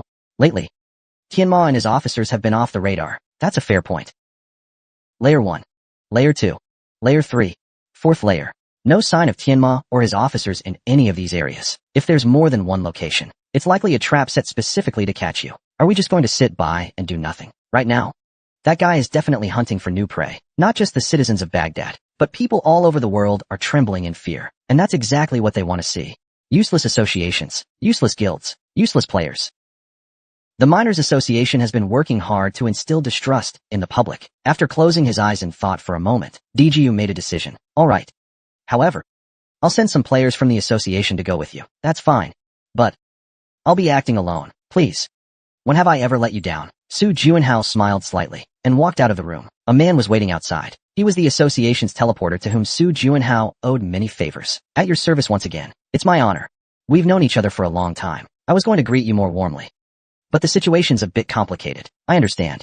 The man nodded heavily and cautiously extended his hand towards Su Juinhao. Where would you like to go? As Su Juinhao answered, he grasped the man's hand. With a surge of immense magical energy, the three of them vanished in an instant. Baghdad. This beautiful city, once known as the Garden of God, was the backdrop of 1001 Nights, a unique place where modern and ancient architecture coexist in harmony. The usually bustling streets were now completely deserted. Omar. Past. Quick. Block him. A group of housewives walked onto the quiet street, where kids were playing soccer, and smacked the kids on their backs without mercy. Didn't I tell you not to play outside? Why won't you listen? I clearly warned you. It's dangerous. The housewives grabbed their children's hands, and with fear in their eyes, hurried them home. The street fell into total silence. Su Juinhao stood inside a building provided by the Player Association, overlooking it all. Everyone was shrouded in fear. Can't be helped. This is a place where a serial killer is active. Sharpa crossed her arms and asked, can you feel it? Yeah. From the moment I arrived in Baghdad, Su Juinhao had already sensed it. This guy is stronger than I expected. A type of magic, very similar to his spiderweb, covers the entire city. This means, if I had teleported directly here, I probably would have gotten into serious trouble. Good thing I was cautious. That's just basic practice.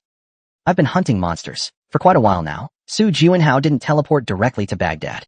He first arrived at Fallujah, an hour's drive away, then walked the rest of the way unnoticed. Other players might be suppressing their presence too, but not necessarily effectively. Just from this alone, Su Juinhao could sense the presence of hidden players across the city. The other side can likely do the same tonight.